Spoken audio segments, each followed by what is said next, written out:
Absolute tosh. What a story. He was studying the reflection in her eyeballs. That's Blade Runner stuff.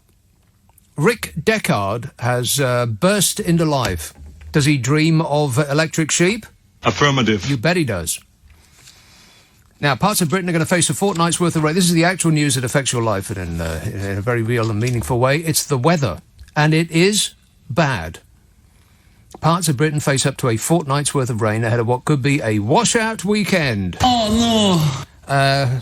Areas of Wales and northwest England and western Scotland are going to be worse hit by the downpours, which could see up to 3 inches of rain. And you double it and then multiply by 5 and divide by 9 and add 32 to get metres. So 3 times 5 is 18. 18 divided by 9 is 3. 3 plus 32 is 36. So that's 36 metres of rain to fall in the west of the country this weekend. Or, as it's known in Glasgow, a perfectly ordinary day. I can check, I'm assuming that the west of Scotland does mean that it's going to be raining in Glasgow. But I can check while you wait. Raining tonight and raining tomorrow and raining on Sunday and raining on Monday and raining on Tuesday and raining on Wednesday and raining on Thursday and raining on Friday and raining on Saturday and raining on Sunday and raining on Monday. And every day for the rest of your life. Tomorrow's going to be cloudy with rain for southern England and Wales, and northern parts of England and Wales are going to be mostly dry and bright. And it'll be sunny in Scotland and Northern Ireland, if you can believe that. No. Sunday's going to be mostly cloudy with outbreaks of rain. Monday, unsettled as outbreaks of rain spread north-eastwards. And the Met Office warning for Wales and northwest England states that flooding of a few homes and businesses is likely. Bus and train services probably affected. And spray and flooding on roads will occur, increasing journey times, unless you speed up and drive like a lunatic, late for work or sex.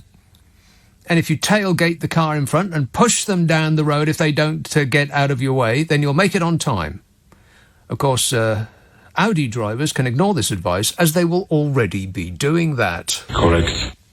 The average monthly rainfall for the UK in October is 5 inches. And some places got 3 inches in one day. So it seems like something's happening to the weather. And it's probably us what's doing it. Unless you don't believe in science, in which case your ignorance will protect you. And you want to know what the long-range weather forecast is? No. It's also not great, unfortunately. The outlook for Sunday to Tuesday. Sunday, mostly cloudy and wet. Monday, further rain. Tuesday, mostly dry and bright and breezy. So this is for the next 2 weeks. The unsettled theme looks set to continue with rain or showers and some brief episodes of more settled weather with spells of sunshine. Windy, particularly in the northwest over the next couple of weeks. Southern and eastern parts generally a little bit drier. Temperatures remain around average for the time of year. And for the end of October and into the first week of November. Aren't you curious? Changeable conditions could bring further bouts of wet and windy weather. Some drier and brighter spells are likely, though these may be short-lived.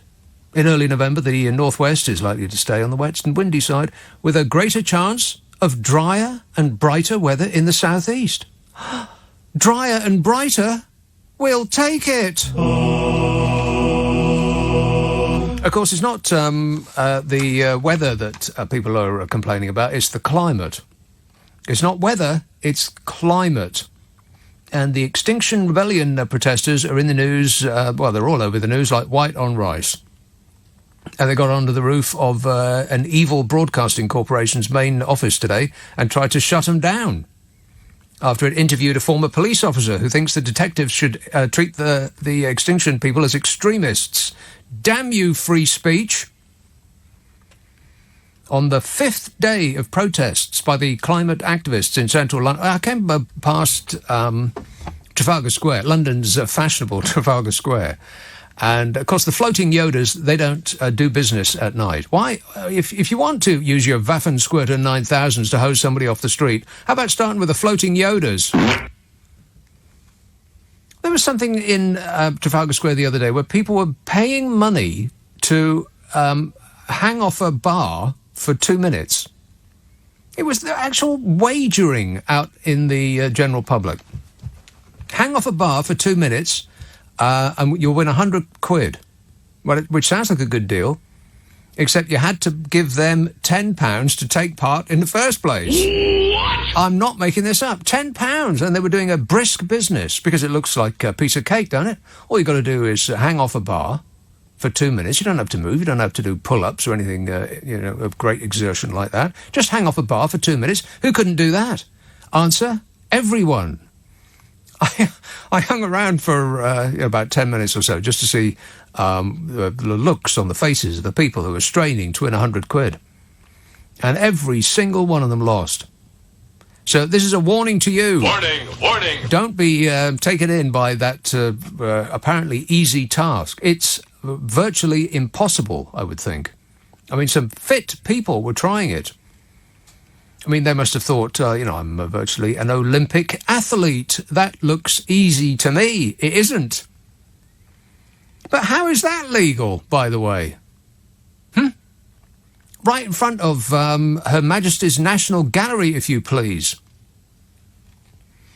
So the floating Yodas, they need to get gone, and the betting for hanging people need to get gone, and the people who chalk out flags on the street for money, they need to get gone, and the people that set up a disco, an actual disco, people ride up with a PA system and do the wiki wiki woo on the wheels of steel in the middle of the night in front of Her Majesty's National Gallery, if you please. How's that legal?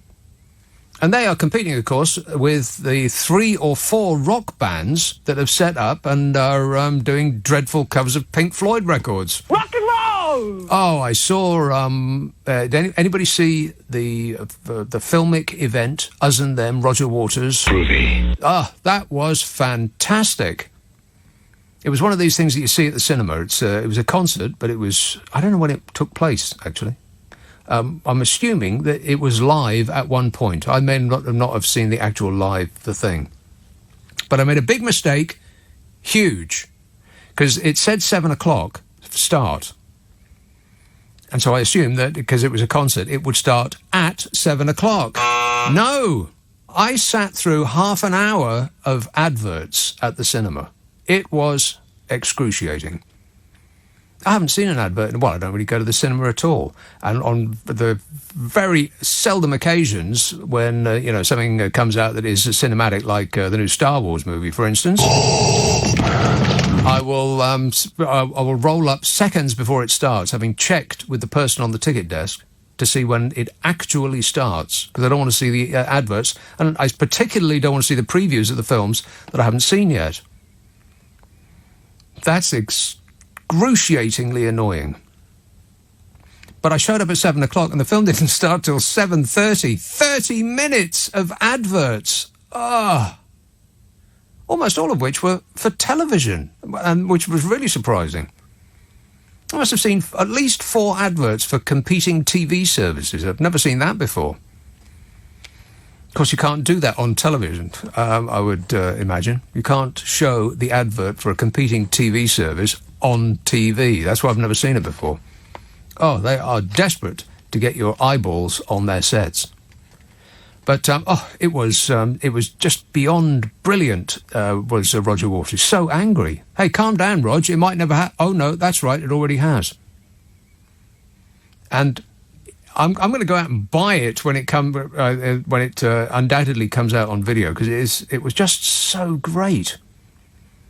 You know, you don't think of Pink Floyd as being very angry back. Well, I don't. I think of them as being, sort of ethereal and glacial with those fantastic guitar solos. Yowza. And all of that. But it's really angry stuff. I mean, Roger Waters, never seen such an angry multi-millionaire. Furious he was. Excellent band. The best... I'm going to break into French now. Oh, no. The best coup de théâtre I've ever seen. A theatrical coup. Not cow. Coup. The best theatrical coup I have ever... I won't tell you, because you might want to see it yourself. It was... my jaw was on the floor. I couldn't believe what I was looking at. I've seen a lot of Pink Floyd shows, in person, and have been amazed like levitating off my seat with amazement. But I ain't never seen nothing like that before. Anyway, that was Roger Waters' Us and Them. Sounded like an advert, didn't it? Yes. Yeah, a little bit like an advert. Anyway, what was I talking about? Oh, yeah, the end of the world. I'll regroup and start it again. Shall I start it again? No. Or I'll start it in the middle and then work forwards. It would be a good housekeeping to wipe up some of these texts and messages and so on from last year. And most of them are cat-related.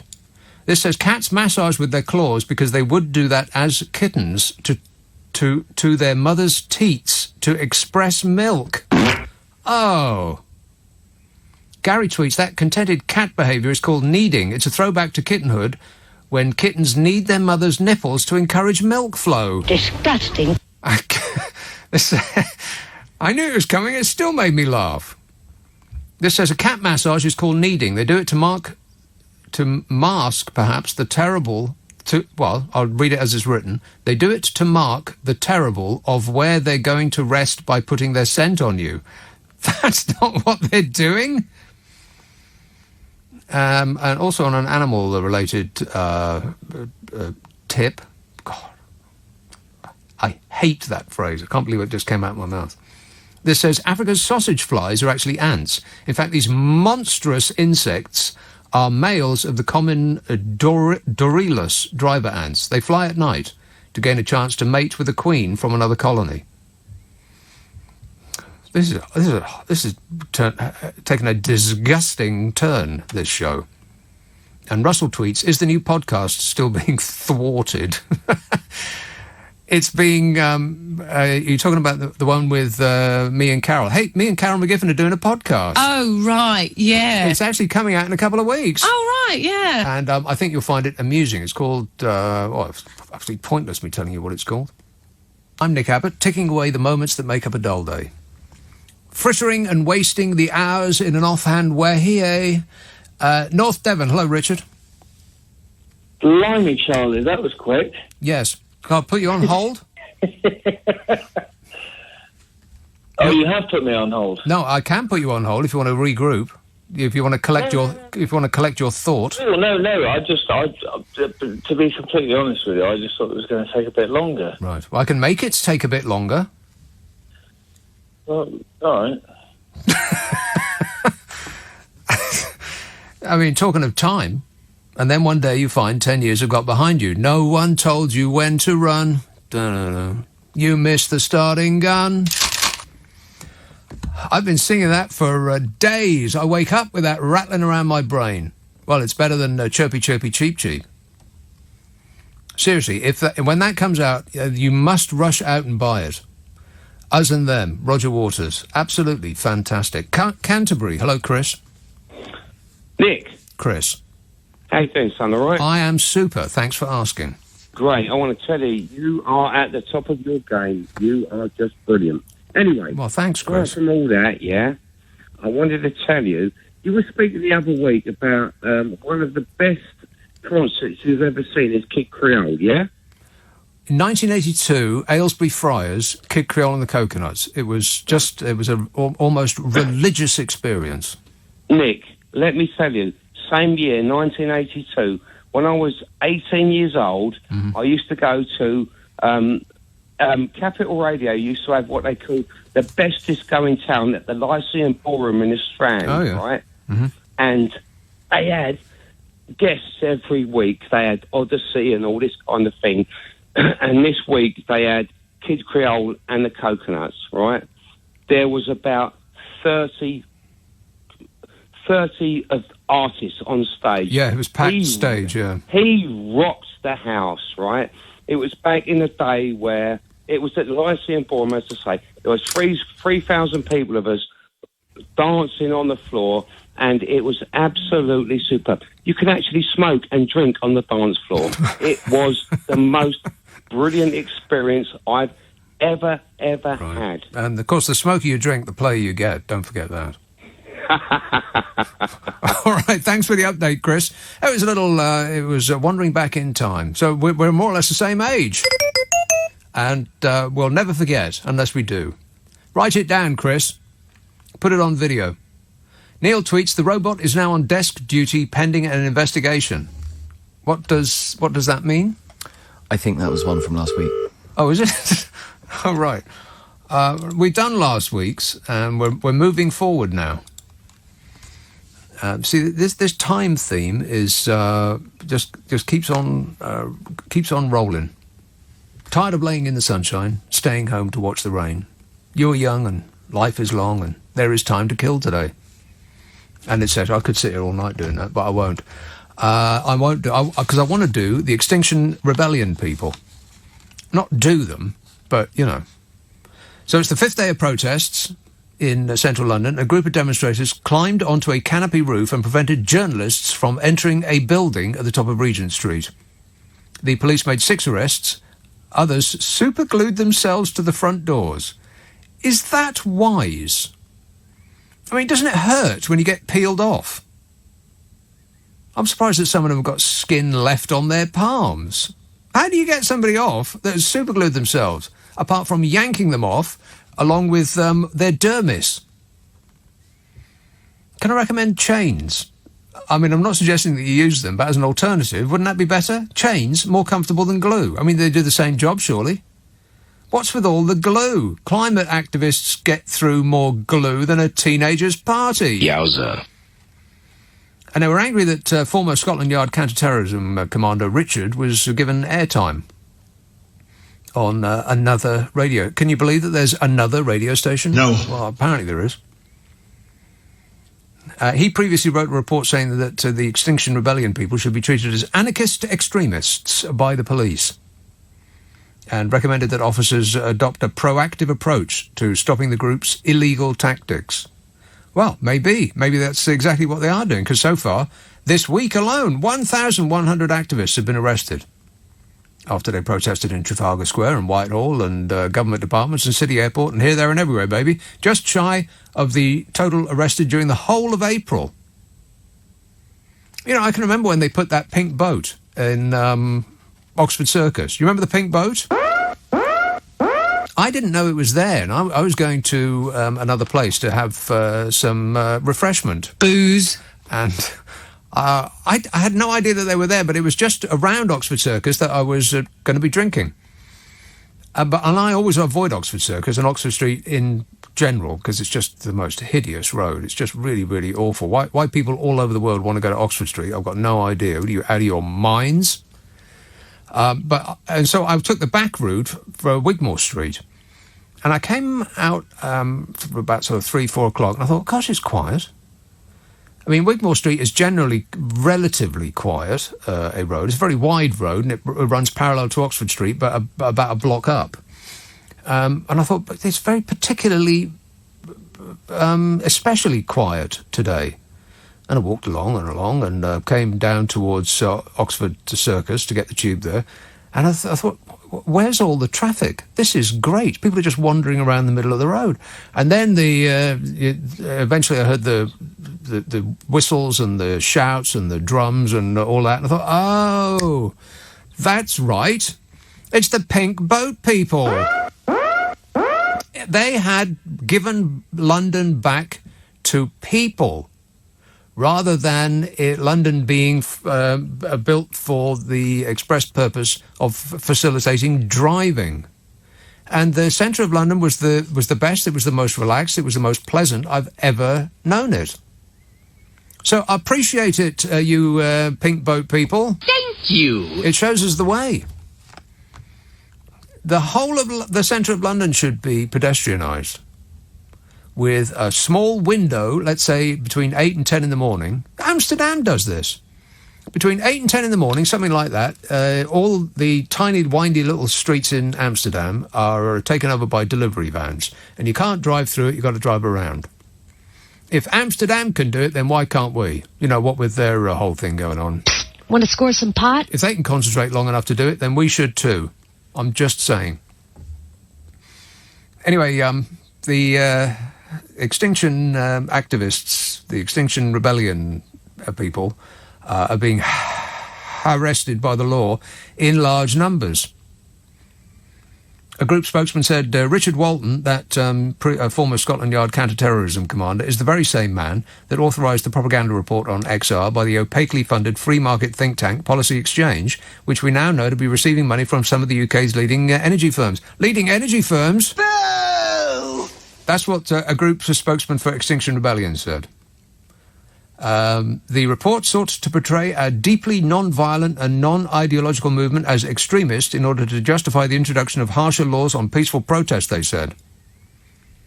As some members of their ilk were gluing themselves to every available surface. Glue. I don't think that's... Is that sensible, really?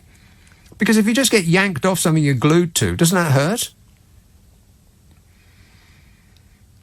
2 flights were grounded and 50 protesters arrested. Scotland Yard's top officer warned that climate change campaigners are taking officers away from tackling crime across the country. Oh, please. That's the excuse, that they don't show up if you're being attacked at this moment. They put you on hold. Dame Cressida Dick is Scotland Yard's top officer. She urged Extinction Rebellion, that's very hard to say. You try saying that. I couldn't. No, he couldn't. See? Not just me. Extinction Rebellion, people.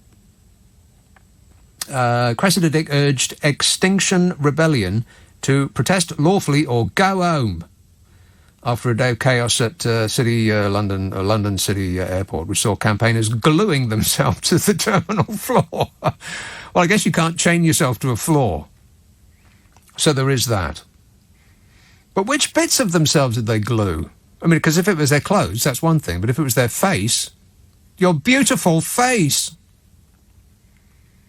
A British Airways plane heading for Amsterdam was delayed at City Airport after a protester evaded security and clambered up the fuselage to glue himself on top of the plane for an hour. Oh, you imagine how frustrating that would be for all those people inside who want to get to Amsterdam. For whatever reason they're going. I'll kill you! Daz says, unfortunately, Chirpy Chirpy Cheep Cheep was number 1 when I was born. I am so sorry. Kath says, I think that whenever these Extinction Rebellion protesters glue themselves to stuff, they should just be left there. I bet they wouldn't do it again. Well, they couldn't. And Chris says, your podcast is as elusive as Steve Allen's tea towels. They must be changing hands for an enormous amount of money. People are desperate to polish their knickknacks with Steve Allen's tea towels. Oldbury, hello, Ranjit. Hello, Nick. How are you? Great, mate. I want to talk about Extinction Rebellion, and I do agree with you, it's very hard to say. Yes. Yep. They should have chosen something that trips off the tongue a bit better. Yeah, just eco-warriors would have been okay. Well, but Extinction Rebellion, that's just very, very hard. They didn't think about that at all, did they? Well, that just shows the level of their intelligence. You know, I'm sure they're very smart. Maybe they were just overcome by glue fumes. I think they probably were. And what does a glue come packed in, and how is it manufactured? Have they ever thought about that? What does it come in? A tube? Yeah, metal tubes, yeah. Tube. Which have to be dug up. Do they? Metal has to be dug up and smelted or whatever. You know what I mean? And I totally agree with you. Whoever said once they're stuck, just leave them there, they won't do it again. You know that bar you was on about where you pay £10 if you can hang on to it? No. And you get that. Yes. You're getting a very narrow memory at the moment. Terrible, yeah. Terrible, yeah. It's this, when you see London so peaceful with the pink boat people, it's blown you out of course. Anyway, that bar, what would happen if they put some super glue on their hand and went up there, they'd win the £100, they'd probably win 1,000, wouldn't they? Well, I suppose so. That's probably called cheating, though. It's like cheating, yeah. Because my son, he's a bit of a bodybuilder, and he had a go at one of those bars in Paynton. And I told him, you ain't going to win. Yeah. And he wouldn't have it. He paid £10. What it is, that bar, the circumference of it is too wide for you to get a grip on it anyway. It's easy money. I don't think that's it. I think it's that hanging on a bar is something that you don't normally do under even if you go to the gym a lot, you don't ever practice just hanging. You're moving. If you're doing chin-ups, then there's you're not doing chin-ups for 2 minutes unless you're Superman.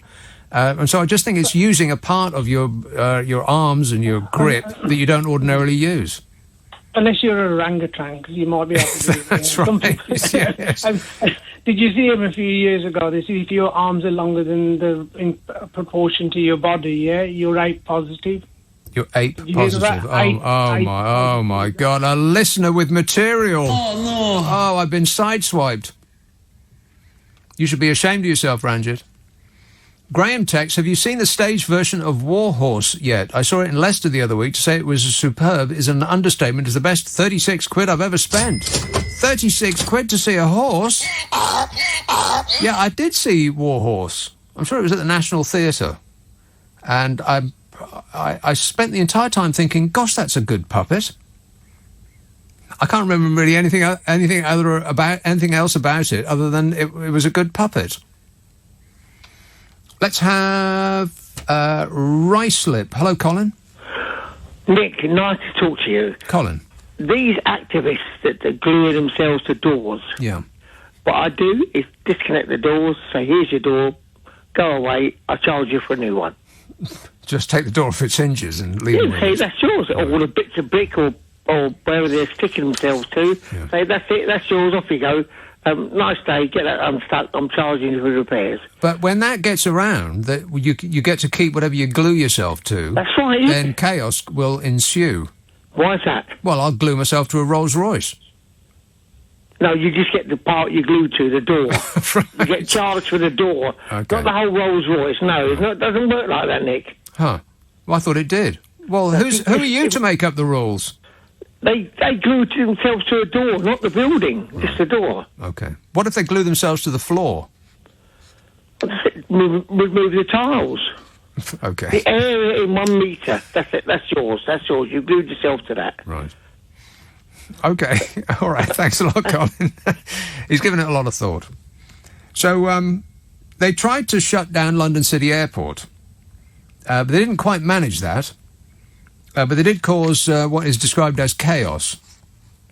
And hours earlier, a protester delayed an Aer Lingus flight to Dublin. Because apparently during the pre-flight safety demonstration, a smartly dressed middle-aged man got up and began roaming the cabin, lecturing passengers on climate change. He said, I don't want to travel, but I don't want to get off. Well, you got to choose one. He says, I'm sorry, I'm very sorry. I am very sorry that I screwed up. Totally I am so sorry. You just don't know how sorry I am. I'm sorry. He said, I'm extremely sorry for the inconvenience. And as the plane turned back from the runway to have this person removed, the pilot told passengers he would have to take on more fuel to replace what had been used up during the protest. Ooh, snap. As the plane, addressing Extinction Rebellion activists, Dame Cressida Dick, out of the police, said, not that police, the police, said, protest lawfully or go home. You've caused disruption to many people and caused misery to some people's lives. And that's probably true. But you know what? It pales into insignificance to the world-altering changes that will befall us all if they're right about climate change. You know, if the ice melts on Greenland, that's it. It's all over. The sea level will rise 6 metres, which means, London, you will now become uninhabitable, because it will be underwater. But at least you can't glue yourself to anything that's wet.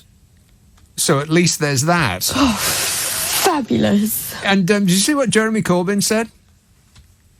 Brilliant piece of trolling. I had no idea he had it in him. Jeremy Corbyn yesterday praised Extinction Rebellion for educating us and claimed its activists were so virtuous they may one day appear on stamps. And that may also be true. But I'm sure it was intended to put the right-winger deniers' noses out of joint. He shoots, he scores. And that is true, by the way. The Greenland ice sheet, if that melts, it's a 20-foot sea level rise.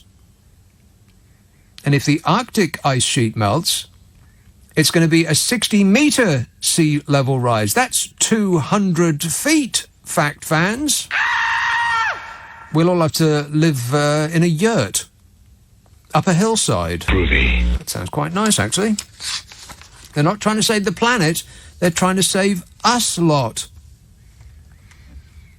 0345 6060 973. Here's... wait a minute. I've done that wrong. Wait a minute. I've done it wrong. Oh, no. I made a big mistake. There it is. South Shields. Hello, Mohammed. Hi, Nick. You all right? Yes, good, thanks. Oh, that's good. I think the people that are protest... Mohammed, can you back off the phone about a foot? Okay, can you hear me? Okay, can you hear me now? Yes. A couple of more inches. Okay. Oh, I'm going to say it must be the phone itself. Can you hear me now? I feel like I'm inside your mouth. Just back off the phone a couple of inches. All right, okay. Can you hear me now? That's better, yes. Go ahead. Okay. I think the way these people are protesting, Nick, 2-week protest or what are they going to do for the 2 weeks? They can do in 2 days. What they can do in 2 days, would be better, because they can say, right, protesting for 2 days, we'll give you a year to do something about it, okay, to the government, and then if you don't do anything within a year, we'll come back and we'll do 2 weeks of protesting. I think 2 weeks is too long. Yeah. And I think them gluing themselves to aeroplanes and chains and doors. You know what, Nick? I would let them get on with it, because after 12 hours, they're going to want the toilet, and I would just let them weigh themselves. Nick, that'd be quite funny, seeing them weigh themselves. Let them train themselves. Let them get on with it, They're going to want the toilet sooner or later, Nick, Okay, all right. Thanks a lot, Mohammed, for dragging this show into the sewer. Appreciate it. If they are right, and most of the scientists on Earth say that they are, of course, some individuals say that they are not. Trust me, I'm like a smart person. Very, very smart people say that, the climate change is a hoax invented by the Chinese to stop Donald Trump using so much hairspray. But if they're right, then we are doomed unless we do something right now. But nobody's going to do anything right now. The human race, everything that we know about the human race would suggest that we are never going to do anything until it's too late. Until the rising tide is lapping against our feet, will be the time at which we do something, which will be too late. So screaming and shouting about it now could be the only thing that saves us poor indigent dopes who are unwilling to do anything at all, if it involves, doing anything. We've sat back and watched the decimation of our town centres because we can't be bothered to go to the shops anymore. We'd much rather sit at home and dial up stuff on the internet that we don't need and buy it with money we haven't got in order to save 10 pence. And then we whine that all the shops are shut, as though, the two aren't connected. And that there's no money for the NHS or the police or the roads and the streetlights or anything, because all of the cash has been drained out of the world to sit on some computer screen in front of a moon-faced creep who is a freshly minted multi-billionaire. So if we can't lift a finger to save our own towns, then we're not going to be bothered to save a finger to raise a finger to save our way of life. If the decimation of it is in some vague point in the future. No, we've got to be screamed at. We have to have people shouting in our faces. I mean, that schoolgirl, Greta Thunberg. If it wasn't for her, practically none of this would be making the news. So, thank you, Greta. Shame about the Nobel Peace Prize, but, you've got plenty of time for that. Julie says, I was just about to go to sleep with my brain hemorrhage, 9 broken ribs and broken collarbone and shoulder when I heard you, and then I laughed. It was extremely painful. Says Julie in Chadwell Heath, recovering from a serious accident 8 weeks ago. Well, I suppose that's my fault. Sorry, Julie. And I hope you get very better very soon. what I'm trying to say to you is this, Nick, right? Now, here's an important call in Watford from a person called Ellie, who is 13 years old, and I am assured has parental consent to make this important call. Ellie. Hello. Ellie. Hi, Nick. Hi, Nick. I just wanted to say I'm very concerned about the climate change, and I think Extinction Rebellion is doing a good job. Now, a lot of people will hear you say that and think, oh, well, she's just been taught that at school. Do they teach you that opinion at school? No, they don't at all. Do they mention it at all? Not really. Right. Do you think they should? Yeah, I think they should. In geography, maybe, because it's important. It's going on right now. Well, what do they teach you in geography, then, if they don't teach you this? We're learning about world trade. Ugh. Boring. Yeah, I know. Boring, yeah. So, have you been on any of these Extinction Rebellion marches? In March, but I kind of missed it by like a day. So no, I haven't. Some friends have gone to them. But you are with them in thought. Yeah. Because even though they're doing it quite like up front, they're still just people are missing out, like their planes and stuff. But I wouldn't be able to do that if the world was gone. So. Well, when climate change takes hold and the changes do come, as scientists predict, then ain't nobody going nowhere. Yeah, no holidays. Yeah, you can forget that. You'll have to holiday in Watford, Ellie. Yeah. What a horrific thought. All right, thanks a lot, Ellie. 0345 6060 973. Glenn in Tipton says, I think that the Extinction Rebellion protesters who superglue themselves to doors should be left on the door, and the police should remove the door from the frame and let them walk around all day with a door attached to them. That'd teach them. It's remarkable the resistance that people have to this. They're not trying to save the planet. The planet will be just fine. In fact, the planet will get along a lot better without us. It's our way of life that they're trying to save. But that part of the message seems to be lost in amongst the din of banging drums and the furious reaction. People are treating it as though it's the planet they're trying to save. The planet can do just fine without us. The planet will be okay. Don't you worry about that. It's our position on this planet that's at risk. Stephen says, if Extinction Rebellion glued a floating Yoda to the top of the plane, would the plane fly without fuel? Use the Force, Luke. Yeah, that's a good idea. He says, is this the answer to our aeroplane-based carbon woes? Says Stephen. Why doesn't anyone listen to me? Why doesn't anyone listen to him? Buster in Primrose says, I saw middle of the road performing Chirpy Chirpy Cheep Cheep at a fun fair in Rostock, and it changed my life, he says. What, for the worse? Yeah, I can imagine. Ooh-wee, chirpy, chirpy, cheep, cheep. Now I'm going to have that running around my mind. Oh. I've been waking up, they call them earworms, don't they? I've been waking up with the world's best earworm, Time, by Pink Floyd, after I saw Roger Waters' Us and Them at the cinema this week. I mean, what a great song to have running around your brain. But now it's going to be Chirpy, Chirpy, Cheep, Cheep. Thanks a lot, Buster. Jamie says, if we're on a theatre thing, I just left Hamilton, and that was well worth the expensive ticket price. Best thing I've seen on stage, full stop. Yeah, I don't know. So many people say that that's great, and it's got so much PR behind it, saying it's the world's greatest theatre production. I just know I'll hate it.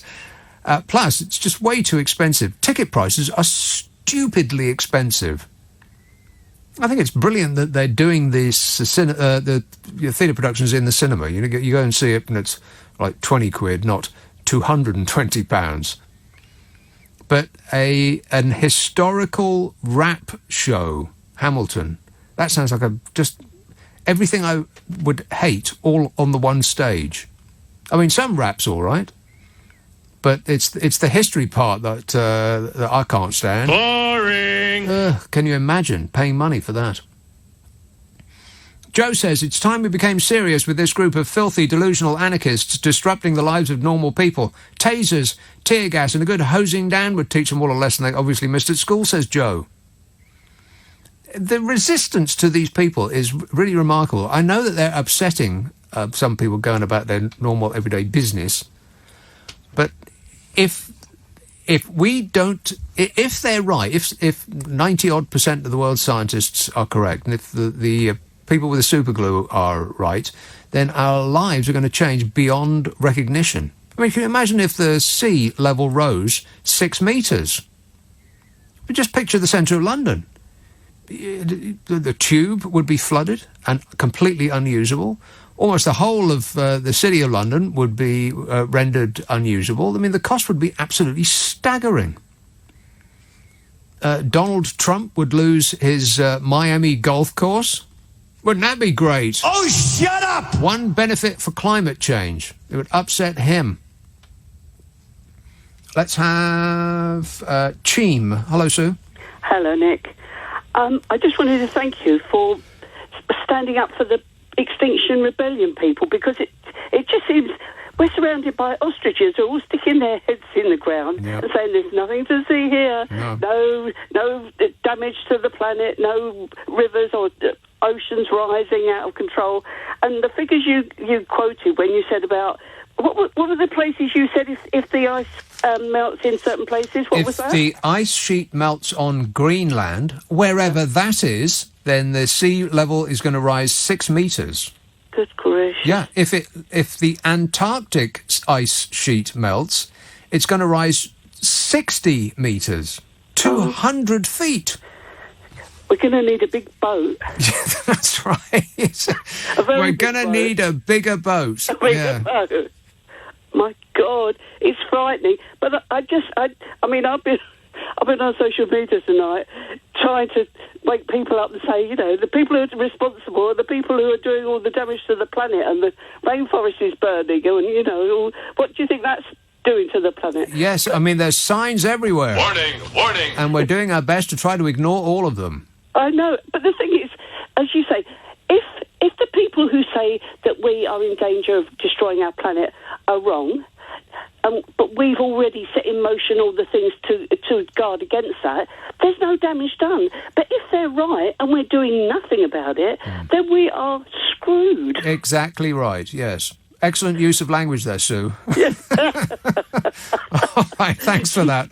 Keep up the good work. I will, thanks. 0345 6060 973. Yes, you put it succinctly and correctly. Even if all of the people are completely wrong about climate change, how about we pollute the earth less? Because this is, after all, our home. How about we stop dropping litter in our own living rooms? Would be a good idea.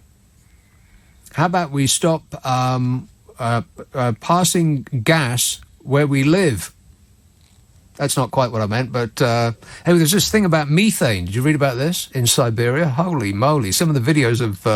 well, I'll get to that in a minute. There's going to be a lot of gas coming up after the new news. Don't you worry about that. I'll be gassing. 03, turn up the air conditioning. This is your act? We're out? Oh, blimey. Well, that's a blooming disgrace, isn't it? And what an incredible surprise. Typical. Well, I was going to watch the highlights, but I guess there aren't any. James texts, boo-hoo, you're all going to die, bloomin' snowflakes. What is it about... I think the world has divided itself into two camps. One are on the left, and they believe science...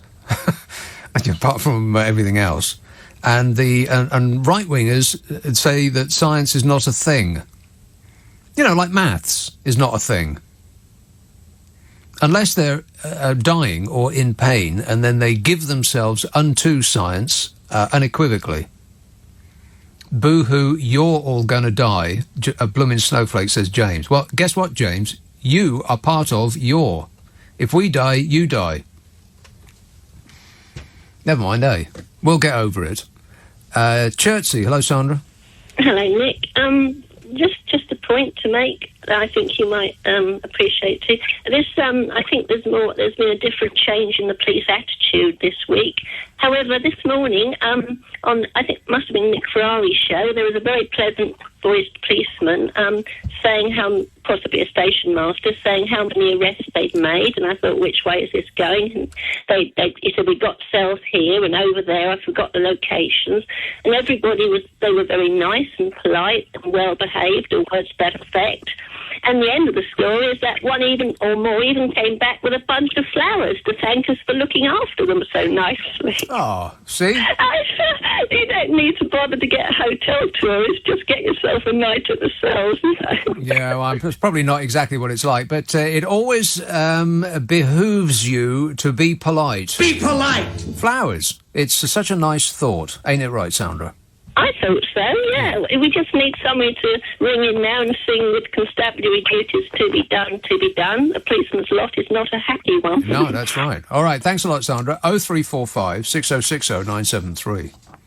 So a group of 80 scientists... You know scientists? No! Yes, that's them. A group of 80 snowflakes travelled to Siberia to investigate the effects of the eastern Arctic permafrost thawing and found that the sea appeared to be boiling. Oh, no. Yes. Bubbles of methane are rising from the sea floor by the seashore. The researchers said that a concentration of methane in the East Siberian Sea was between 6 and 7 times higher than the global average.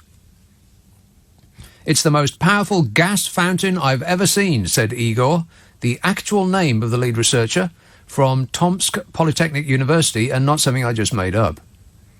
And neither is Tomsk Polytechnic University. The most powerful gas fountain I've ever seen, he said.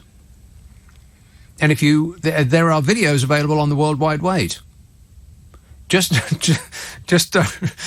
don't Google gas fountain. Warning, warning. I can't imagine what might come up.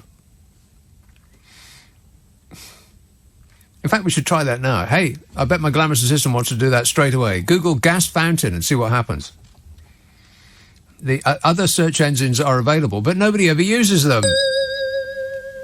The project was initiated after researchers observed methane levels had been rising across the region, probably from the thawing permafrost, which has affected parts of Siberia as temperatures in the region have climbed.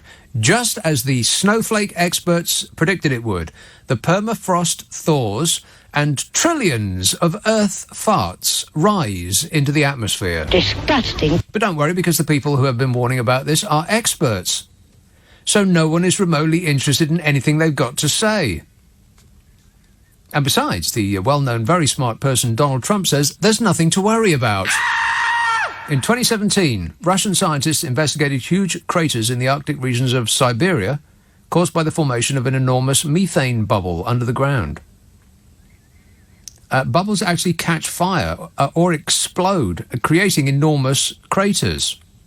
There's videos of people bouncing up and down on what looks like a trampoline, but it's actually the Earth, with a big pocket of methane underneath it, which seems like a really stupid thing to do. But it's alarming. The Earth bounces up and down. It's incredible. A lake in Alberta in Canada was so methane-rich, the air above its surface could be lit with a match. Researchers have said that a global increase in temperature of 1 degree centigrade would increase methane emissions by 20%. This is all serious, people. This ain't the future. This is not a theory. It's actually happening. And the more methane in the atmosphere, the more acceleration of climate change, as gas traps 23% more heat than carbon dioxide. Does methane? It is the very definition of silent but violent. It's like the whole world's eaten a planet-sized bag of cheese and onion crisps. And there was a helpful guide in the mail about this, which said the second largest contributor to global warming after carbon dioxide are human methane emissions. What? That's what they said. The second largest contributor to global warming after carbon dioxide are human methane emissions. That's what they said. A recent study suggested that human emissions of geologic methane may be as much as 25% higher than previous estimates. That's what they said, but I'm pretty sure that's not what they meant when they said human methane emissions. There has been an uncertainty as to the source of human methane emissions, so says the report, but I heard who smelt it dealt it. Guilty! But it's probably fracking. I mean, I don't know that that's true, but it doesn't stop it from being a fact. Correct.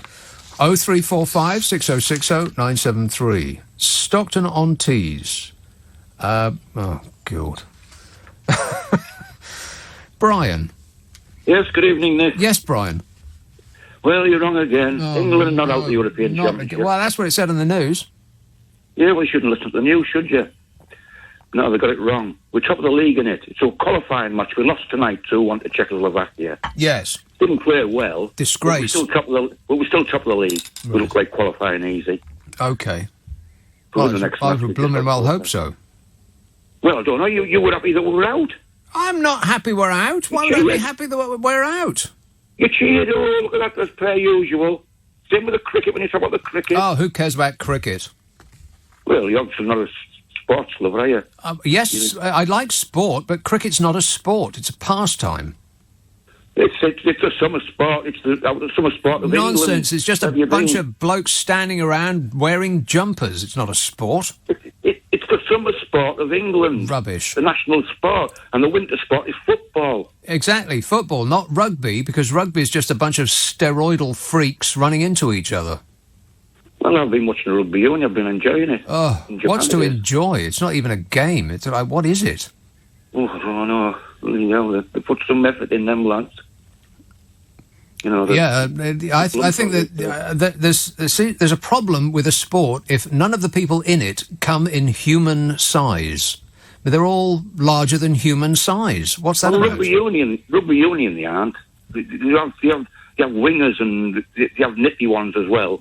Yeah. You know, they do have the big blocks, the scrum and what have you. It all looks like a steroidal freak show to me.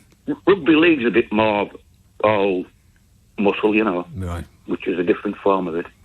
Yeah, but it looks indistinguishable to me. Rugby league, rugby union, it's all a blooming same, isn't it? No. Yes, it is. They've all got the wrong shaped ball. It's nonsense. It's completely different. So you don't know anything about it. I don't know anything about it. They don't have line-outs in rugby league. They have line-outs in rugby union. Well, I've got no idea where they throw the ball in. And what they do in rugby league, they have 5 goes with the ball, over the ball. Yeah, whatever. They throw the ball and then they try to kill each other. It's an excellent game. Yeah, the ball gets handed over the other side. This is an education, Brian, and we don't need no education. Whereas rugby union, you can keep the ball as long as you want, as long as you don't lose the ball. You can keep rugby as long as you want. Right. How does that sound?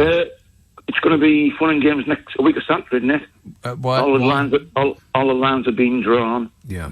And, you know, they're going to be going full out for a second referendum, aren't they, the Remainers? Good thing, too. Well... More democracy, that's what we need. I'll tell you what, we're only making plans for Nigel if that happens, aren't we? You know, he is going to take this country by storm. Oh, please. No, he isn't. How many times has he tried to be an MP? Once? Twice? 3 times? 4 times? 5 times? 6 times? 7 times? I'm a nutcase. 7 times. But you look to this trouble now with what they call extinction, whatever they call it. What's its name again? Mm-hmm. You know, right? Stop Brexit, and we stay in, you're going to see things on this street in this country you've never seen before. Well, white, and I'll tell you what, white dog do, because I have seen it before, but not in a good long while. And the Labour Party, the Liberals, and the Conservatives, they're going to get a big shock. Yeah. I'll tell you what, they're going to be out in the streets in millions. Sure, and Nigel Farage, yes, he hasn't been an MP before, but he could become Prime Minister. Nonsense. If that happens. There's not a cat's chance in hell that Nigel Farage is going to be the Prime Minister of this country. Nigel Farage is not fit and proper to be in government. See, even he doesn't think so. You've got... I'm trying to get a second referendum to keep us in Europe. Yeah. If that happens, there's going to be big trouble in this country. There's going to be joy pouring into the streets. People will be absolutely delighted. Finally, it's over. This nightmare that we've been going through. I tell you what, you've never seen really yet any Remainer, any Leaver. Yeah. Sure. They'll climb aboard their mobility scooters and take to the streets. You've never seen them protest much up to now. They'll open their windows and grumble. Sure they will. Right, he's going to try and bring a deal back on. They're going to try. I don't know. It doesn't seem like he's trying to me. Well, he's trying a lot more than what Liberals... Boris Johnson is trying. Well, you got that right. Well, he's the only one trying to get some kind of a deal. Yeah, I doubt it. His hands have been tied, and now Remainers are making him take a very weak, a poor deal, really. Yeah. But you don't even know what it is yet. Already you don't like it. We know what it's going to be. It's going to be watered down because his hands are tied with this Ben bill. I'll tell you what. What I would do personally was, I hope what happens. But I hope now that they do the worst a week or so after the 19th, and they go for a second referendum. I hope they do it now. I hope that they test the people of this country. Yeah. And they will lose. No, they won't. They'll win in a landslide. That's why they don't want a second referendum, because they know that they will lose, because the will of the people is to stay, not leave. You will create a major party in the Brexit Party. Yeah. Even if they don't win the election. Chance. The Nigel Party is always going to rate about 10 to 15%. Right. I'll tell you what, I bet they get at least 150, 180 seats, if that happens. No chance. And I think there could even be more. The trouble this is going to cause in this country, take a no notice of a vote. Democracy has gone out this country. Okay, well, there was nothing democratic about the vote, Brian, as you know. It was run by won by con artists and foreign money, as you know full well. No, and you know it wasn't. The thing is, right.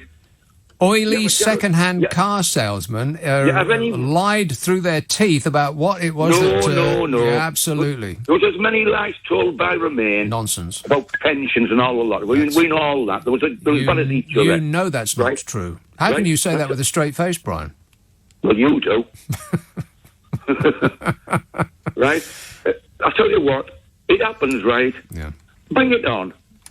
And another thing as well. Mm-hmm. Why don't leavers just say that they say we get a second referendum, and he can just get a second referendum. Why don't leavers just turn around and say we're ignoring it, we're not going to even vote on it anyway? It's a joke. We've had one. The sound and then it's pointless having one, isn't it? Zimmer frames clacking down the high street will be deafening. Look. So you've been cynical again, and you can't be serious about anything, can you? You can't be serious. You know, you just go cynical.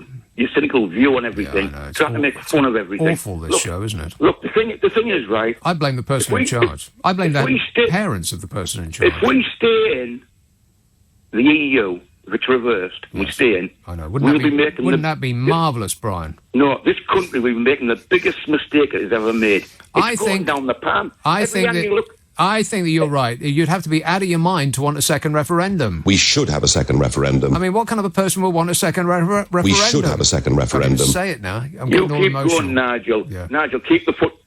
Okay. Keep going. We've got a few idiots in our party. Absolutely, yeah. He'll win in the end. Right. You'll win in the end, yeah. Okay, all right. Nice talking to you, Brian, as always. I can't stand him. This is information about the gas fountain. The gas fountain is a type of chemical demonstration. The experiment consists of introducing water through an inlet into a container filled with ammonia gas. Ammonia dissolves into the water and the pressure in the container drops. As a result, more water is forced into the container from another inlet, creating a fountain effect. That is according to Wikipedia. Put up there by my glamorous assistant. Yes, well, thank you, but I don't wish to know that. Nor can I understand it. You lost me at demonstration. Meanwhile, Kath texts that the biggest gas fountain is Donald Trump. He knows a lot about wind. Yeah, that's what I heard. I know a lot about wind. Here's Colin Hatfield. Hello, Pamela. Good Lord. I don't know what to say after the first two... It's like ignorance is bliss and stupidity is permanent. Yeah, well, I have both of those conditions. Well, at 17, I'm a Canadian, by the way. Oh, no. We're happier and funnier. But I've lived here for 44 years, so I'm technically here. Not really. Yeah, I am. Well, as soon as you lose that accent, Pamela. Forgive me. Or I can talk the Queen's English if you so choose so. Well, that's much better. I can understand every word you're saying now. Oh, thank you, darling. I wrote a paper back when I was 17 years old about the diversionary aspect in waterways. The what? The diversionary aspect of waterways, like dams, reservoirs, because of the overpopulation and the way to help civilization. But the serious part about it is the extraction of oil, which is two of the Earth's coolants. And since then, the temperature of the oceans have been raising 0.7 degrees per year. That's why the permafrost is actually thawing, creating your methane pockets, yes. Not the cows farting in the wind. Well, they don't fart, though, do they? Apparently they burp. Yeah, they do. It's not. I was waiting for your cow. Yeah, it's not from the other end. It's from the cute end. Yeah. Yes. But it's absolutely absurd, and but this is why the permafrost is thawing from the inside out. Can I ask you about? Go back to the beginning. You said oil is a coolant. Yes, because it's not a fossil fuel. The point of the fact of the matter is, isn't it? It's not a fossil fuel because the Earth actually produces this as a coolant, so we're centrifugal. And the Rothschild family, who started the original oil fields in Arabia, they said it is a fossil fuel, but it is not technically a fossil fuel. I thought it was made from trees and such. Dying trees, isn't it? No. What's it made of? The Earth produces this as a result of a coolant because we're volcanic. Are you sure? Your researchers should research this. Oh. You're lovely researchers. Yeah. And they're definitely not going to do that.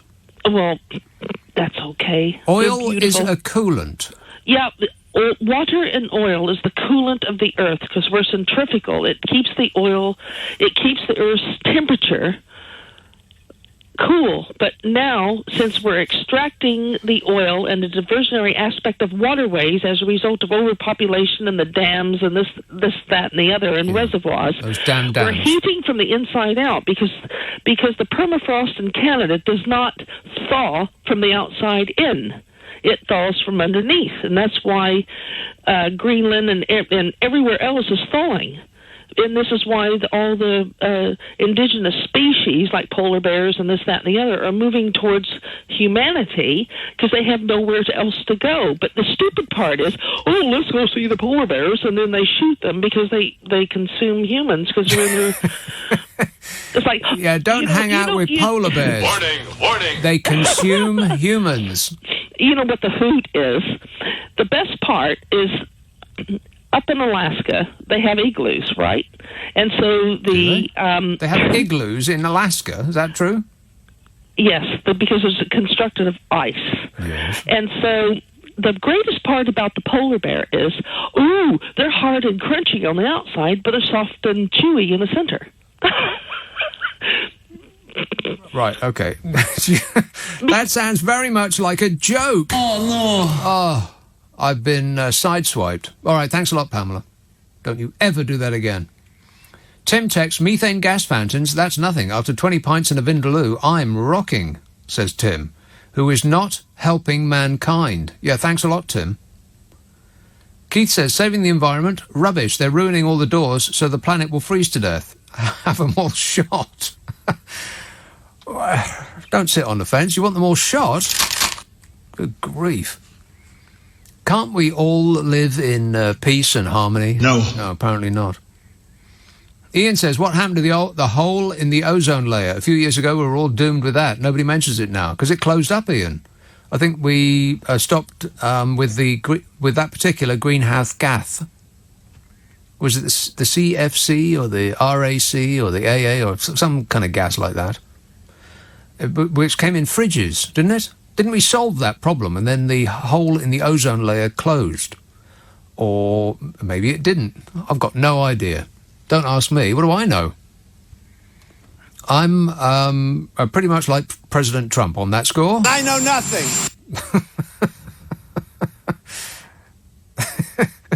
Yeah, just like President Trump. What do I know about it? All I know is what's on the internet. 0345 6060 973. No, there's not enough time to take another call, so I'll read some texts and emails.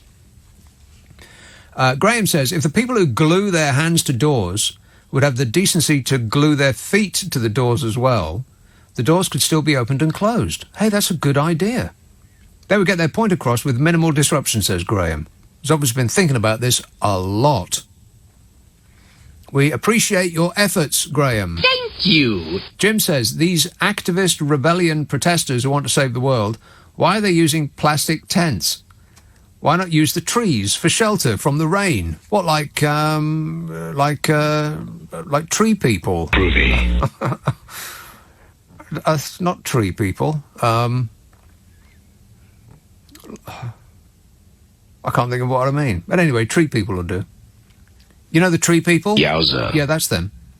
And Rob says, a second referendum with a leave the planet option for Brexiteers, backed by Boris and Nigel, would help to reduce the methane output. Well, it certainly would that, yeah. That is absolutely true.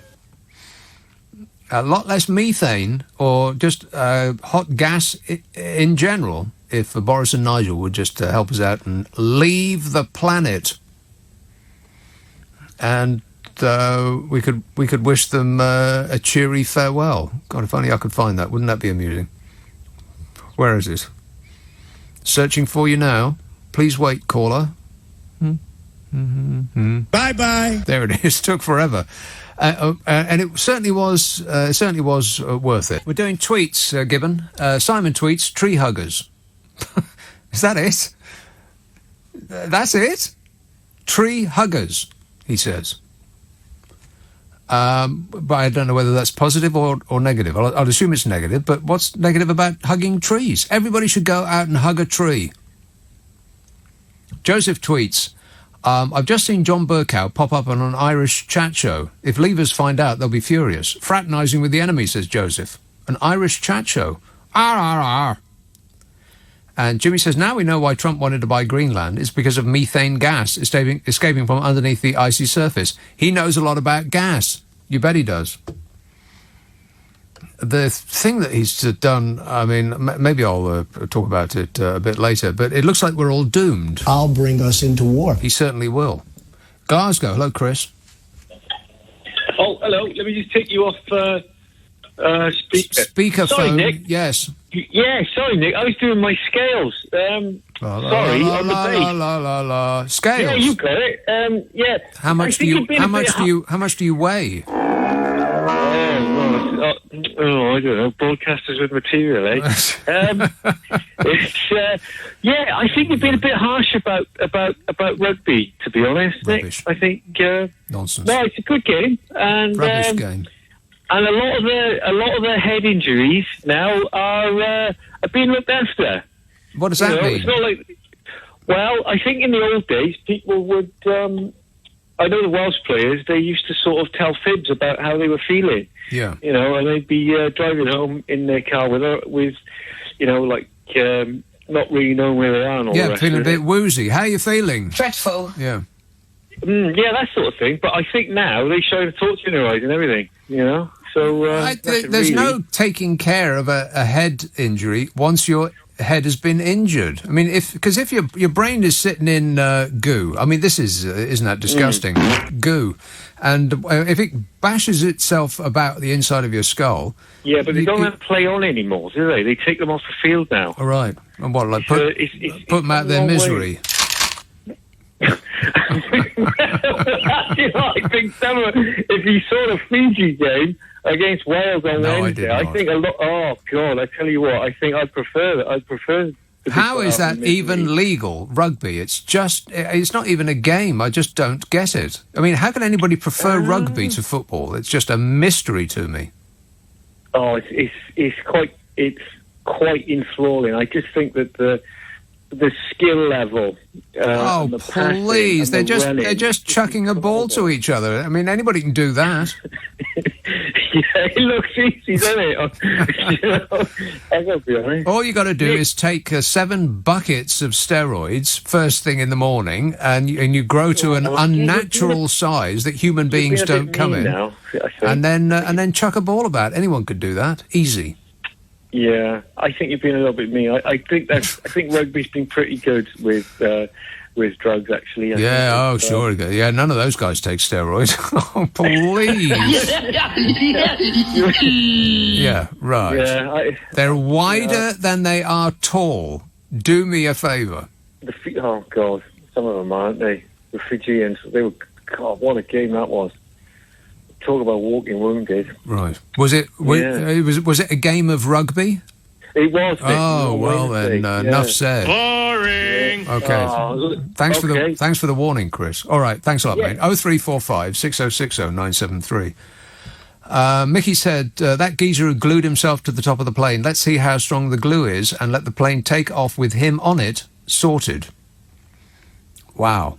There's a lot of very negative people. A lot of negative Nancys. They're just trying to save... It's not that they're trying to save the planet. Don't worry about the planet. The planet will be fine. The planet would prefer if we weren't here, I'm sure. It's our way of life that they're trying to save. I mean, imagine what it would be like if the sea rose by 6 metres. London would be unlivable. Miami would be unlivable. Anywhere that's by the coast of anywhere would be unlivable. And as most major cities have grown either around a coast or around a river, that means that practically the entirety of the modern world would be rendered unlivable. Then where were we going to go? Blimey, we'd have to go and live in... I'm just trying to think of somewhere awful that's away from the coast. But I keep coming up with places that are by the coast. Hull? No, that won't work. Rhyl? No, that won't work either. Somewhere that's in the middle, that's really, really boring. Harrogate. There you are. We'll all have to go live in Harrogate. Oh, no. Let's have Archway. Hello, Terry. Hi, Nick. Hi. It is worrying, what's going on in the environment, and there is cause for concern. But I do worry that this kind of Woodstock, grotesquely dressed Woodstock without the music is not going to solve our problems. But where do we go? This is supporting a scientific narrative. What have we got there? I mean, where do we go? I mean, I've been looking, and I find the science is very, very confusing. But I look at someone like the professors and the peer-reviewed studies, and they all seem to support this. But then if I read someone like a professor like C.H. Waddington, who was a prolific writer, but he was also Buchanan Professor of Animal Genetics at the University of Edinburgh. He was the president of the International Union of Biological Science. When he's looking at the scientific method, he writes, as a matter of fact, science has become by this time such a general profession that people who are called scientists are as diverse a bunch as those who might be called writers. Right, so in other words, you found one person who agrees with your viewpoint, which is to dismiss anything that a liberal says, and then so you can dismiss 99% of all scientists on Earth that have looked into this issue and come up with the same conclusion. Now you found one person that disagrees, and he's the fellow that you're going to go with. Well, when he says, but many of them hardly ever at all, if ever, use the rigorous and usually very difficult method, which has been called classical, fully developed method of science, which, can hardly be called a scientific method at all, suggests that we how can you do an experiment on scientific, rigorous scientific methods when you're dealing with real people and the Earth? It's not a double-blind experiment in a laboratory. Well, there are different methods, other than ones we're having, which are very industry-driven. There's a method he suggests called strong inference, which has got three main strands to it, very quickly. 1, devising alternative hypothesis. 2, devising a crucial experiment, or several of them, with alternative possible outcomes, each of which will, as nearly as possible, exclude one or more of the hypothesis. And right. 3, Do you have any idea what you're talking about? Yes, Do you? carrying out the experiment Yeah. so that to get a clean result and recycle the procedure, making sub-hypotheses or sequential hypotheses to define the possibilities that remain and so on. Okay, you lost What me we right have at the beginning now- there. I've got no. It just sounds like word salad to me. He was a professor. Oh, well, professor should have said. What, Oh no, you what did. we have is CO2. Mhm. We completely ignore nuclear. We completely ignore the many other industries, and we're focusing on something that's very commercialised now, which is this whole green thing. And they want 3 to 5% of our GDP thrown at it. The And it green might be- thing is commercialised, as opposed to the coal and the oil and the gas industries. Clean coal, 95%. Clean coal. In 95%. Yeah, it's going to be clean. It'll be clean coal. It's going to be fantastic. Well, we spoke about this before, didn't we? There's that bull run in Connecticut where it's worked very well, but we're not going to embrace it because it doesn't fit in with the narrative that we've got people marching in the streets, which is all about our cars and all about, and before Terry, you've got to be kidding me. You think that the narrative that we're being led to believe is from the green people, as opposed to the billions of dollars that the fossil fuel industry has to spend on lobbying? You think that they're the silent partner in all of this? Well, we're talking about, if you look at the global trade and how these big ships, these bunker buster container ships, 15 of which of those sailing around the world create as much pollution as all the cars on the planet. Nonsense. But 15 ships create as much pollution as all the cars on the planet. 15 of these huge bunker busters. A bunker buster is a bomb. No, it's a type of fuel. I'm a bit tired. But You're tired? 15 of these huge container ships. It's out there. Just Google it. I will not Google it. As much pollution sailing around the world 365 days a year. As all the cars on Earth. I mean, just pause and think about that for a second, Terry. Does that sound likely? All of them, Nick. Does that sound likely? Just think about it for a second. 15 ships create as much pollution as as all the cars on Earth. Does that sound likely? There's degrees. Yes or in danger. no? For example, if you tip, I'll assume that's no. If you tip a ton of CO2 into the air, Yeah. is it different from tipping a ton of irradiated substance into the air and breathing it? There's differences in poison. Now, these things, these bunker busters, these bunker ships, or bunker fuel, that's right, bunker fuel burning ships, are so toxic. Yeah. What's bunker fuel? It's just the most horrendously dirty fuel that they put in their engine. Yeah, and no it comes doubt. out of their stack, and they're huge ships. Yeah. And they pile around the world, bringing us our Nikes. All our nice things. Thank you. Yeah, appreciate it. But if we're going to blame a quick remedy, is it quicker for everyone to change their motor cars and all this kind of thing, or is it quicker to sort out 15 ships? Honestly, Terry, I'll ask you again. Does it seem likely that 15 ships create the same amount of pollution as all the cars on Earth? It doesn't, but it's No, it true. doesn't. Correctamundo. So maybe you got it wrong. I mean, it's just a thought. If it seems ridiculous, maybe it's not true. Fake news. But anyway, thanks for your efforts, Sir Terry. Stop getting your news off Facebook. Andrew tweets, my theory is that Leave won because the whole debate before the referendum was called Brexit, which contained the idea of leaving in its name. I think the subtle psychological factor was enough to sway the vote of a couple of percent. P.S. The rugby thrill has been the tiny Japanese beating everyone. Tiny Japanese. Wow, that's the most racist thing I've ever heard. On that subject, Gary tweets, I think I prefer men's rugby to men's football. Mind you, it might have something to do with the tight shorts they wear. Disgusting. It's not a gay sex show, Gary. Mind you, they do charge about in their silly little shorts and then kiss and hug each other when they score a try and then run off to have a shower together. What's gay about that? Chris says, I live in Harrogate. We do not want all and sundry coming up here. We're all too posh, says Chris. That's not polite. Be polite! Wembley. Hello, Christoph. Oh, hi. Hi, Nick. I checked quite a while ago. I think I'm 35 metres above sea level, so I'm we're okay. Completely safe. From the sea, at least. Yes, that's right. Mind you, if the sea level does rise, all the people that are in the area that is going to come in will be coming up your way. Yeah, absolutely. Southend, Romford. Oh, God, can you imagine? Guildford. Awful. I try not to. Southend and Romford. I mean, no offence, but let's hope they all get swept out to sea. That's not a bad thing to say, is it?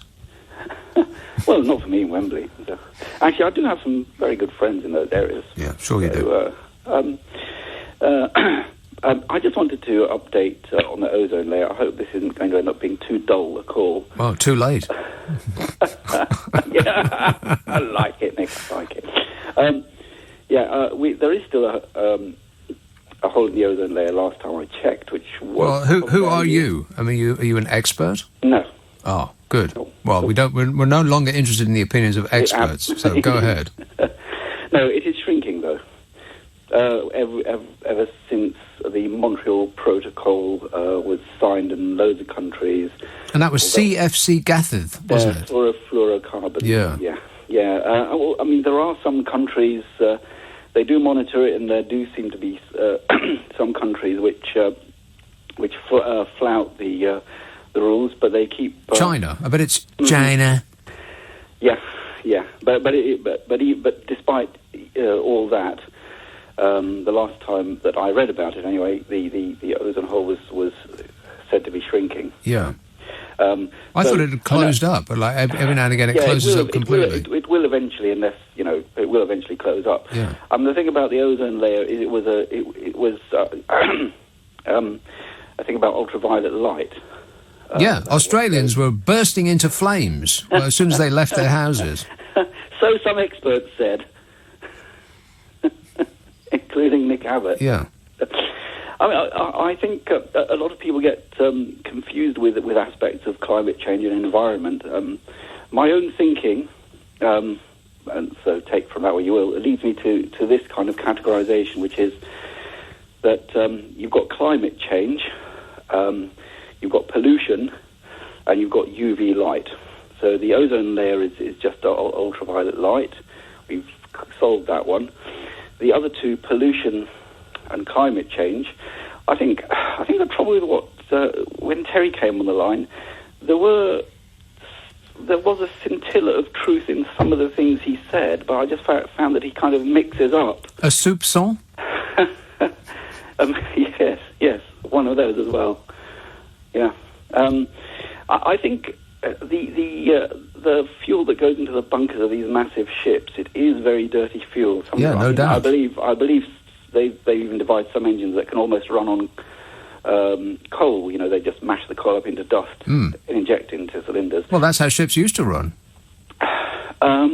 Yes, but the coal was turned into steam before.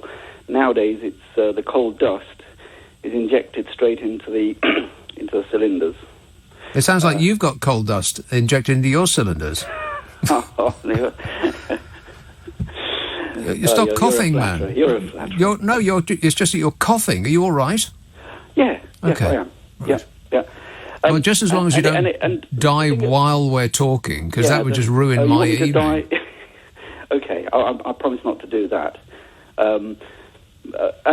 The thing about cars is that I don't know. Now I'm just making some inferences here. Yeah, just making. Cars are relatively clean as far as pollution goes, especially. No, they're not. Cars. I said relatively, because you've got catalytic converters and petrol. Yeah, that don't make never mind. All cars should be electric immediately, if not sooner. Yeah, but I think the engines of ships burning this dirty stuff might well chuck out particles. I'm sure they do. It could well be they chuck out particles that cars don't chuck out. And that might have been where Terry got his. Yeah, but 15 ships. It doesn't really matter what they're burning. They're certainly not producing as much pollution as all of the cars on Earth. What rubbish! Well, that does seem that unlikely. Weird. It seems unlikely, but it might have been where Terry got the idea from. Right. He got his information off the internet, like Donald Trump. What do I know about it? All I know is what's on the internet. Yeah, him and that guy both. Information on the internet isn't automatically wrong, is it? Always wrong. You just have to take the information that you see and try and decide. I mean, and there are better bits of the internet, Encyclopedia Britannica. Well, example, the problem with the internet, as I've said many times, it all looks like it comes from the same reliable source because it's on your screen. If it's the Encyclopedia Britannica or some bloke clacking out on his laptop in the bedroom that he's got of his parents' house, it don't make never mind, it all just appears on your screen. As opposed to on paper, when you can tell the difference between a newspaper, for instance, and some leaflet that some numpty has written. Information that comes from newspapers is all right, do you? You think it's all correct? No, of course not, but it's more correct than somebody just pouring their opinions onto the internet. Yeah, no, I agree with you there. Because you have to actually get past, you have to sort of jump through hoops if you're going to get your bit written in a paper. I mean, they've got editors and sub-editors and fact-checkers and all of the rest of it. I know that newspapers are biased, but if you get the same story from a variety of papers, then it probably has a grain of truth in it. As opposed to if you get all of your news from your Facebook feed, it probably hasn't got any truth in it at all. But anyway, good work. Thanks a lot, Christoph. 0345 6060 973. We've got somebody who was at the rally today. I'll talk to him. It'll have to be after the new news. And some other interesting callers coming up too. Pete tweets, all these rebellion people should lead the way. Let them all give up the pollutants they use daily. Mobile phone manufacturing produces lots of global damage, including deforestation, to get a mineral used in them. They are hypocrites, says Pete. And I just have got absolutely no time for that argument, because it suggests that no journey is worth taking unless you can reach your destination on the very first step. I mean, we all do things that are damaging to the environment. It's impossible to not do that unless you live in a tent on a hill. I mean, we all eat, we all have, we're all clothed with cotton, which is ruinous to the environment. But to say that things need to change still is a valid argument, regardless of whether you are 100% clean in that regard or not. I mean, it's just such an easy game. Because I'm all out of laughs. Yeah, and it's no credit to the lads, and it's no credit to the fans, and it's no credit to the manager, because the manager done bad, and the fans done bad, and the lads done bad, and it's no credit to them. Disappointed. Margaret texts, could someone ask these activists how did they get all their camping gear plus camping loos, baths, a hearse and all their sticking stuff and chains and God knows what? Was it on a bike? And if they don't want to do anything worthwhile, get out to the Amazon and hug the remaining trees that are left after the fires that were started on purpose. Plus, who's going to give us the money to buy an electric car, says Margaret. There's great resistance to the message. Ain't that right, Adam in Stratford? You know, I've been listening for like the past half an hour. I feel like everyone's kind of treating this movement as if the main thing I'd say to these people that are saying these kind of statements is, when the civil rights movement happened, would you have said the same thing then? Yes, they would. Yes, they would. Exactly, and that's exactly why I think people should kind of look back to history a little bit and have a bit of empathy towards what's happening. If what happened today didn't take place, would you really be having this conversation on LBC tonight? There's all kinds of other things that could be spoken about. Yeah. Brexit's more pressing right now, arguably, in the news. I've heard some things compared to people saying that, I think it may have even been yourself saying that you can trust more what you read in the newspaper if you cross-reference it than if you read what you read online. That's true. Things like this, I don't know. It's questionable. I think you really should think... Oh, come on, Adam. That is absolutely true. The news organisations are more trustworthy than just some person who's clacking out his opinion on the internet. Okay. I mean, I'd like to assume the average listener of LBC has a bit more intellect than to assume that you're getting your direct news off of Facebook. People know Facebook is untrustworthy. No, they don't. the amount. Well, you listen to this show. I guarantee that within the hour, somebody will call up with some bizarre, unjustifiable claim that they read online, but because they read it, it becomes a fact.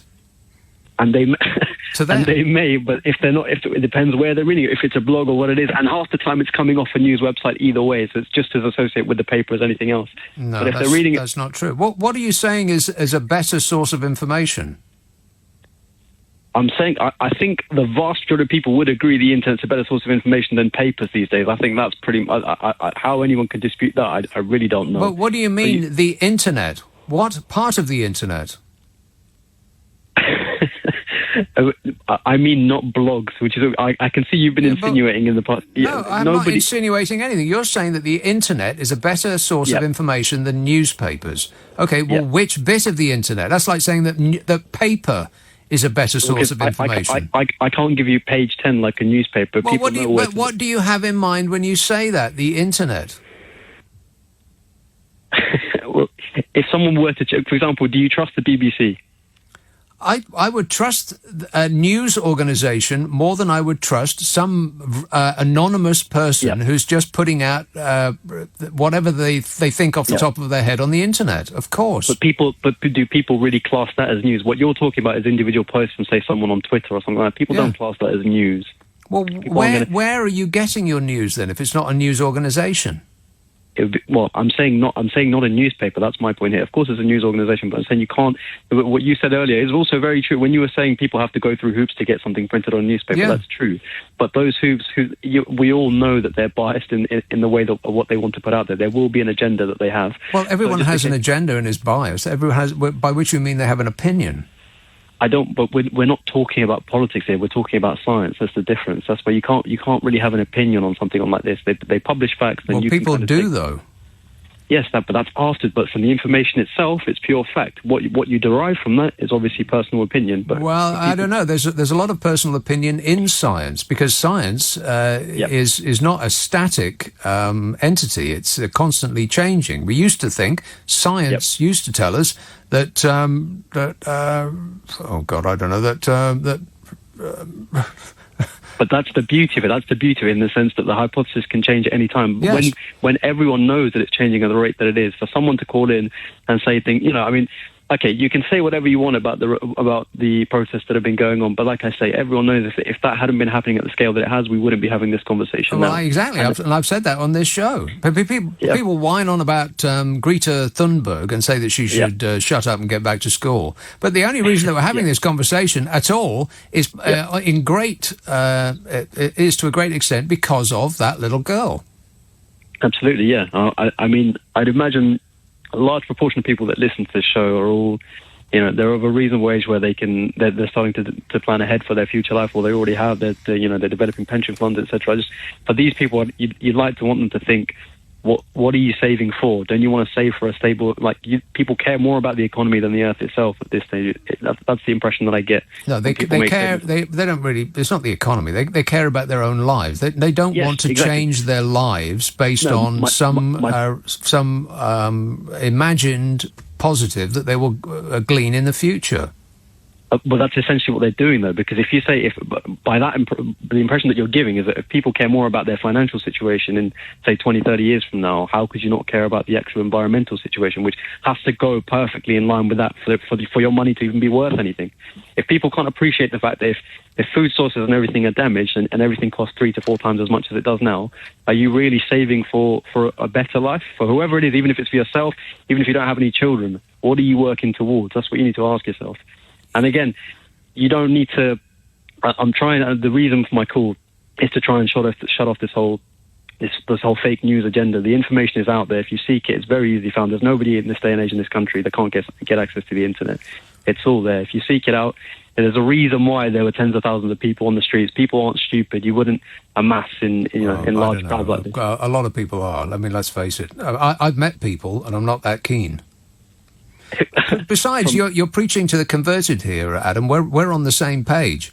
We are. I'm only calling because, like I said, the last call I heard genuinely laughable facts. Like, okay, I get it. There may be some harmful toxins that are coming out from these ships, etc. But to make statements like this on a national show, to say that something like 15 chips or whatever, like, what the hell are you doing? You're on national radio. This important show. No silliness is allowed. All right, good work. Thanks a lot, Adam. 0345 6060 973. Matt says, I don't care if Romford is underwater, as long as we get Brexit. We just want Brexit. Well, maybe you're going to get it. Oh, won't that be fabulous? Then we'll have to stop talking about Brexit. Oh,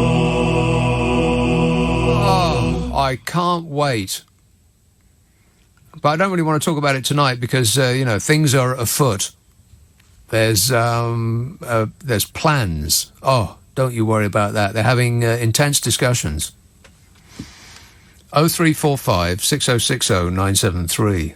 If Boris Johnson's anything to do with it, we're sunk. Yeah. Wait a minute. Here's a call in Seattle. Sean. Hi, Nick. Sean. Hi, Nick. How are you? I'm great, mate. Good. I was just thinking, and this could be a bit far out there, but maybe Extinction Rebellion are just not... They're thinking too terrestrial about all this. We could take up Elon Musk's offer and just head off to Mars. Just forget about the planet. Really? He's offered that? We can do that? I imagine for a price. It's the same with Jeff Bezos and Richard Branson. I think it's about £250,000 a ticket. What is it with billionaires? I mean, they're all rocket men. What is that? Other than it's the most expensive hobby on or off the planet. Would you not do it if you had Hell no. I would. What would you want to do that for? There ain't no atmosphere in those outer space bars. There's nothing up there. They could be aliens, They might have problems. Yeah, quite possibly. But if we ever meet aliens, then we're sunk. I mean, we wouldn't put up a fight if a squirrel attacked us. We'd run screaming. So if aliens ever hoved into view, that would be it. The end. It's over. Well, I mean, if we've got Boris Johnson, Nigel might stand a chance. I'd hide behind Boris Johnson. They can eat him first. It would take them ages. Well, I'm over here with Trump, so But if you're in Seattle, you're going to be up to your eyeballs in water if the ice sheet in Greenland melts. Well, we've got the space deep. That's a couple of hundred feet high. You could go on the top of that. Yeah, that is right. Yeah, just go up there. Start a new community there. Okay. All right, I'll see you at the lifts. Thanks a lot, Sean. 0345 6060 973. This anonymous text says, the birds of the air have the right idea. Squirrels are the evil ones. What does that mean? The birds of the air have the right idea. Squirrels are the evil ones. Well, I agree with you about squirrels being the evil ones. I mean, that is absolutely true. But what do you mean, the birds of the air have the right idea? Richard says, if Extinction Rebellion activists are right, and we've only got about 12 years left before catastrophic climate change and the end of all life on Earth, there's not much point in any of them applying for a mortgage, assuming they actually work. The abuse that people take who are just trying to point out that we're all in great danger. People just dig their heels in and they absolutely refuse to believe that they have to change their lives. That's the problem here. That if you acknowledge that something is wrong, that we are actually at fault, it's our lifestyles that will shortly cause the end of our lifestyles. If you acknowledge that that's true, then you'll have to change your lifestyle. And as nobody actually wants to do that, then we're screwed. The human race is screwed. And there's no amount of protesting it's going to make the slightest bit of difference because we will wait till it's too late before we do anything. The water will be lapping about our face holes before we actually do anything. But at least history won't judge us unkindly because there won't be any... You won't be able to write it down because the paper will be wet.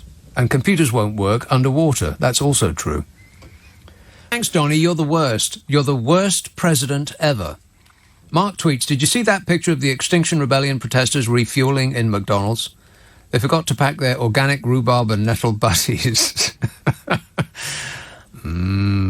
Organic rhubarb and nettle butties. No, I did not see that picture. But if you follow them around long enough, you're going to get a compromising photograph. Of course you will. But that doesn't mean to say they're not right. Jim says, if we could just get that Russian aircraft carrier to stop chugging along on hooch, then this whole climate thing would be solved overnight. That did seem a particularly dirty boat. Disgusting. And this says, Project Fear. Dr. Patrick Moore, who started Greenpeace, insists that climate change is a political hoax. What, Patrick Moore, the stargazer? That Patrick Moore?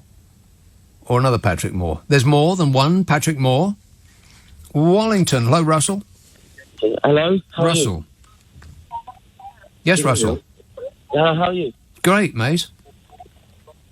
Can you turn the radio off? Sorry, one sec. Hello. Yes, Russell. It's going very well so far. What would you like to say? So I'm just trying to turn the radio off. Yeah, turn the radio off. It'll be the button marked off. Yeah, that's it. Yes. All right. Go ahead. Time is running out, Russell, faster than you know. Yeah, the radio's off, mate. What? The radio's off. Yes. Well, that's a start. That's a start. What was the topic? I can't even remember. Oh, yeah, I know. I'll put it on a postcard and drop it up a postbox. Wait for it at your door. Good grief. What's the topic? Here's one in Northolt. Hello, John. Hello again. John. How are you doing? Great. Super. Thanks for asking. Okay, how has it affected you, this climate change lot? Because it's affected me tonight. It's affected you? Yes. In a deep and meaningful way? Yeah. I was doing a little job there. A job? Yes. Nick. You were doing a job in Heathrow, yes? And there's a few climate changes just asleep on the street. Yeah. Yeah, well, it kind of affected the boss. So they're mounting there. I listened to your story earlier. Oh, my God, it's 2 in a row. And I think the methane gases have affected our callers. They've been huffing greenhouse gas. John says, humanity survived an ice age without the advantage of technology. Whatever happens to the climate, we're well equipped to adapt. No need to panic. Yeah, unfortunately, John, when the ice age was in a time when we weren't essentially bolted to the floor where we are. During the ice age, we didn't have a banking industry that was dependent on internet communications, for instance. We didn't have this mind-bendingly complicated society that we've constructed around ourselves now that is at all times teetering on the edge of disaster if something goes wrong. If the sun squirts out its... if the sun squeezes its spots... And bathes us all in radiation. I don't know, I've got no idea what I'm talking about now, on this or any other subject, as a matter of fact. But, you know, if the sun spots happen and we're bathed in sun juice, then it's going to knock out our communication systems, right? Our sat-navs will be gone. Nobody will have any idea where they are or where they're going or where they're supposed to be or how they got to where they are. Communications will be out, so cash machines won't work, and if the internet goes down, we're screwed. I mean, there'll be riots on the streets in about 10 seconds if the internet goes down. People won't know, won't have the ability to post pictures of themselves up the internet. It'll be terrible. So our lives will be ruined. But if you're living in a mud hut in Africa, you won't notice the difference. So a great change in the climate will seriously affect much more complicated societies than it will simple ones. That's why we survived an ice age without the advantage of technology, because we were living in what were people living in the ice age?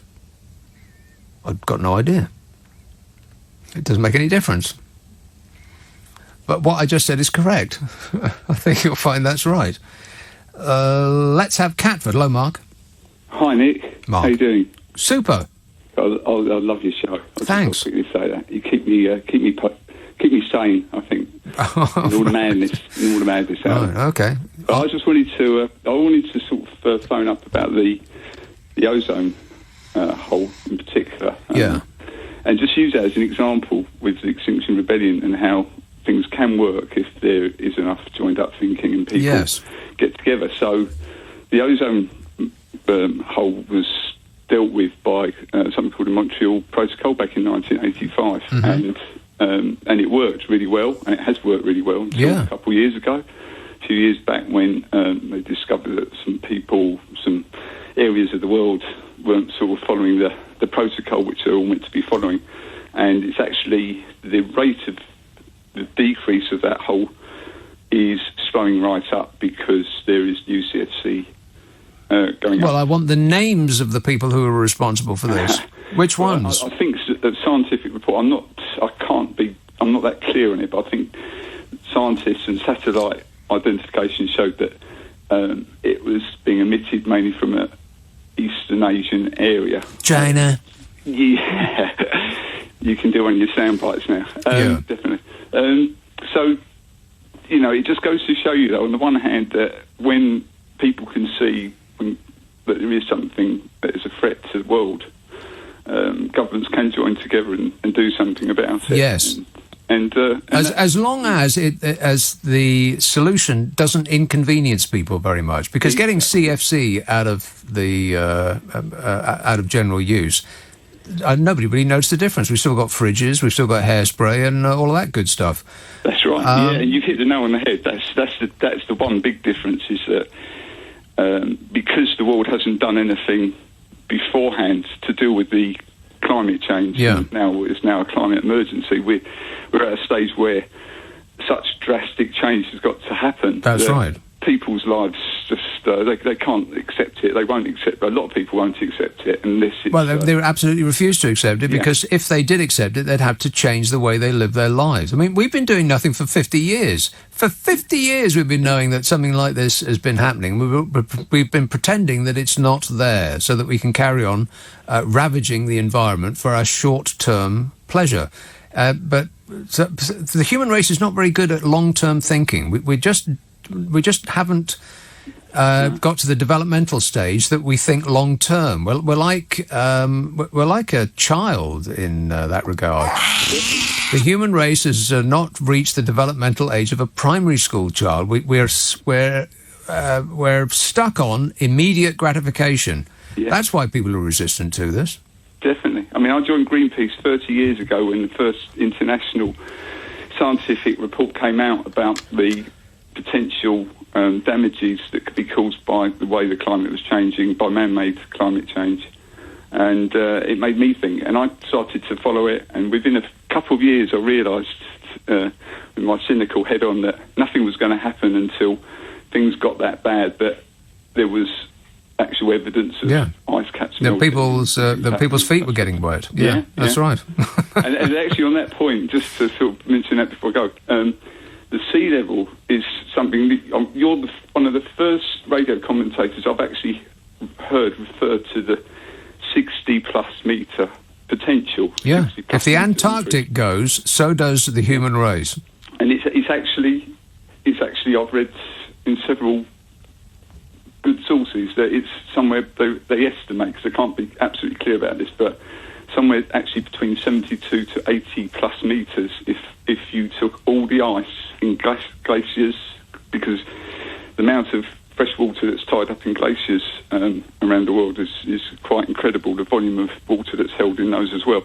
And as I say, because I've been involved with Greenpeace for 30 years, just followed research that's happened, all the major studies that have shown and predicted certain target points where they predicted X amount of ice melt from the North Pole and other areas. They've all been the most pessimistic research in mainstream scientific research has been busted each time. the targets have been superseded. Yeah, it's worse than we thought. Yeah, exactly. And we hope, as I say, I'm involved with the Extinction Rebellion. I was up there yesterday handing out leaflets, talking to people, trying to get the message out. And, we still hope as a movement that we're not too late. And we talk about getting to net zero by 2025. Yeah, which is, and people say, oh, that's absolutely impossible. What nonsense. But we repurposed our entire economy to fight the Nazis in about 10 seconds flat. So if we are presented with an external threat, which this absolutely is, then we can do it. All we've got to do is do it. But people don't feel that sense of danger, and it's only because of the Extinction Rebellion and Greta Thunberg and all these people who are putting this this sort of and finally news story at the top of the news where it absolutely belongs. He's going to make Brexit look like a tea party if what is predicted actually happens to us. Absolutely, yeah. It's how people prioritise things in their life. And you're absolutely right. It goes back to primeval thinking. I mean, if you put your finger in a flame and it burns, you take it out. If you're drowning in water, you will do everything to get out of it. But if someone tells you that a disaster's coming around the corner, and you can't sort of connect it with your everyday life, then it's just amazing how many people, in the comfort of their immediate surroundings and their comforts of their everyday life that they only know. Yeah, we all go to pantomime mode. Oh, no, it's not. Exactly. All right, thanks a lot. Hey, Mark, by the way, this gluing thing, is that wise? Doesn't it hurt when they get peeled off? I have to confess, I haven't gone down that road. The percentage of people that get involved in that, I'm not in that area. That I like to. You're not at that level. I support these people with my whole heart. But how do they get them off? I mean, what kind of glue are they using, and how do they peel them off? Oh, they've got the police, and you can get chemicals to get these glues off relatively safely. But it's a tactic that's being used because it slows down the removal people. Well, but only if the removal people are nice and kind and cooperative. If they just ripped them off whatever they were glued onto, then that would be unpleasant. So I would imagine. Not so good. No, I have to say, I'll take this opportunity to say that the police I've met and dealt with, and we monitor them, generally have been brilliant. And all the ones I've talked to on an individual basis when we're at these events, the vast majority of them are in complete agreement about things. I mean, sometimes they don't necessarily agree with the tactics, but of course they're not able to really say much when they're on duty. Of course they're human beings and they have opinions. I mean, they've got a job to do, which shouldn't be swayed by their personal opinions. But it's hard for them, and we always make a point of apologising to them at a human level and saying that we realise it's not. They've got a job to do, and but the idea of our movement is to create a dilemma for the government and say, do you want to keep using all this resource up, or are you going to actually do something? Right. Well, the only reason that people are talking about it is because of people like you. All right. Thanks a lot, Mark. 0345 6060 973. Text 84850. Email nick@lbc.co.uk. And if you're on Twitter, it's @LBC. You know what would be really, really delighted if human beings weren't here anymore? Funny, because I'm all out of laughs. No, there's nothing funny. There's nothing funny about it. Scientists have discovered that honeybees... See, these are the things that are going to be delighted if we exit stage left. If the human race is wiped out, then bees will be delighted. Because we're wiping them out. And if we wipe them out, they'll wipe us out. For reasons that I'll come to in a minute, which you probably know already, but when the full facts are available, then it's a bit alarming. Scientists have discovered that honeybees are really, really smart. Honeybees can do maths. They can reach the correct answer when asked a maths problem, and they do it. They can reach that answer faster if they're punished when they get it wrong. Bees can do maths. Can you believe that? No. Bees have brains the size of a sesame seed. And with only 0.01% of the brain cells of average humans, it means that they can be in the running to be the next president of the United States of America. Researchers from the University of Toulouse in France and the RMIT University in Australia have discovered that bees have more of an understanding of basic arithmetic than previously believed, and even understand the concept of zero. Historians believe zero couldn't even be understood by humans until 1600. Oh my God, they're catching up. Pretty soon they'll figure out who's been taking all their honey. Oh, no. 20 bees were in this study, published in the Journal of Experimental Biology, which is my favourite journal of experimental biology. But other experimental biology journals are available. Presented on one side of a maze in the shape of a letter Y was a card with 4 shapes, and on the other, a card with a number of shapes from 1 to 10. And bees were only rewarded when they chose a card with 4 shapes on. Are you with me so far? No. But half of the bees were punished when they got the wrong cards. So they got a sip of sugar water if they managed to go up the maze with 4 shapes on the cards. But they got punished with bitter quinine water if they got the wrong one. Half of them did. And half of the bees didn't get punished if they got it the wrong way. So are you with me so far? No. So half of the bees were punished when they got the wrong cards. The reward for getting the right card was a sip of sugar. All the bees got that. But only half of the bees got punished with bitter water when they got the wrong card. When they were challenged to choose the 4 shapes card with other cards, the 10 bees who had been punished with a bitter drink were able to differentiate the cards and choose the card with 4 more quickly. The upshot is, when they punished the bees, they managed to get the right answer more quickly, which I think is applicable to the human race. Kids need more punishment. Who's with me? Researchers think that the skill could be used by the insects to navigate gardens, this counting thing that they've got. Bees can count, can you believe that? And they think that bees count landmarks as they're flying past so that they can tell other bees to go and have interface with flowers. Isn't that awful? Disgusting. How about that? Ain't nature wonderful? So that's the key to learning maths, punishment. Someone's going to have to tell Scotland they made a big mistake. Now, I went to school in Edinburgh when they had the belt, which made me the maths whiz I am today.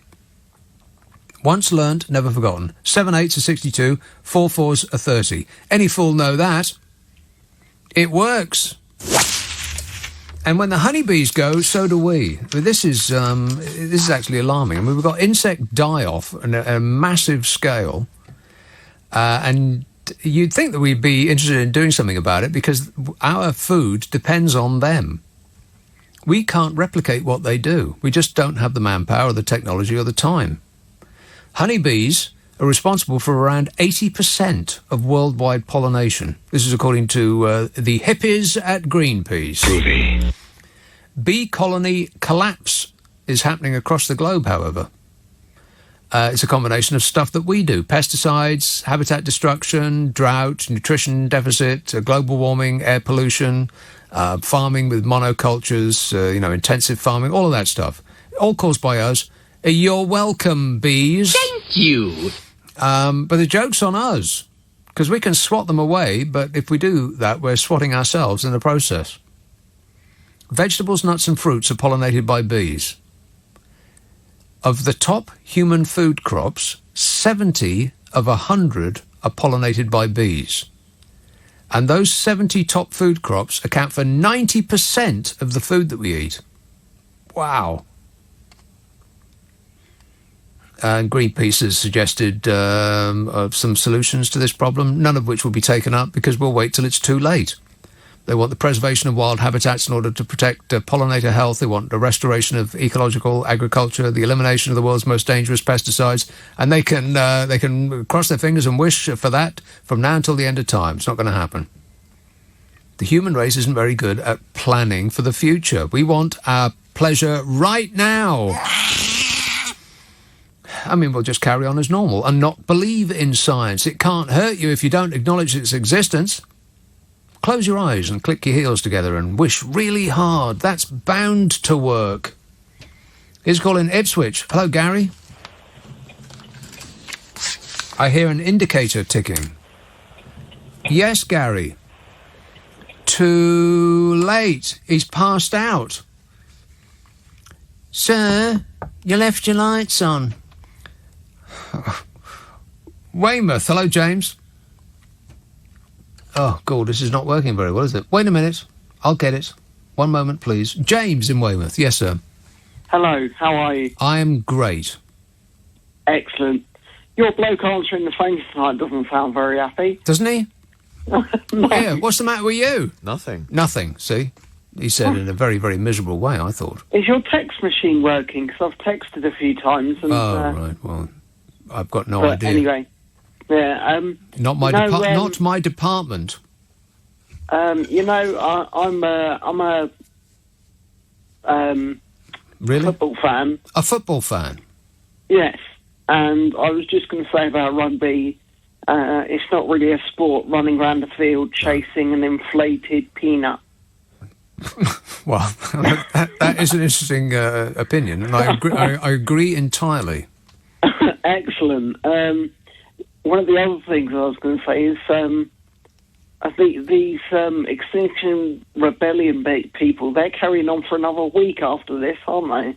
Well, they should carry on. Well, I'm not suggesting that anybody do anything illegal or upset anybody in any way, shape or form. But if they weren't protesting like this, no one would be talking about it. We'd just put it on the back burner. We'd stick it in a file and put it at the back of the cupboard and think, oh, we'll come to that later. But there's no such thing as later. Later is now. I know, but, you know, sometimes if you got a problem and you just kind of forget about it and sweep it under the carpet, you know, sometimes it don't go away. Exactly. Ticking away the moments that make up a dull day. We're frittering and wasting the hours in an offhand way, eh? But yeah, I was also going to say, being on the coast down here in Weymouth, you know, if glaciers and the Antarctic start to melt and everything and the sea levels rise, yeah, you know, it's terrifying. You know, we could get pushed up towards the Midlands and Birmingham. Well, exactly. Oh, can you imagine? Actually, I like Birmingham. Birmingham is an interesting town, undergoing massive changes. They have a library there. You wouldn't believe your eyes, James. They got roof terraces and they got balconies and they got a cafe there. They may have books. I'm not sure. I didn't look. I wouldn't believe my eyes. Because I'm partially sighted, but I'd have to ask my guide dog and see what he thinks. Yeah, exactly. He or she would love it. But the other thing was, outside my lounge window, there's a large field with some cows in, and the methane levels are beyond unbelievable in this area. Yeah, huge. You know, hot summer days, you have to shut your windows, otherwise you might asphyxiate. Oh, the smell of it. Disgusting. Yeah. But yeah, the other thing, you know, they say climate change is making ice melt quicker. Yes. Well, that's very much true, because I'm ending up with gin and tonic that tastes warm these days. Yeah, watery. The ice melts. Watery gin and tonic. Dreadful. I can. I feel your pain. The ice melts and it just ends up watery and room temperature, which is pretty rare. Awful. It's the worst thing that's ever happened to a human being. I agree with you. All right, thanks a lot, James. Keep your eyes. Keep a lookout. We're running late. Acid Lad tweets. Acid Lad. Well, it's spelled ASYDLAD. So is that Acid Lad?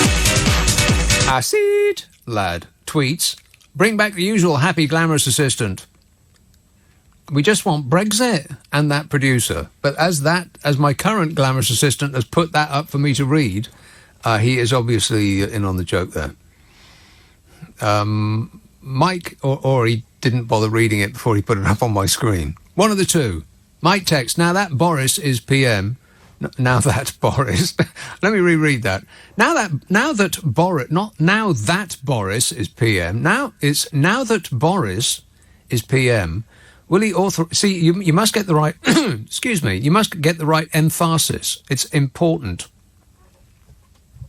Now that Boris is PM, will he authorise the use of water cannon to unglue the climate protesters, says Mike in Romford-under-Sea. Well, I bet Boris rues the day he was forced to give up his Waffen Squirter 9000s. They're becoming so useful. Peter tweets, I believe the fraudsters on climate change when China and India believe them, which they won't. They are so gullible people in the UK. It's like mass hysteria. China and India know it's a scam and they're laughing at our gullibility. This country is being destroyed by fools, says Peter. OK, see, when the tides rise and we're all in the boat, then we'll give Peter the finger as we float off majestically across the sea. And he is weighed down by his own stupidity. Ipswich, unless it doesn't happen like that, in which case I apologise. Gary. Hello, Nick. How you doing? Great, mate. You said live on a hill in a tent and you wouldn't affect the world. Yeah. Does that apply to people who live in tents going up mountains in Himalayas and things like that? No, no, it certainly doesn't. Because they've affected the world, haven't they? Yes, they have. Yeah, take your rubbish with you, morons. And it's become a graveyard as well. Yeah. What I was thinking was, because Donald wanted to buy Greenland the other day, didn't he? Yes. I wonder if he's in the know. Does he know that there could be hotels, condos, and thermal spa hotels and all of these things in Greenland? Well, that is true. I mean, he is a smart person. Trust me, I'm like a smart person. I'm going to plough all my money into this as well. but you play that spoof of Nigel when it's quite funny actually when that guy does that and he said he was hit by a horse on the head and whatever. It is funny. Best I have to call admit, ever. even though I'm a big Nigel fan. Yes. But I do remember a year ago, and I was on a couple of calls after the guy had spoofed you, and I said to you, didn't you realise that was a spoof? And you didn't really sort of answer. And then the following night, the guy came on again, but with a different phone number, and you realised more or less straight away, and you cut him off. Well, I don't recall that. What did he say? Well, this is it. I can't recall, but I know it was quite funny. Very suspicious, Gary. It sounds like you're making it up to me. I'm not making that up. That is truth. And I said to you a few minutes after he'd been on, didn't you realise that was a spoof? And you didn't really sort of answer. Right. Well, I wanted to forget I it. require further details before accepting any responsibility in this regard. I did. John Burko. Apparently he's leaving, is he? Yeah. Yeah. So who's going to take his place? Well, there's a short list, isn't there? I don't know exactly. Because I was thinking, as a sort of, I know it's not that democratic, but to put the names of people who want to be speaker into a hat and then draw out the hat. So because in theory they're meant to be impartial, aren't they? And just abide by the House rules and allow everyone the right amount of time to ask questions and put their say across. But for some reason, John Burko has turned it into a very political, which obviously I disagree. What you mean is that he has said and done things that you don't agree with, that are anti your bias. That's what you mean. No, I don't, to be honest. I just find him quite an obnoxious little man. Really? I find him highly amusing. I think his felicity with the language is commendable. Yeah, but he's turned Parliament, the House of Commons, into a little bit of a game show for people to watch around the world. Oh, please. Before him and after him, the Prime Minister's questions is a clown show. It's a bunch of drunken hoorays bellowing at each other. Yeah, that is disgusting. But I was thinking that to give everyone a chance in this country to have their MP as the Speaker, anyone who's an MP should be able to put their name in the hat, and then they draw him out, and he's the Speaker for a year. So that way, we could have, I don't know, we could have Caroline Lucas if she really wanted to be the Speaker for a year. Why not? But, you know, and I was just thinking that would be a more fair and democratic way. I know it doesn't seem it by drawing out of a hat, but it would actually give a little bit more impartiality to choosing somebody's best mate or somebody who they think deserves it or whatever. Well, don't forget that the man, that John Bercow, is a Conservative, and it's the Tories that have been whining and whining and whining about him. Because he's not to be a Tory nowadays, because he's actually fulfilling his duty of to allow Parliament to have a say, rather than just being Parliament being shut down by the Prime Minister of the day. He's doing his job. That's what his job is. Yeah, but to follow a particular party nowadays and become an MP for that party doesn't mean a thing in this day and age, because, as we know, it's not like he joined the Conservative Party today. I mean, he's been a member of that party for a dog's age. I know, but you think of Dominic Grieve, an independent Chakaramuna. What is he? I don't know what party he's in at the moment. Well, parties change their direction, and just to say that I used to be a Conservative, therefore I will always be a Conservative, regardless of which direction they're in, just means that you're not a thinking person. I mean, we change our minds about everything all the time. You've been voted in for that party, and that particular constituency wanted you to represent them under that guise of a Tory. There's various ways to think about that. I mean, some people would say that I would say that people vote for whoever is the leader of the party, whoever they want to be PM, regardless of who their local MP is. They just look for the party that they're interested in, and most people have got no idea who their MP is. And don't recognise the name on the ballot paper. They just vote for Tory or Labour or Green or Monster Raving Loony or whatever it might be. Then Boris is going to walk the next election because everyone will vote for him. I very much doubt it. Everyone? I think a good percentage of the country will vote for Boris. Well, you're backing down massively, Gary. Everyone to a good percentage. And next thing you'll say is no one. We can see he's fallible. We can see he's got his downside, but he is in the terms of he is likeable. Oh, please, likeable. Okay, well, let's get Anton Deck to run the country if that's what we're after. Well, that's how the country's been going, because if you think about it, we have now got an entertainment culture in the Houses of Parliament. And we should stop that right now before we go to the extent of you-know-who. I'm president! Can you believe it? Yeah, we must stop immediately. All right, thanks, Gary. I got to go. Let's see if I'll fit one more call in. This one is in Euston, and it's called Ian. Ian. Yeah, g'day. How are you?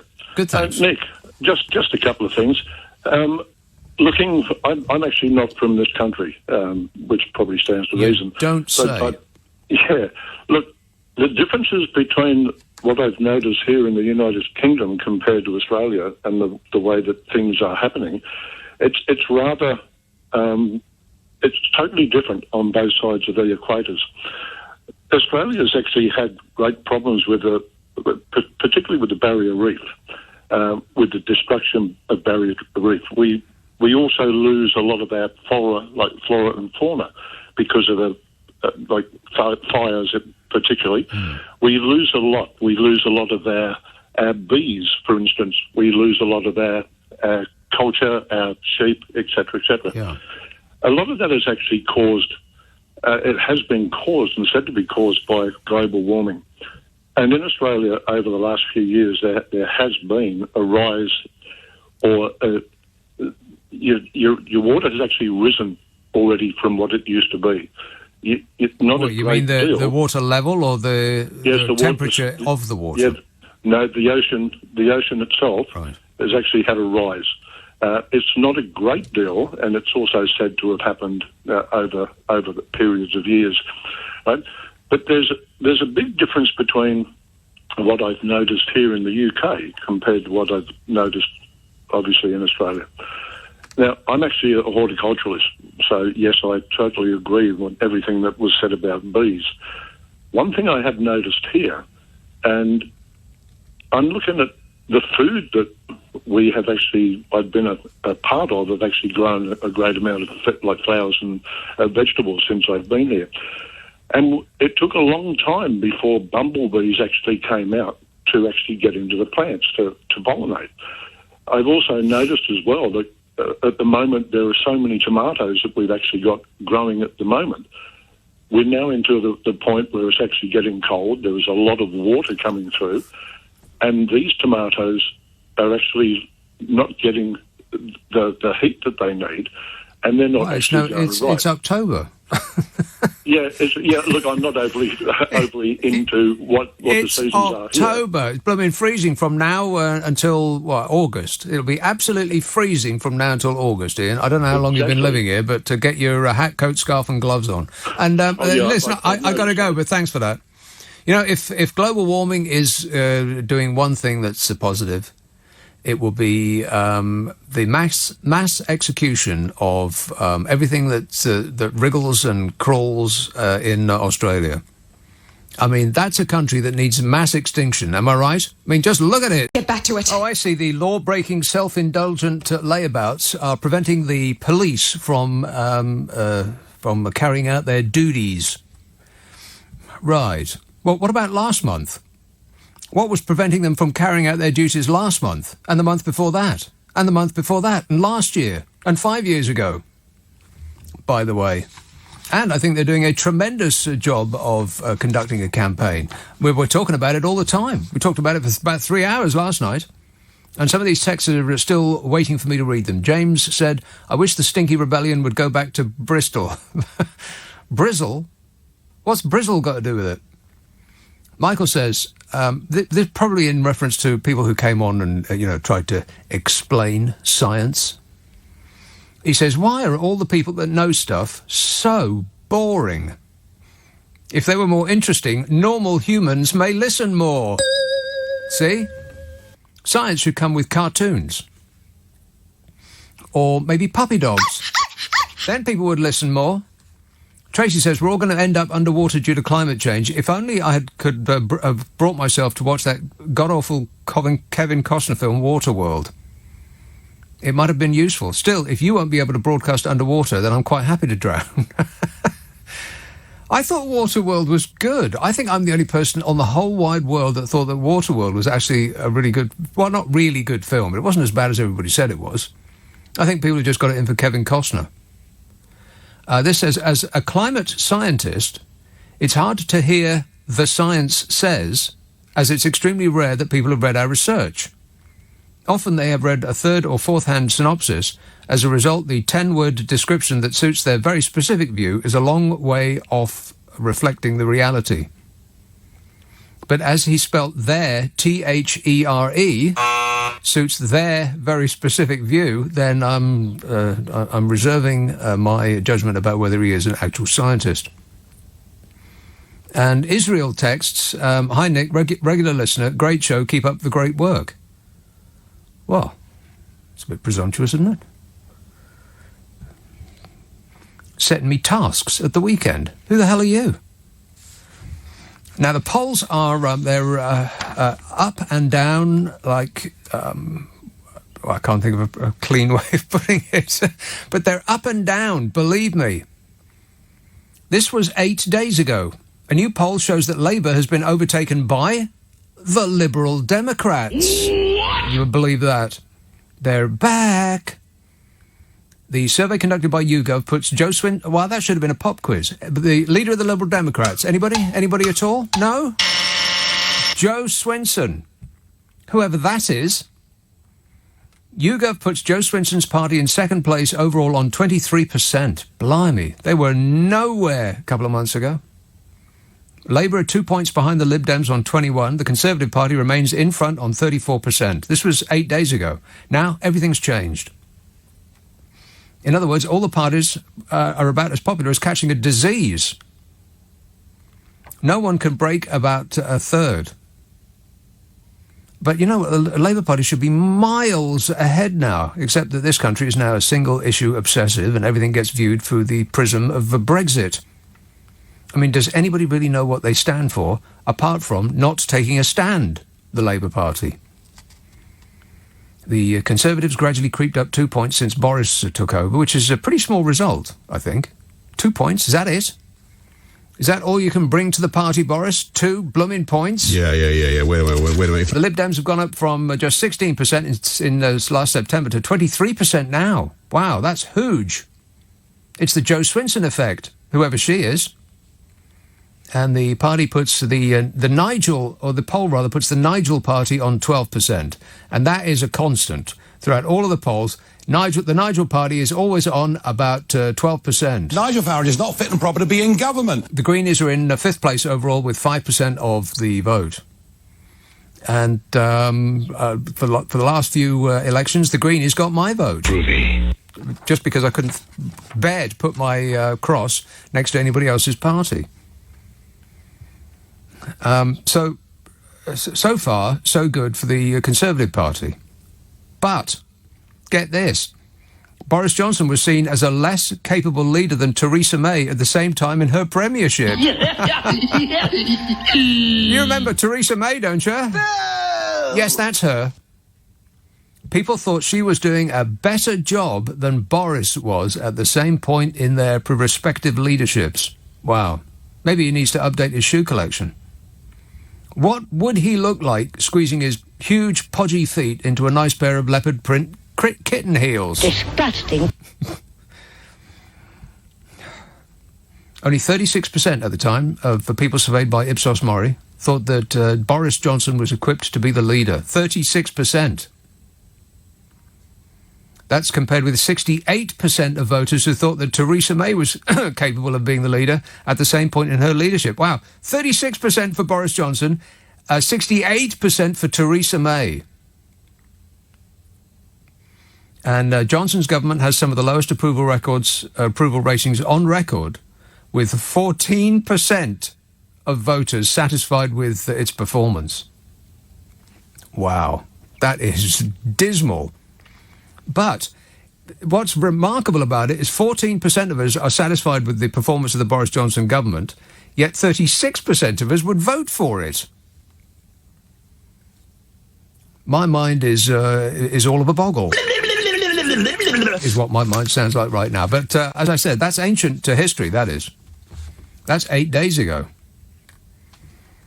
Now, 5 days ago, this. Nearly half of voters want Boris Johnson to resign as Prime Minister. But he's only just begun. Here, get the Carpenters on the phone, they'll sing it to us. Rock and roll! Not picking up? Keep trying. This is according to a survey conducted by Opinium. 47% of people who expressed a preference believe that Boris Johnson should leave. As in, go. With great vengeance. Bye-bye. That's because they said that it was because of the Supreme Court ruling that his prorogation of Parliament was unlawful. But it also might be that they never want to hear the word prorogation again. It's a horrible, horrible, horrible word. I hate it.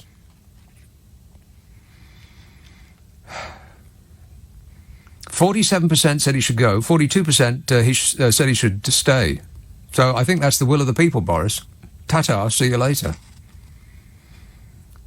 And about half of us thought that the court ruling was correct, that the prorogation of Parliament was unlawful. This, let me remind you, was 5 days ago.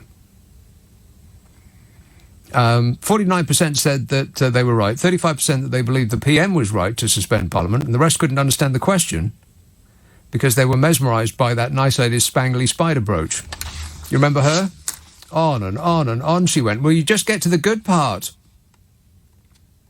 So that was 5 days ago, and that survey put the Tories on 36%, Labour on 24%, a lead of 12 points, Lib Dems 20%, and the Nigel Party on 11%.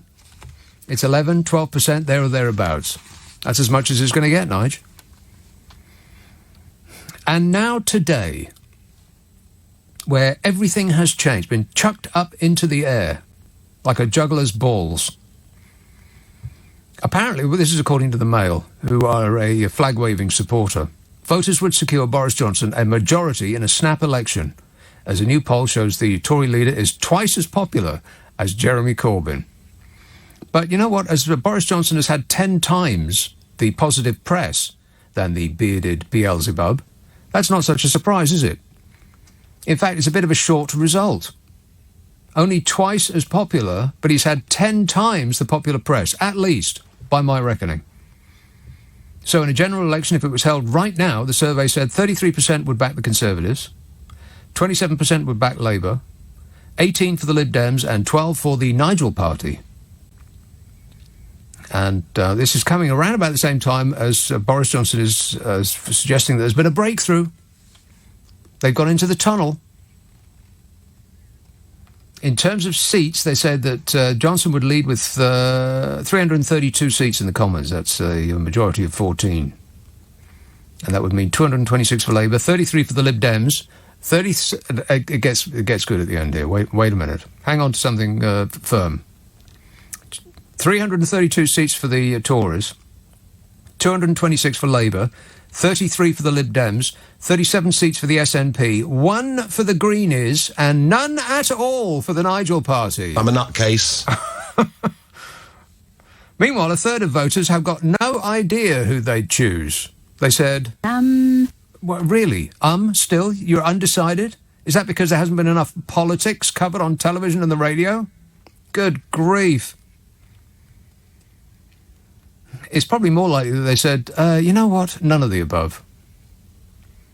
That is my absolute firm decision. None of the above. I'm not undecided, I'm totally decided. I don't like any of them. But, you know, in a general election, it's probably true that at least some of that third, should we say 86.5% of the 33% would have made their minds up one way or the other. And you know what they should be? We should all be propelled by force or at gunpoint, if necessary, to go to the voting booth. As soon as they erect those plywood booths and take over your local school, you should be making plans to go and mark your X. Or just scribble, mindlessly on the ballot sheet. Ruining it is a valid option, but you just got to go and do something. It should be compulsory in this country. I mean, if they can do that in Australia, where death lurks around every corner, we can do it here, where you're only likely to get bitten by a ladybird. Nobody ever died from a ladybird bite. And the EU and our lot are in intense negotiations. And, who knows what might come out of it. This is ahead of this Crunch Summit on Thursday. And it seems to me, and I'm completely ignorant about this and everything else, as a matter of fact, but it seems like they're putting up the same plans as Theresa May had and was told no. And furthermore... No. Yeah, but now it sounds like a great idea, so they just invented it. Oh, a line down the middle of the Irish Sea. Why didn't anybody think of that before? Theresa May's stuck in a little house, screaming the walls down.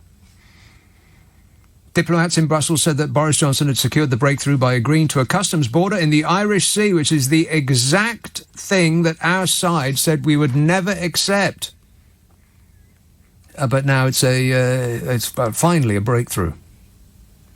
Boris Johnson said the new blueprint, which he had kept determinedly under wraps, would mean that the whole of the UK takes advantage of Brexit. That's an excellent way of putting it. Taking advantage of Brexit, which means that we'll all be in the same soup.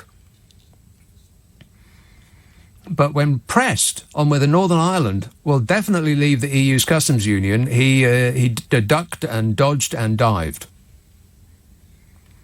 He said, look at what I've said before and draw your own conclusions, which is as meaningless a thing as I've ever heard a British politician say. What on earth does that mean? The data from this poll, which questioned more than 2,000 willing people, suggested that voters were more likely to blame Parliament or the European Commission if the departure from the EU is delayed beyond the October the 31st deadline. And newspapers are counting down every single day to our glorious exit, where the sun will always shine and the grass will always be green. Want to score some pot? Boris Johnson was elected as the Conservative Party leader on July the 23rd after winning 92,000-odd votes against Jeremy Hunt. What's this? I'm just reading blindly, but it doesn't seem to have anything to do with what I've just said. I think I've tacked on some nonsense on the end of this sheet. Never mind, please disregard that. We'll edit it out later. But, blimey, what a way to run a country, eh? I think he's betraying a quite stupefying ignorance. Thanks, Boris. You're the best. Jane tweets, Corbyn is not doing well because the mums on Mumsnet don't fancy him anymore. Well, you don't like him since he's smartened himself up a bit? You preferred him when he looked like a bit of rough, like he slept in a skip? Faizan texts, my dad drives an Audi and does not tailgate. Pfft, rubbish. That sounds like fake news to me. Stoke-on-Trent, hello, Paul. Hi, Nick, how are you? Good, thanks. Great stuff, yeah. Do you think we'll be talking about direction in another 5 years' time when obviously reaches 51st or 50th anniversary, do you think? Yes, I do. Yeah, probably will. From now until the end of time. The ramifications of Brexit will continue forever. Forever, yeah, whenever, yeah. We've got my subject about the climate change. Do you think the protesters, do you think they'll, gain anything from this causing? Well, wouldn't it be great if they saved our lifestyle? That's right, yeah. But it's depending if you get the message to the politicians, isn't it, really? If they listen to them. Correct. Will they listen to them? That's right. That's the message I want to say. Oh, is that it? Blimey, that was brief, wasn't it? If the politicians listen to them, then it will have all been worth it. Absolutely. And I think the politicians are listening to him. I mean, Boris Johnson is peppering the Queen's speech, apparently, on Monday. It'll be all about, saving the environment. Yowza. He's become a hippie. It's going to be a tree-hugging Queen's speech. And it wouldn't have been had people not been yelling and screaming and bellyaching about it, because politicians aren't remotely interested in doing anything that they don't think will get them votes. Which, amounts to... it all boils down to the same thing, really. It's all about the money, honey. If there's more money in trying to protect the environment, then they'll do that, rather than ravage it. On the other hand, Tony texts, my ambulance had to go through an Extinction Rebellion checkpoint before I could get my patient to hospital, and they removed all plastic items before they sent me on my way. Totally insane, he says. Yeah, and rather unbelievable, Tony. An Extinction Rebellion searched your ambulance for plastic stuff, and they removed it all before sending you on your way. Rubbish. Darkpaw tweets, the Lib Dems aren't only about stopping Brexit, they're also about stopping the loan charge, a pernicious tax policy enacted by the Conservatives that has so far seen 7 people commit suicide, but no one will report on it. The loan charge. I don't know what that is. Leave it with me and I'll look it up. Jim texts, Nick, all this climate change business has given me an idea. Post-Brexit Britain can become world leaders in yoghurt weaving. Oh, God, that sounds very much like a listener with material. No. It should have been, oh no, never mind, I hit the wrong one. I'm feeling woozy. Bloomsbury, hello, Sophia. That didn't work. I'll try it again. Bloomsbury, hello, Sophia. Hi, Nick. How are you getting on with the baked beans? Maybe that is simpler. Or else you can have them with sausages. What? Yes. It could be simpler. But anyway, instead of the lapdogs, I'm talking about black cats, magical black cats. Right, I've got no idea what you're talking about, Sophia. What are you talking about? My black cat. You're talking about your black cat? Yes, it's magical. Right, and what's that got to do with baked beans?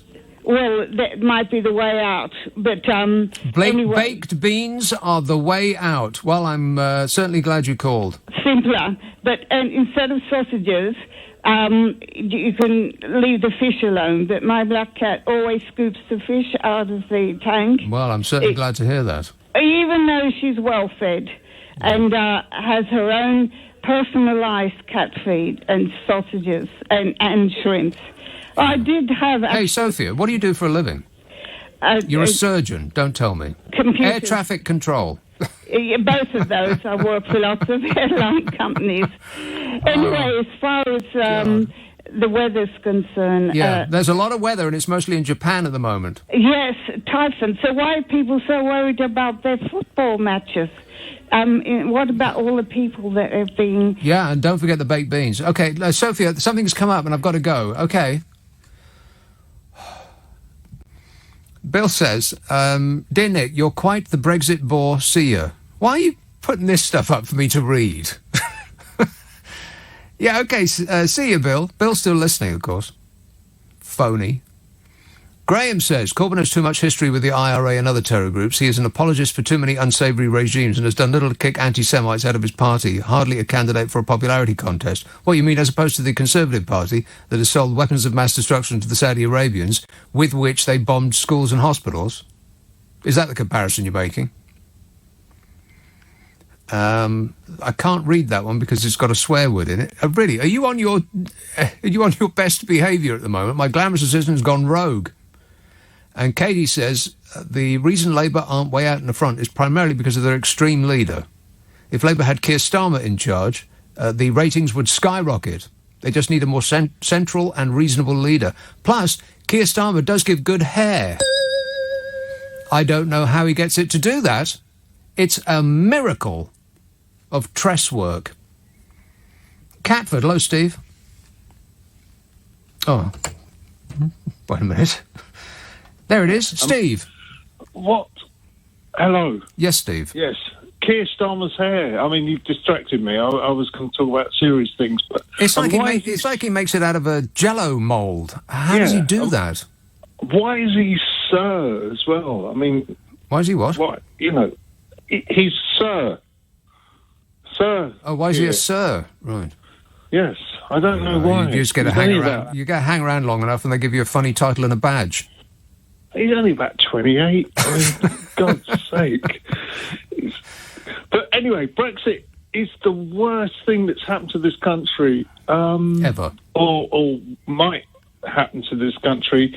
I think for about 40 years or... Well, what happened 40 years ago that was so bad? Well, we joined. That was pretty good. So I think it's just awful.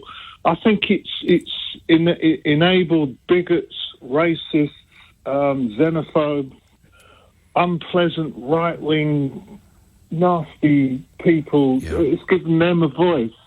And I'm not saying all people that voted... Well, I think it's actually instructional. In that regard, I think it's instructional, because people thought that, we've kicked racism out of football and we're all together as one and everybody's tolerant and peaceful and nice. And I always thought, oh, no, we're not. We're absolutely boiling with rage inside and everybody hates everybody else. And this has proven it true. It has, and it's no use denying it. I mean, I've been kind of unscientifically following this for years, and the people... What does that mean? You've been unscientifically following it? Well, listening, reading, reading. looking at various media and talking to people, real people. You know what people are like. Yeah, I do. I've met people. You don't want to know people. They're awful. Yes, they are awful. That is absolutely correct.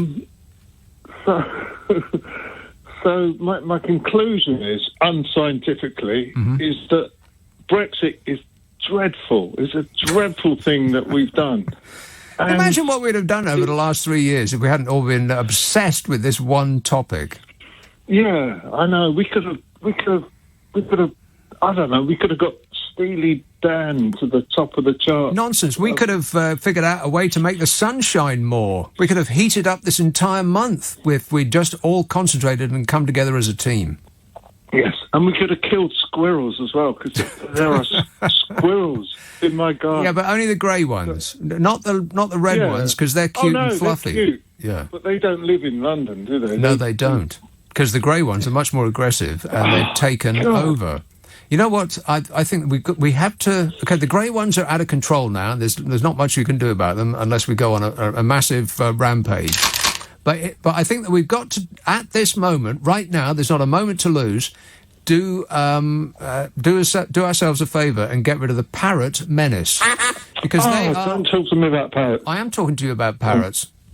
Well, okay. I mean, that was rhetorical or whatever. But there's loads of them. They began here in South London. Mm-hmm. Apparently, they up the road somewhere in Eltham. Really? Right, okay. Someone let I one want out. the name of the person responsible, because they're all over the blooming place and they squawk and they are also very aggressive and they turf our beautiful songbirds out of their nests. Yes. And they eat all their, I've got no idea what they eat. Trees. They eat their trees. And you know Paul McCartney's beautiful song, Blackbird? It's got a little blackbird singing at the end of it. Yeah, it's not going to have a squawky... No, exactly, yes. They don't belong here. They belong up the jungle. Let's send them back with great vengeance. Absolutely. Brexit for all.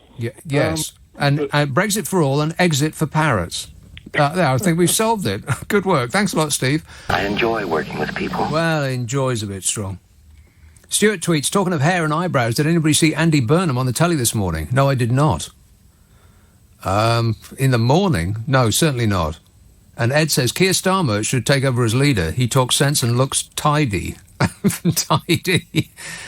What does tidy mean? Is that some teen euphemism for, well, I can only imagine it's hot. Ed, have you got the hots for Keir? Keir Starmer looks, I don't know, he almost looks unhuman-like. His head is completely oblong, like it's square. He's got 90-degree corners on his head. Kind of like he's been made out of plastic. Weybridge, hello, Jennifer. Hello, Nick. Jennifer.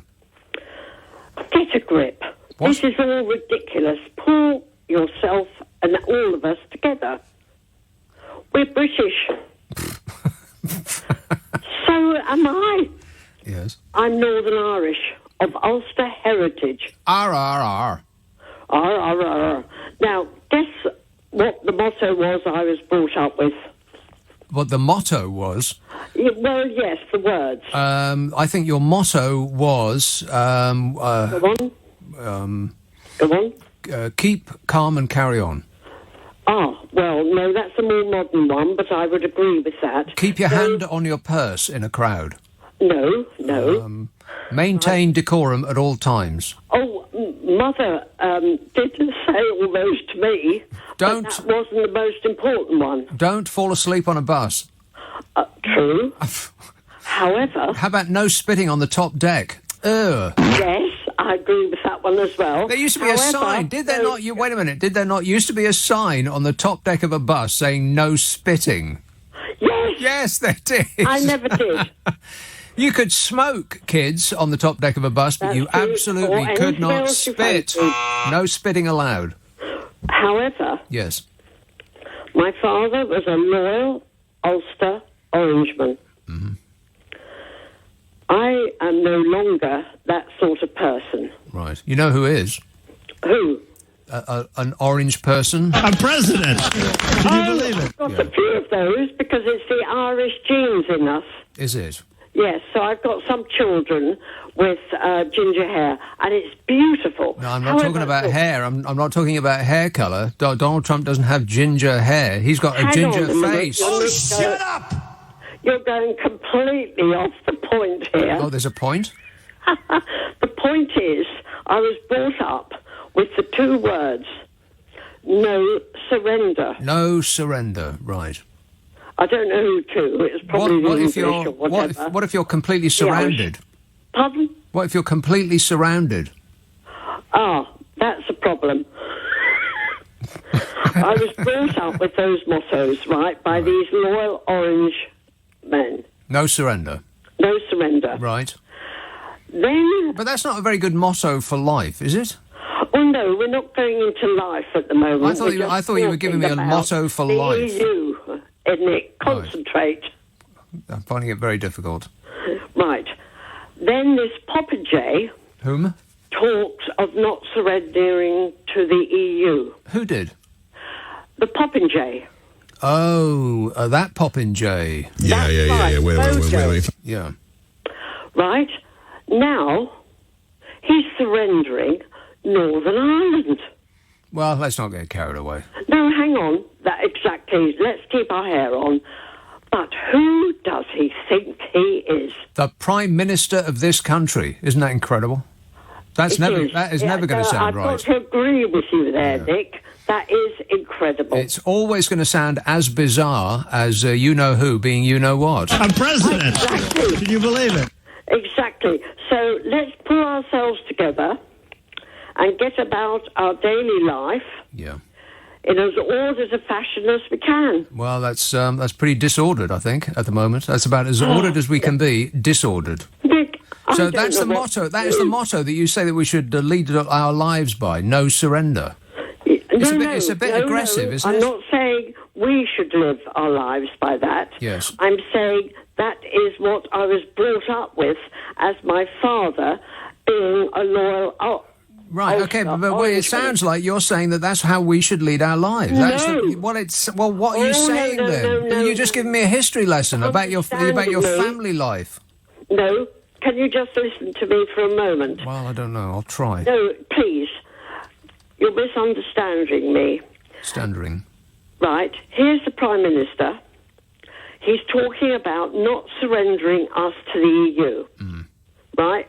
Yeah, you're with me so far? Yeah, this is nonsense talk. Nobody's surrendering anything, but go on. He is. He's surrendering Northern Ireland. Right, but I thought we'd been through this already. Right. Oh, it's been lovely talking to you, Nick. She doesn't mean lovely. She doesn't mean lovely.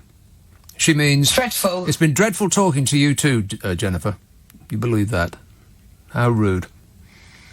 I had... my school had a motto. I distribute cheerfully. I still don't know really what that means. What does that mean? I walk about cheerfully? Well, laughing every now and again? Just for no reason at all?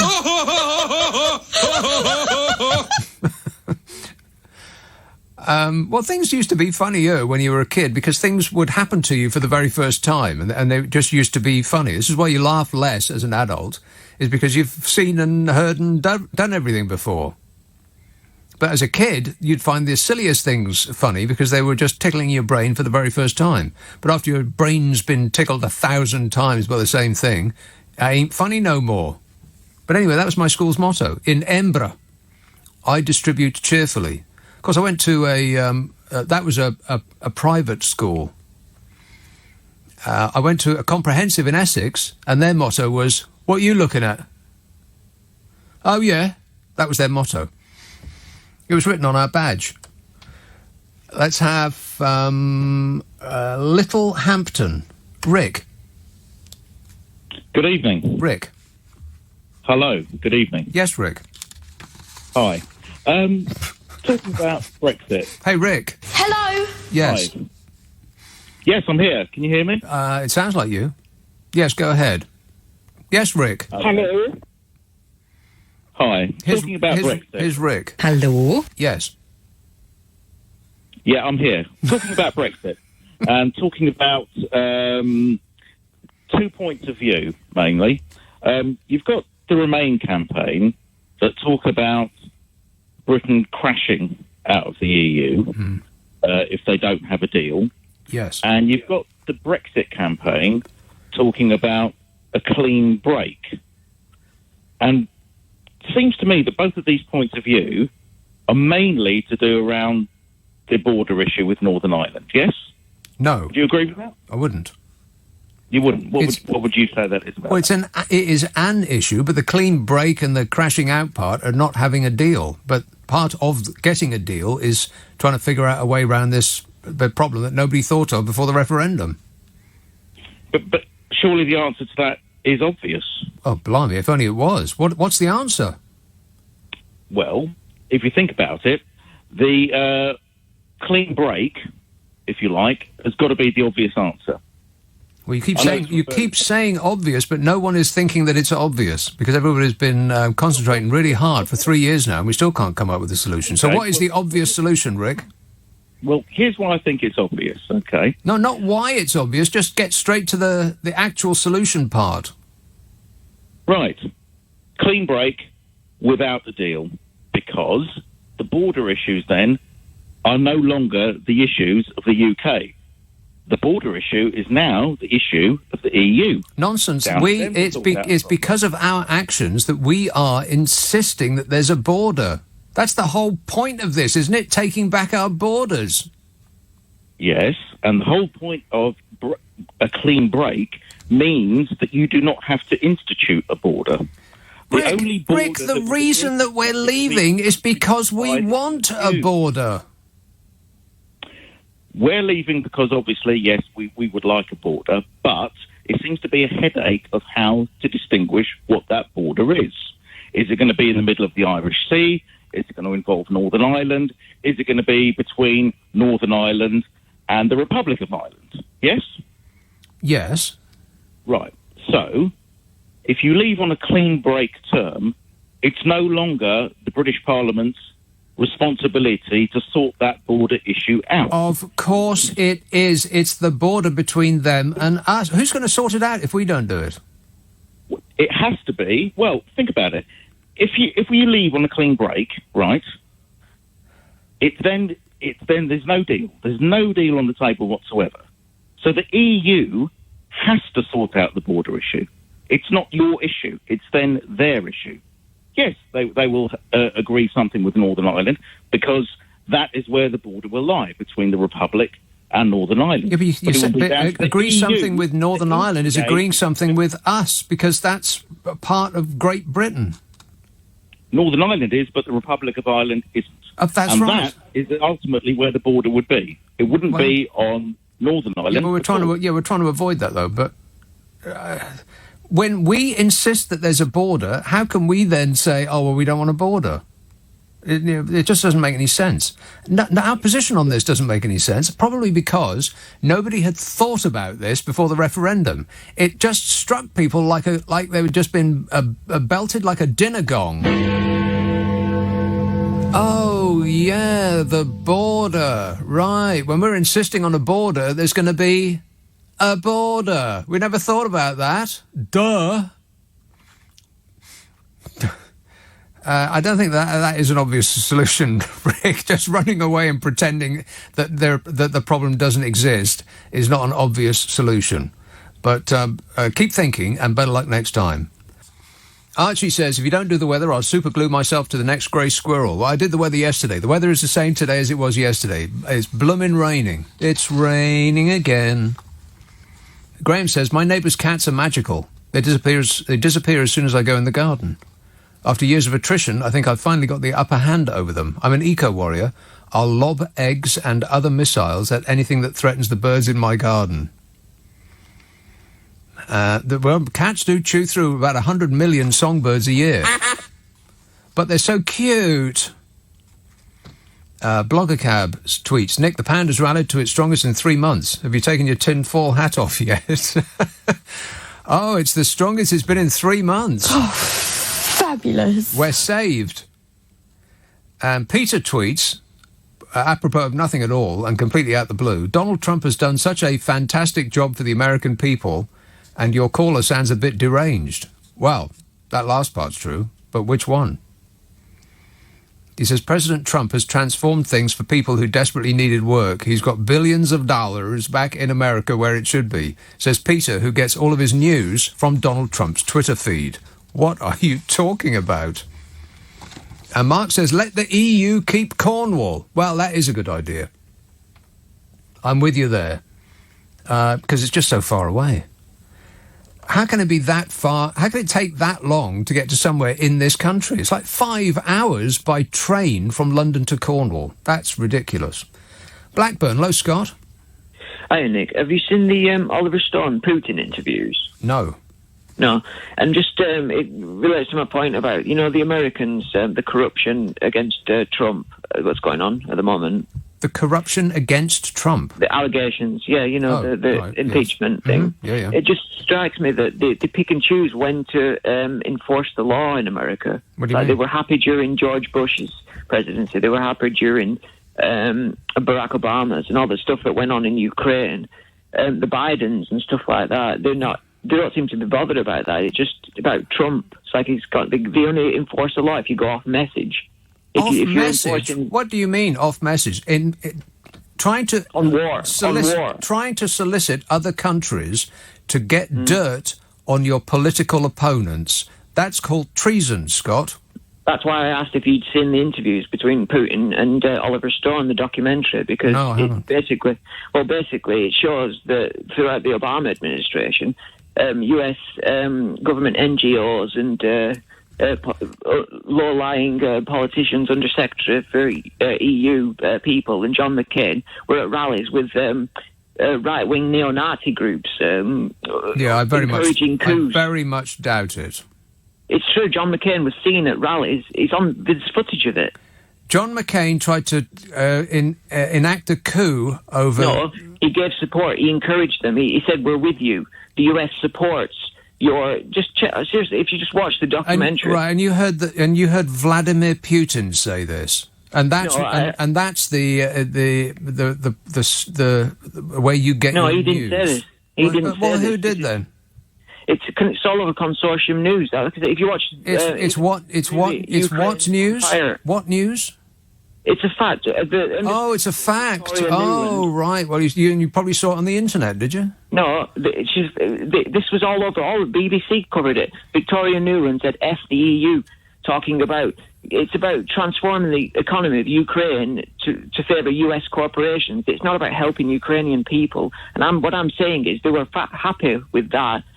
But when Trump he starts pulling out of wars and stuff, they start to get upset about corruption. What war is Trump pulling out of?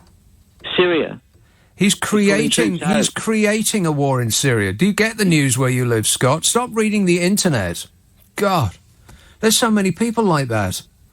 Oh, yeah, I read it on Facebook. That must be true. Aliens from space are affecting us by mind control. Yeah, haven't you heard?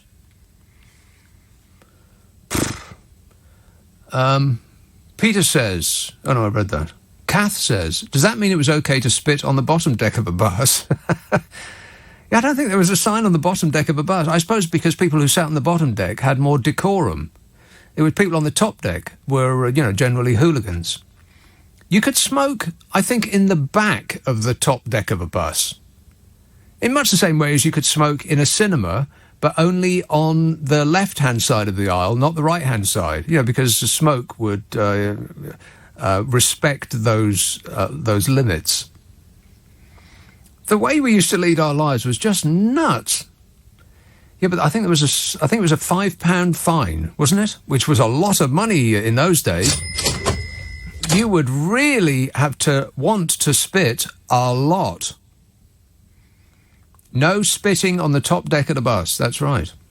Kath says, my local swimming bars have a sign on the wall next to the swimming pool which says no diving, bombing or heavy petting.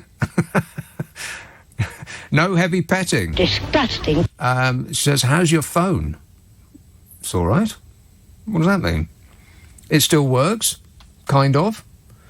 Let's have, who's been waiting the longest? Southampton. Hello, Ryan. Ryan. Yes, Ryan. Too late. Bovington. Mark. Yes, mate. Yes, mate. Yes, sir. Mark. Yes. Get on with it. Too late. Are we running a delay here? What is going on? Are these people fully prepared? Hatfield. Hello, Pamela. Hey, sweetness, how are you? There you are, You're you on see. one tonight. Am I? Well, I have 3 points. Go on. The squirrels, because I'm Canadian, Yeah. you can actually barbecue them, and they're tasty and lovely. Oh, that is awful, Pamela. It's true. People are going to be shouting at the radio. No, it's true. And then if the house cats are entering your garden, you can actually order lion dung and spread it about, and the house cats will not enter your garden. Well, I heard that, but where do you get lion dung from? Online or at the zoo. The zoo. Yeah, at the zoo. Yeah, you just nip what over. Do you think? You what just, do you think? Wait a minute. What? God, you're loud. Has anybody ever said that to you? Oh, a little bit loud. Yeah, like she's screaming at me. Really? Yeah, just calm down, Pamela. Are all Canadians like this? No, we're just happier and funnier than the Americans. Oh, right. Then you're coarse neighbours. Yes. What if Spitting Image returned and had a puppet of Putin? Well, I think Spitting Image is returning, and it's got a puppet. They should have a puppet of. Why don't you get online with them? You'd be hoot. Get online with them. You know, you should have a puppet of yourself. Well, then I'd be able to play with myself all day long. Disgusting. Yeah, that's well, quite right. making love alone is no fun, but it's safe. Well, if you say so, Pamela, maybe you're not doing it right. But that's for another show. Does any of this show make sense so far? No. Not really. 0345 6060 973. Maybe this guy's ready now. Well, I guess we'll find out. Bovington. Mark. Yes, sir. Mark. Yes. Oh, my God, Mark. Please just say what it is you called in to say. Well, I've called in to talk about Brexit. Yes, sir. Yes. Thank you. How are you today, my young man? I'm. It feels like I'm drowning here, Mark. Turn your radio off, and then you won't hear what you said 7 seconds ago, which is what you should have been told before you actually got through to me. Okay. Yeah, I'm fine, thank you, sir. I didn't ask. Go on. Okay. Basically, last night there was a bit of a debate about helmets, but I'm not interested in that. No, coincidentally, me either. No, neither am I. Well, neither am I. But I certainly am glad that you mentioned it. Yeah, purely on the fact, my learned friend, that I blame myself. Maybe I'm not doing this show right. No, you're doing it okay. No, okay, at best. I take full responsibility for this call. Go ahead. Okay, Brexit. At this moment in time, basically, I think Boris Johnson is doing the best that anybody could do. Well, he's doing the best that he can do. Yeah. Wait a minute. Which is not necessarily the same thing as the best that anybody could do. Theresa May was doing a better job. So said people 8 days ago. Yes, sir. I totally agree. And they bullied her. Yeah, they did. And now she gets to sit on the back benches and glower at them. Yes, Matt. Yes, sir. Yeah, they bullied a lady. But with Boris... Yes. Okay, we all know Boris. He's a gentleman. Is he? Same with me. I went to a private school. A gentleman? Well, I'm not sure about that. I don't think we're all in concord on that issue. He's a man, I suppose, but a gentleman. This came out yesterday. Finally, somebody is doing something about it, or suggesting on her way out that she's going to do something about it. As she says, bye-bye, she's going to do something about it. The country's chief medical officer said in her final report, eating or drinking on trains and buses should be banned. Yeah, never mind about spitting. Eating and drinking banned too. Should be banned, eating and drinking on trains, in a bid to end Britain's mindless snack culture. This is Professor Dame Sally Davis.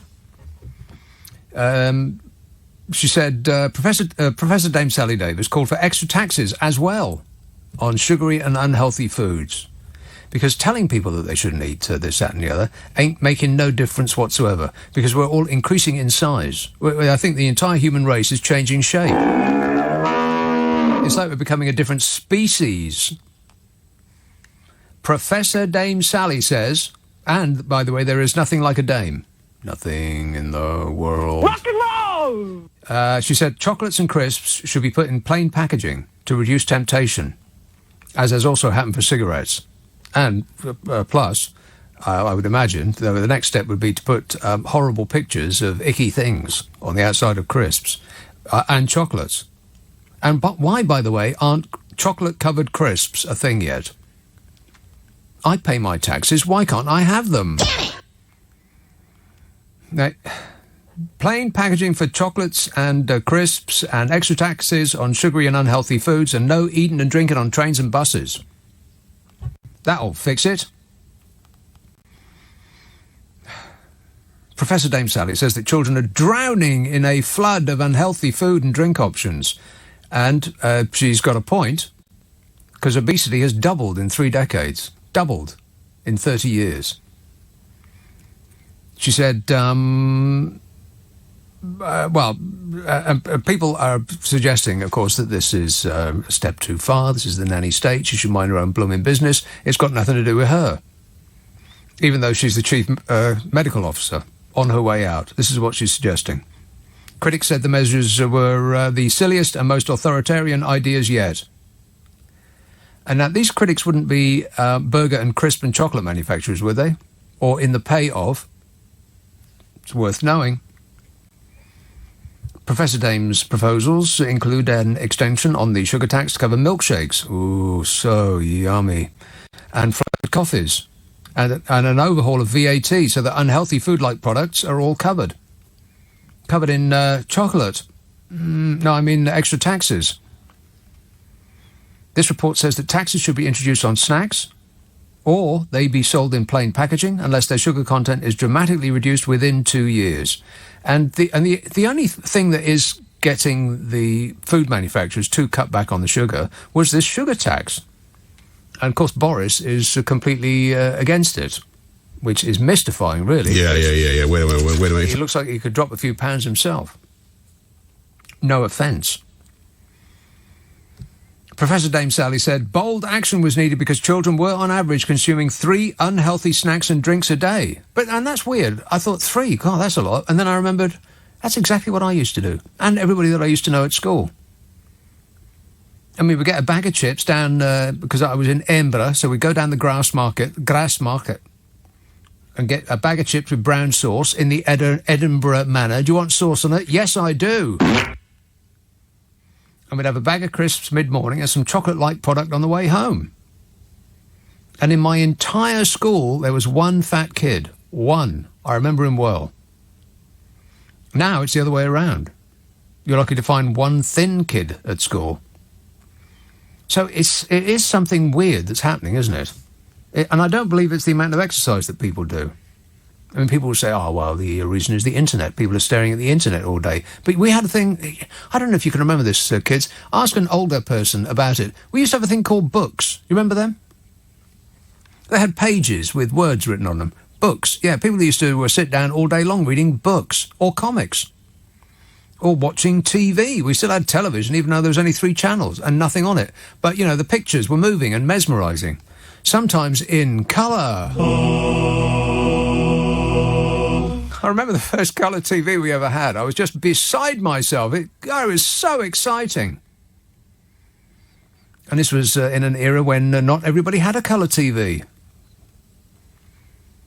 And the only thing that was on, I vividly remember this, the only thing that was on during the day, because the other channels didn't start during the day, they started at 6. And we'd probably get a lot more done as a country if TV did not start during the day. It all started at 6. And maybe never on a Tuesday. I think one of the Scandi countries did that, didn't they? There was no television on Tuesdays or something like that. You know, one of the perfect 6-foot blonde countries. Sounds like something they'd do. The only thing that was on when we got our colour television delivered, and I turned it on, absolutely rapt with, thrilled I was. The only programme that was on during the day was cricket. Boring. Cricket. So it was just this vivid acid green with fuzzy little white blobs moving about. Dreadful. Anyway, that's got nothing to do with what I'm talking about. This is Dame Sally, Professor Dame Sally. who said that snacks should be sold in plain packaging in order to stop kids being, so large and round. I mean, talking about blobs. And she wants an outright ban on consumption of any type of food or drink on all urban public transport. And you know what? She is absolutely correct. You know, I was on a train. I have mentioned this on air when it happened. Last year I was on a train and two numpties got on. A husband, I assume they were husband and wife. They were in their 30s and they were dressed like business persons. They'd just come from a business meeting. And they were on a packed train going back up north, and it was standing room only. They'd got a seat on one of these 4-seat tables. The two of them were on the outside.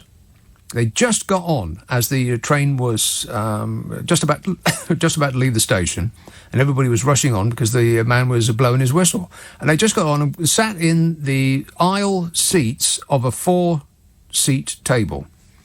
And they brought with them an entire Chinese meal in bags.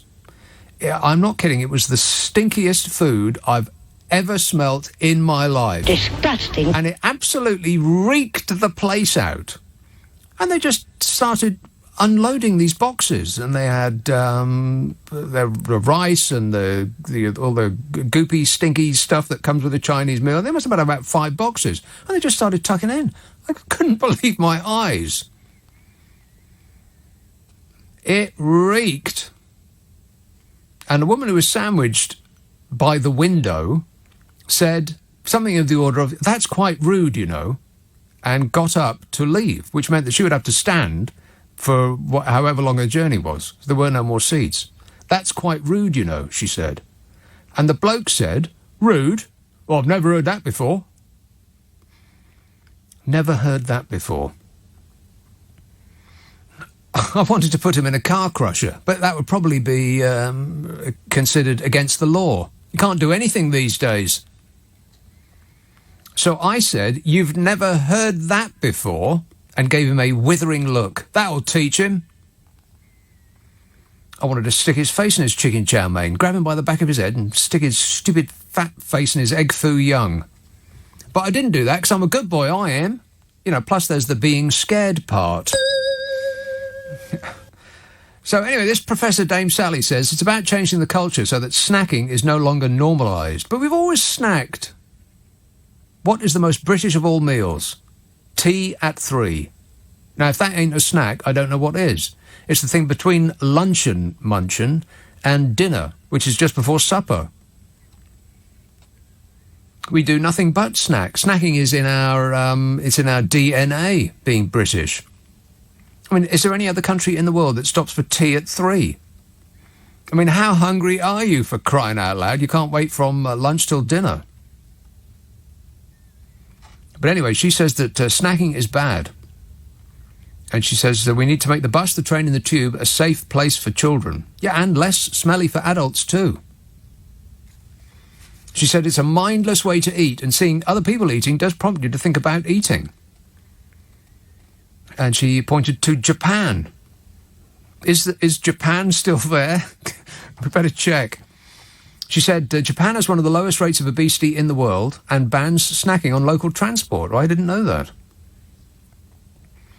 I'm not sure that the two are necessarily connected. I mean, one does not perhaps lead to the other. That snacking on local transport would lead to a thinner society, but it'll probably help. I mean, we are obsessed with oral pleasure.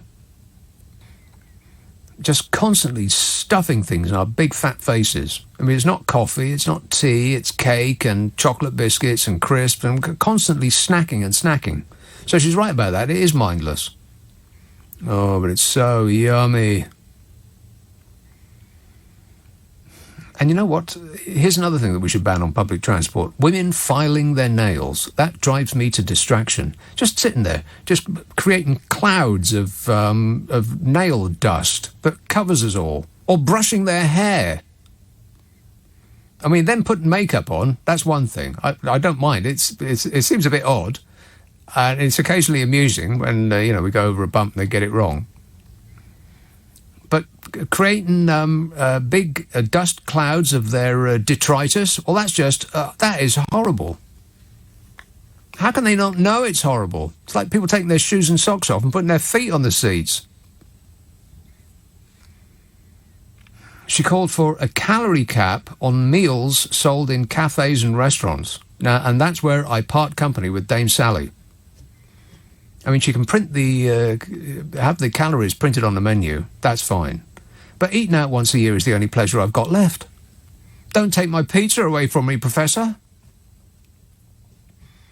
She says only low-calorie food and snacks low in salt and fat and sugar should rather be offered at major sports events, which is also a good idea. I mean, get fans to eat like their idols while supporting their idols. Premier League footballers don't eat pies and drink pints. That's why they look like that, and we look like this. The only six-pack we've got is the one you find in the fridge. And why the panic? Well, 1 in 3 children ending primary school are overweight or obese. That's incredible. 1 in 3. You look at a picture of a crowd from 30, 40 years ago, there are no fat people in it. Zero. You could put all the fat on everybody in the crowd in a margarine tub. No one had an ounce on them. Now, ending primary school, 1/3 of kids are overweight or obese. It's become the new normal. It's also become the new normal for children to suffer weight-related diseases which could shorten their lives and, in the process, cost us billions and billions and billions of pounds. And as she's saying this, all of which sounds perfectly normal and sensible to me, people are pushing back like mad. Oh, this woman's crazy, they're saying. She'd mind her own blooming business. She's the chief medical officer. It is her business. And Boris Johnson's pushing back because he thinks that it's going to be politically advantageous for him to say, the nanny state, and it's got nothing to do with us, and you should go ahead and just gorge. But it's not healthy for individuals. It's not healthy for society. I mean, unless I'm getting all this wrong, in which case you must correct me.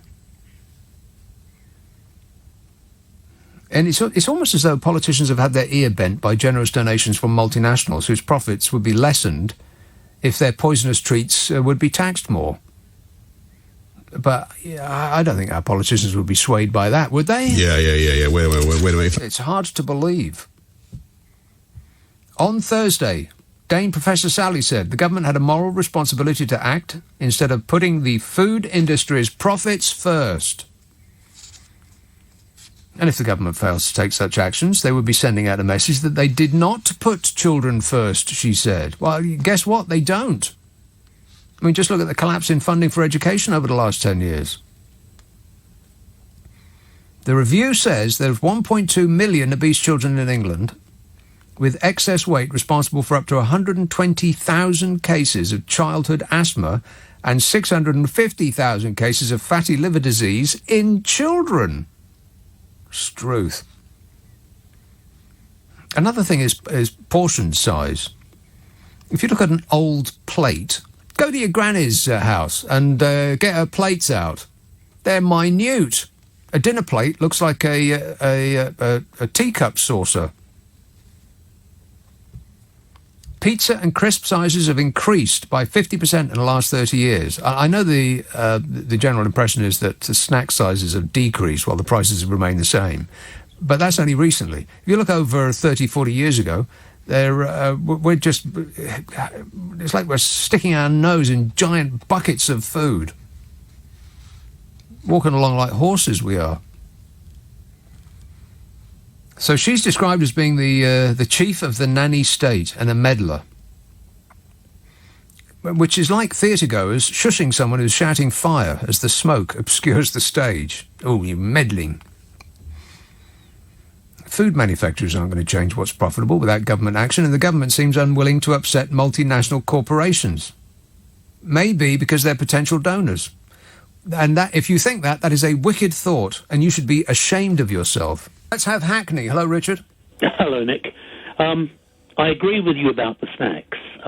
Although I have to say that one of the only reasons for living in New Zealand is that they have a biscuit there, which is like a Garibaldi, but covered in chocolate. A Garibaldi? Remind me, what's a Garibaldi again? A Garibaldi biscuit. You know, it's the one with all the sultanas and the biscuit bits. Have you never had a Garibaldi biscuit? No, wait, it's like a it's a sandwich of dates, isn't it? Dates? It's sultanas, I think. Garibaldi. It's like a tube of biscuit around mushed fruit. No. You're thinking of Fig Newton. That's right, yes. Wow, Garibaldi are long and flat. You are an expert. Garibaldi are long and flat, and you get about 4 of them in a packet, but they're huge. Right. Oh, I think I know what you mean, yeah. Try one. It has the same shape as like a cheese cracker. Yes. Right. Covered in chocolate. Yes. Wow. I know. Almost worth the plane trip to New Zealand. Almost, but not quite. Snack. Yes. You've been to Italy. What? Oh, are you there? Yes, I am now. Okay, I'm still with you. You've been to Italy.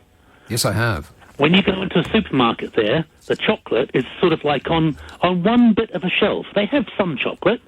If you want to find sweets, they're there. You can find them. But what they have is big fruit stalls. Yeah. So if your kids say, I want something, you go along and you buy them a peach. And you give the peach to the kids, and it's huge, and it's soft, and it's delicious, and it's juicy, and they love it, and they eat it, and they're happy. You do that over here. I mean, go down to Tesco's and buy a peach. Yeah. And you get a plastic box with 5 small, hard, round things in. Yeah, you could use them as cricket balls. Don't take a bite in them. You'll lose your front teeth. Mm-hmm. And it says, for your convenience, store for 3 to 5 days before eating. Well, it's worse than that. When they say ripe and ready to eat, that means you could bang a nail in a wall with them. Exactly. So what you do is you buy them. You can't give them to the... Well, here, little Johnny, take this, and in another 4 or 5 days, that will be really yummy. Yeah. And it's the same with tomatoes. I remember taking the kids round, and you could just buy a bag of tomatoes and give them and they tasted of something. Well, they also were reasonably affordable. Tomatoes now are about the same price, pound for pound, as gold. Why do they cost so much? They also taste the same as gold. They're absolutely flavourous. Water, yeah, it's like red water. Yeah. So this is because this is good for the supermarket. I mean, the supermarket don't want to throw away rotting fruit. So they don't sell fruit which is ripe. They sell fruit which is 2 weeks away from being ripe. Yeah. Which means that I've got nothing to give my kid. Right. If my kid wants well, you have to think ahead. Or a pear or an apple. They almost certainly won't want that. They would want it if they had a ripe one. Yeah, I'm not sure about that. It doesn't tickle the brain senses like chocolate-covered crisps would. Well, yes, or chocolate-covered Garibaldi biscuits. Ooh, so yummy. Now I want some. Having been in that situation, when... Where have you gone? Where's he gone? Oh. I don't know when they're going to figure out a way to make mobile phones actually useful as, phones. Eventually, I'm sure. So far, nothing. I think that there's something wrong with fruit. I'm aware that the fruit that you buy in the shops is not necessarily just plucked fresh from the tree. It was plucked fresh from the tree last year and then kept in a warehouse and covered in some sort of gaseous substance to keep it from ripening. I know all that. But what is it with fruit that you buy that is rock hard when you buy it? And they say, put it in a fruit bowl and it will come to ripeness and perfection within the week. And you do that, and it's solid for about 5 days, and then on the 6th day, it turns into like sponge. It's just this sort of mushy... Nectarines are like that. I mean, I know it's the end of the season of nectarines, but how are they... Do they become sort of a dry... It's like eating a bath sponge. Where does the juice go? Just curious. 0345 6060 973. Let's have Stretford. Brian. God, I'm not doing it very well. Hang on a minute. I'll get there eventually. Brian. Bye, Virgin. Yes, sir. Yeah, could you hear me? I can now. Yes, can now. Yeah, go ahead. Yeah, I'd just like to say it's great to hear you on the radio again. Thanks.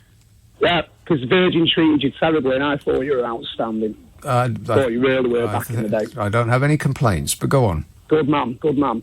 I'd just like to say there is a solution to this snacks and all that malarkey, and, you know, where I come from, there's still one fat kid per every 50, you know. Is there? Where do you come from? Yeah. Where do you come from? I find that hard to believe. Yeah, it's true. And because we do one thing round here, we follow a philosophy of the late, great Frederick Bulzara. And it's simple. Get on your bikes and ride! Okay. Remind me never to take that call again. Here is Wanstead. Hello, Sophie. Oh, hi, Nick. How are you? I'm super. Thanks for asking. Sorry, I'm just... Oh, hold... I'll put you on hold. There's something in the air tonight. I don't know what it is, but I'm not keen. Aslan, Hull. Hey, Nick. How are you doing? I'm doing well. How are you? Fine. Anyway, I just want to start off by asking you a question, and this is probably quite a fundamental question to the issue we're talking about. Whose responsibility do you think it is to, let's say, regulate behaviour, like health behaviour, you know, what we eat and how much we exercise, etc.? Well, of course it is the individual's responsibility, but the government also has a responsibility to make it to make an environment in which it is easy to make the right choices.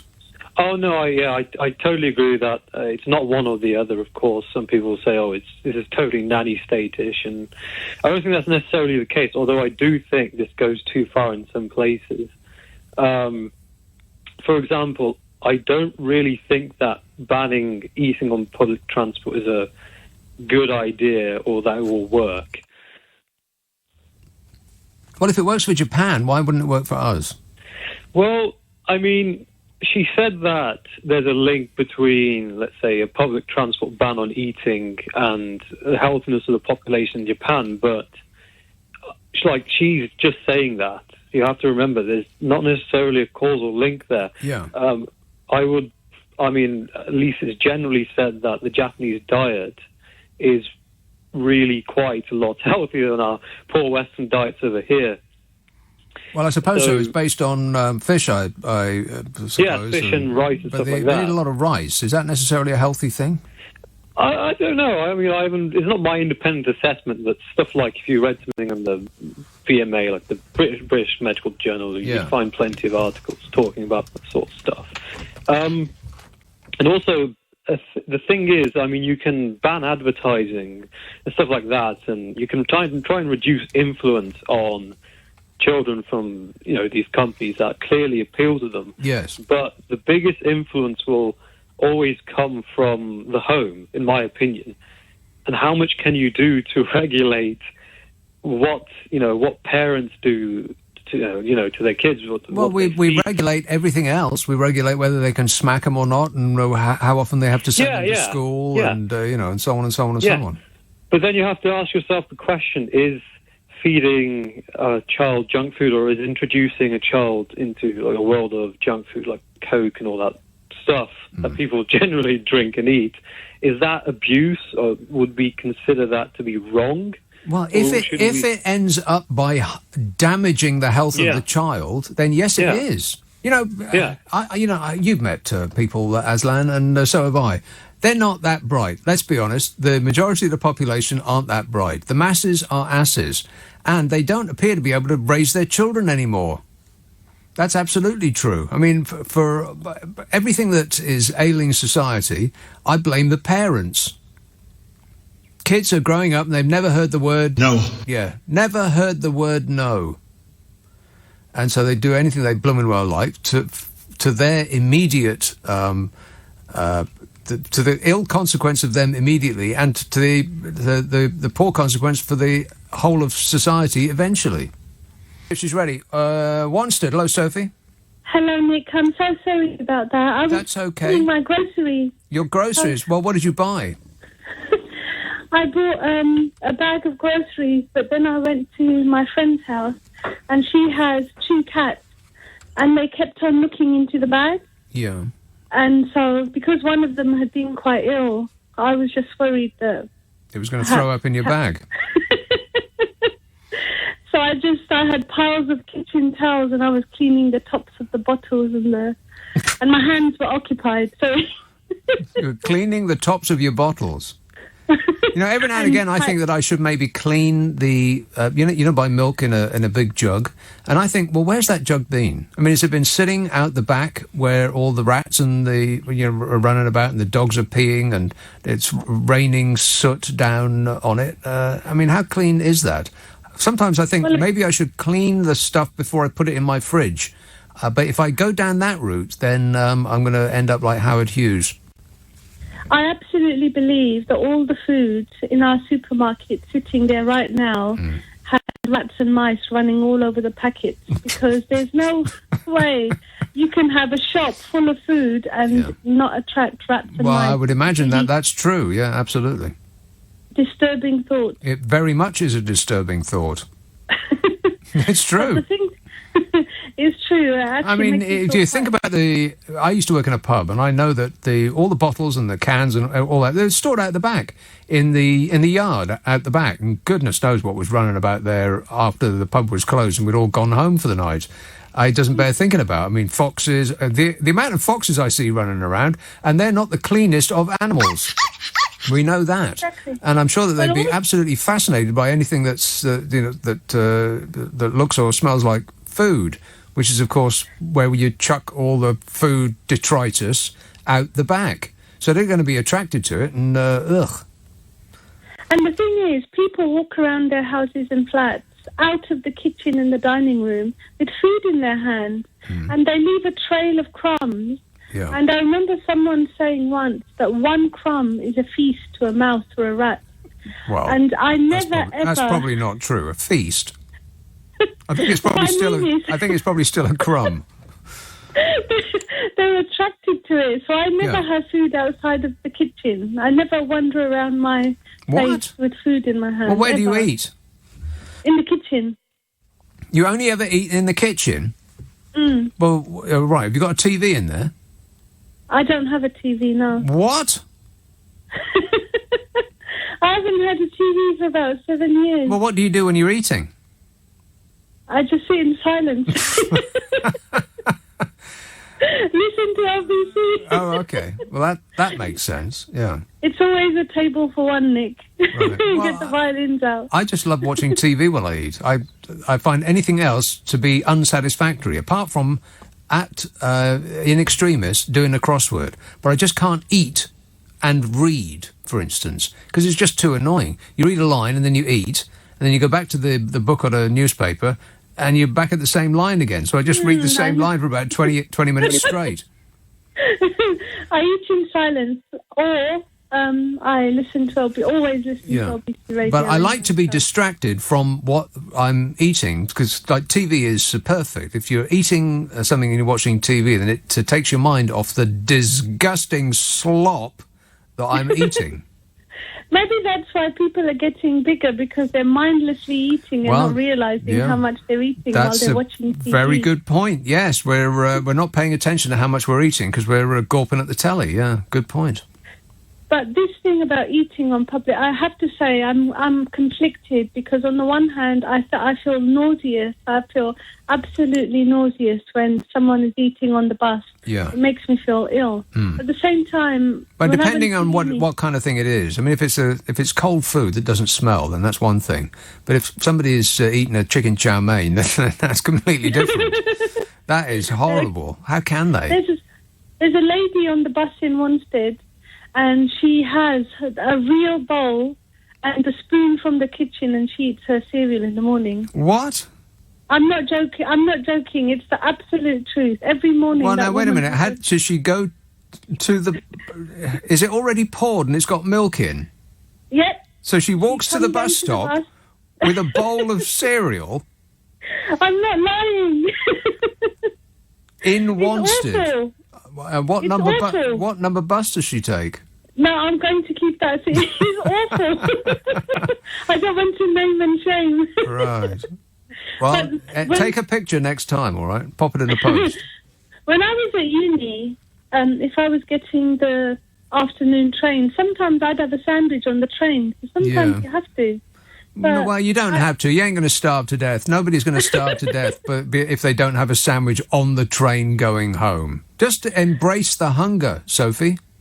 This is true. Maybe I should listen to that. This is true. But I think every single person in this country could do with skipping a meal. That's absolutely true. I mean, we're not built to just keep grazing constantly. We're not like cows. We're meant to go hungry every now and again. It's good for us, I'm sure of it. Apparently, if we're eating all the time, it spikes up the level of cortisol in your body, which consequently has an effect on your pancreas and its ability to produce whatever pancreases produce. It's insulin, and that's why people are developing type 2 diabetes, because we're constantly eating, constantly snacking, and you're always in DEFCON 2 mode because your body knows that food is coming and it will have to be processed. Yes. Well, that makes sense, I suppose. But don't take our advice on your food consumption. Always contact a trained professional before deciding on what to eat in your next meal. Well, I have to say, I hate cats, by the way, but my friend's got... How can you hate cats? You were talking about cats two or 3 weeks ago, but my friend has absolutely beautiful British blue hair cats. They're just stunning. Yeah. But even they didn't want the food in my grocery. They looked in a few times and then they walked off unimpressed. Well, what did you buy? Hummus. Hummus? Wraps. Well, cats don't eat hummus.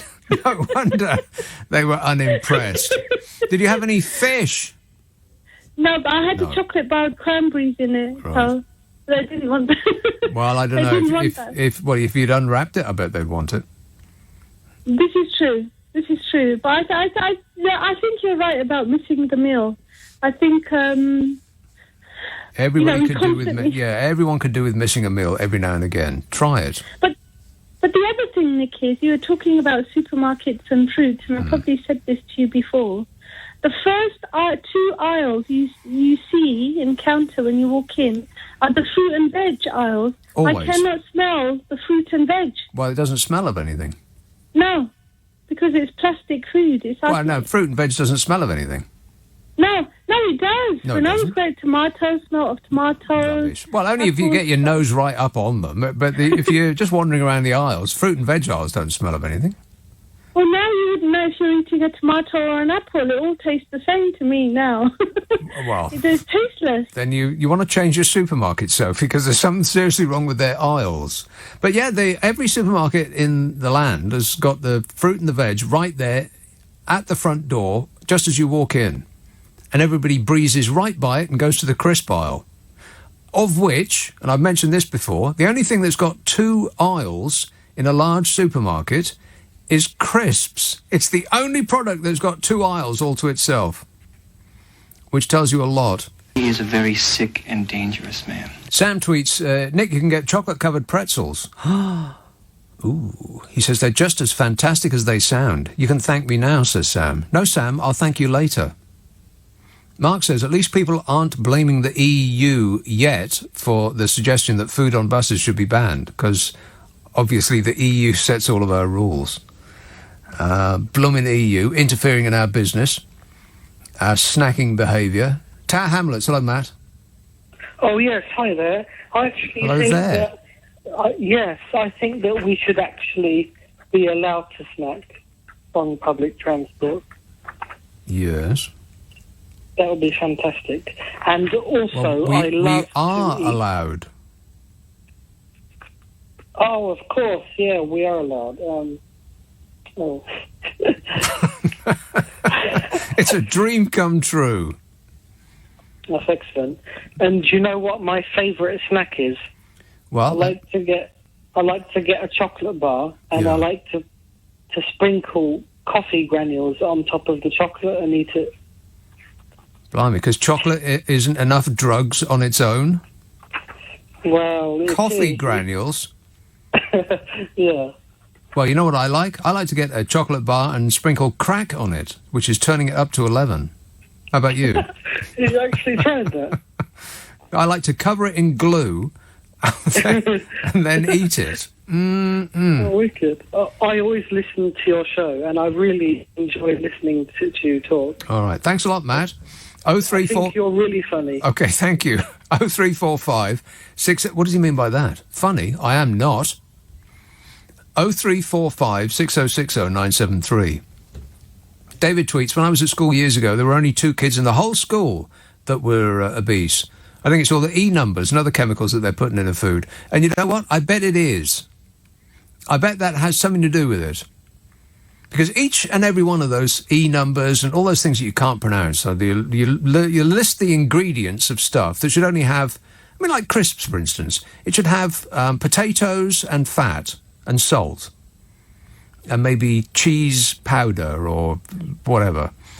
But it doesn't. It has about 50 different things in the ingredients, most of which are words that you've never seen before. It's like they've just emptied an entire chemicals factory over them. And each and every one of those ingredients, I'm sure, has been tested for safety, but not in combination with the rest of them. On their own, I'm sure they're fine-ish. But in combination with all of the rest of the things in the packet and all of the rest of the things that we're putting in and on ourselves, there are no tests for that.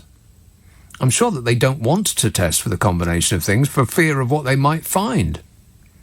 There's something going on with the human race. We're changing shape. And we're all dying a lot of things that don't affect people that aren't living in as advanced a society. There's something seriously going on. Maybe it's underarm deodorant. I mean, if you think about it, it's a very, very delicate part of our body that is known for the largeness of its pores. And there is no minute of the day that we do not have underarm deodorant on. Because as soon as we wash it off, we slather ourselves with the new deodorant, don't we? Otherwise, the smell.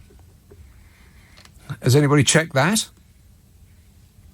Simon says, I was a bus driver for 25 years, and there was nothing worse when working late evening and into the early hours of the morning, getting to the end of a route and going upstairs to have a look around for a lost property or damage by vandals and finding chicken bones all over the place. Chicken bones. What, like ravens have been riding the bus up there? Chicken bones all over the place, pizza smeared into the seats, the entire bus stinking of kebab meat, all the handrails and the belly buttons greasy from sticky hands. Wait, the what? The belly buttons? Oh, you know what? That's probably bell buttons. Autocorrect. Autocorrect is wrong. Belly button, unless he is actually doing belly button inspections, which is probably against the law. He says, no matter how much you say, please do not eat your takeaway food on a bus, they have not 1 ounce of respect for the vehicle that is getting them home late at night. Well, that is absolutely true. RPSEECT. Respect. Correct. Nick says, when I was at school, all the kids walked to school. Nowadays, they're all driven to school and back at 3:30. My whole town turns into a car park. I know that is an argument that people use a lot, that it's that kids don't do any exercise, and the proof of it is that they're all being driven back and forth to school. But, you know, when I went to school, we went by bus. Isn't that the same thing? We didn't used to walk much from the bus stop to the school any more than really kids walk from the car to their classroom. I don't think that's it. I think there's something that we're eating. The human race is changing shape. Have you noticed? Enrique, Waterloo. Hello. Yes, sir. How are you doing? Good, thanks. I just want to say, snacking on the tube is a no-go. Absolute no-go. Honestly, the amount of rubbish that's left on the tube, and honestly, you get on it, you just want to go from one place to the other, and it's littered, absolutely littered. Things you think, like, crisp packets, sandwiches, and God knows, it should be banned. Absolutely. Well, now, people say, well, it's impossible to ban that kind of thing because nobody would pay any attention. And they said the exact same thing when the ban on smoking came in pubs. People said, oh, no one's going to pay attention to that. It's going to be a nightmare. People are going to be sparking up fags left and right. But everybody paid attention to the rules and obeyed them from day one. So why not? Well, I mean, smoking is a little bit different. It's a little bit easier to catch out, I suppose. But well, not really. I mean, if people are sitting there stuffing food into their faces, it's fairly obvious that they're doing it. Well, some of them are quite sneaky about it. I'll tell you that. But it's you're there on a commuting to work. That's probably one of the worst things. Yeah. And people are absolutely stuffing their face. Yeah, particularly if it's hot, smelly food. That should be illegal. The food's the worst, and it's not even just the smelly food. If they just leave it on the seat, and then you're next to sit down, or you have to move it out of the seat. Mm. Have you ever sat down on a tube seat and felt after about a minute or so, oh, you know what, I think it's wet? Because you don't feel it immediately, it just sort of seeps into you, and you think, now, if I get up and I check my bottom, that's going to look weird. So perhaps I just better sit here and hope that I'm mistaken. That ever happened to you? No. You would have remembered it if it had. Yeah, to be fair. Yeah, first thing in the day, you get a wet bottom of some mystery liquid, and you've got to walk around with it on you for the rest of the day. That is awful. If I'm telling you, that's more drink-related. If we're on about food, it'd be more, you sat down, oh, God, there's a half-eaten sandwich on the tube. Well, that's easy to spot before you sit down. Always to check for half-eaten sandwiches before lowering your bottom onto the seat. But if it's a liquid, you don't know it's there till it's too late. You're too right. You're absolutely too right. It catches you from surprise, that one. Okay, listen, thanks, Enrico. Get a new phone. Awful. Or learn to use it properly. Phones should come with instructions. Tell you which end to speak in. Let's have Romford, Mabashire. No, that didn't work. I'll try it again. Nope. Oh, there it is. Mabashire. Yes, sir. Yeah. I've got an answer to one of your questions. Go on. I know where we went wrong. I think in the 50s or around 50s, where people just changed. I think we got too much fatty food that came in the market from abroad, like America invaded us with fatness, like full of fat food. Well, everywhere. I'm not sure that's right. We used to eat bread and dripping. The stuff we got out in the store right now, nothing compared to that anymore. Like, we got donuts, like, you can't even imagine how much sugar there is. Yeah, and the fat. Don't forget the fat. A toffee latte got so much stuff that you can't even anymore. Right, okay, you need to get a new phone as well. Does anyone have a landline anymore? No, it's all mobiles, and they don't work as phones. It's excruciating.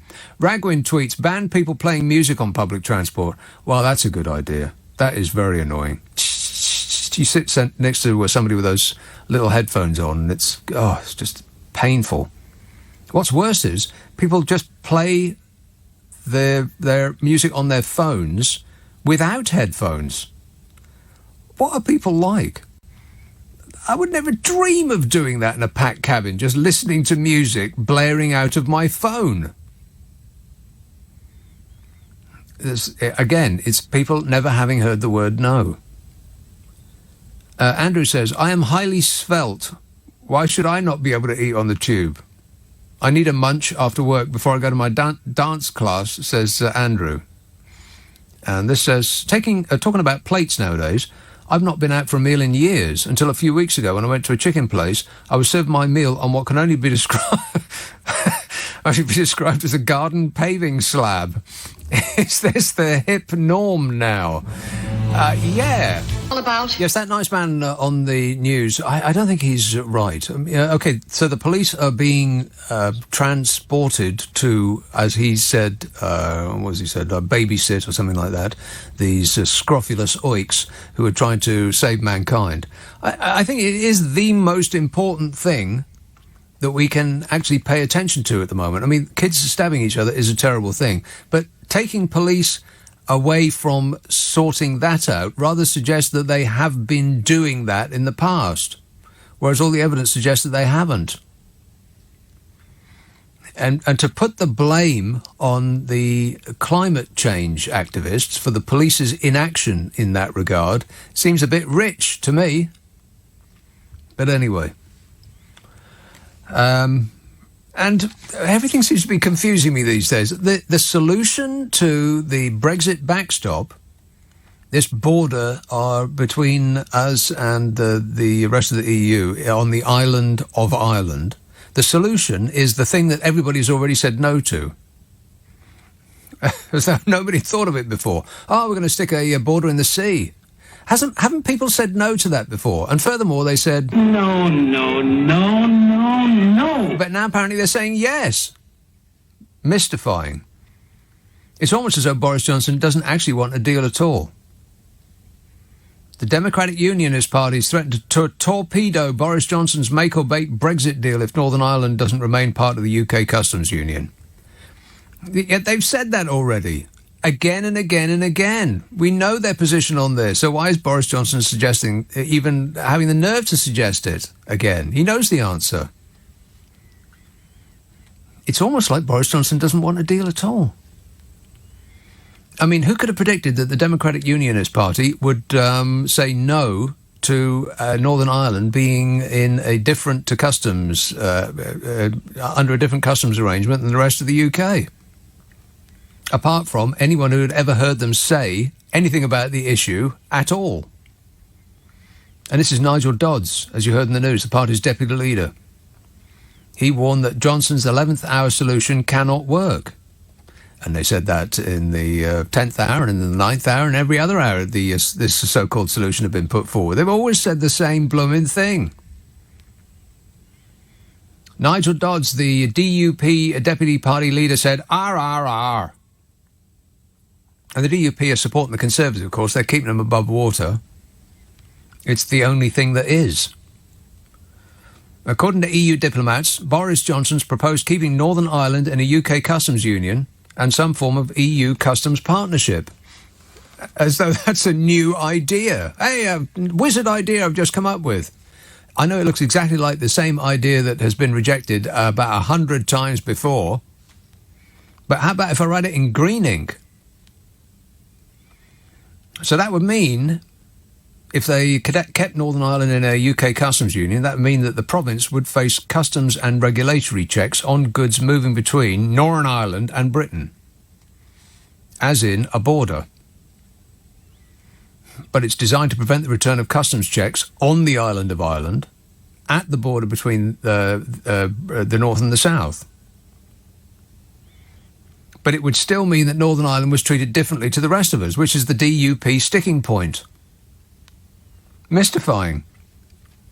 If at first you don't succeed, keep suggesting the same thing over and over. That'll work. Unless you don't actually want a deal. Maybe that's the plan all along. It kind of, this scenario does rather suggest that he doesn't actually want a deal. What do you say, Boris? Yeah. Wait a minute. Maybe. Scott says, will the food on transport will the food on transport ban affect trains? Won't those pasty stalls and food trucks near the station lose business? Well, they do actually sell food on trains. Or do they not do that anymore? Used to be able to get a full meal on a train. I've never enjoyed that myself. I don't mean I've had it and not enjoyed it. I mean, I've never actually, taken part in eating a full meal on a train. It kind of sounds like a good idea, assuming the food is all right. If you're going through the Scottish Highlands, something like that, boot fall out the window, and you're being served at table, that sounds lovely. But it wouldn't stink out the rest of the train. It doesn't mind. It matters less when you're surrounded by the smell of food if you're in a place where people are supposed to be eating food, and you are too. This says, could the increase in obesity in the UK be evolution in progress? When the sea levels rise and cover the land, won't those with more blubber be better adapted to an aqua environment? Well, that's a good point. Let's have Harrow. Fez. More blubber be better adapted. Yes, Fez. Well, that's a good Hello? Oh, just in time. Yes, Fez.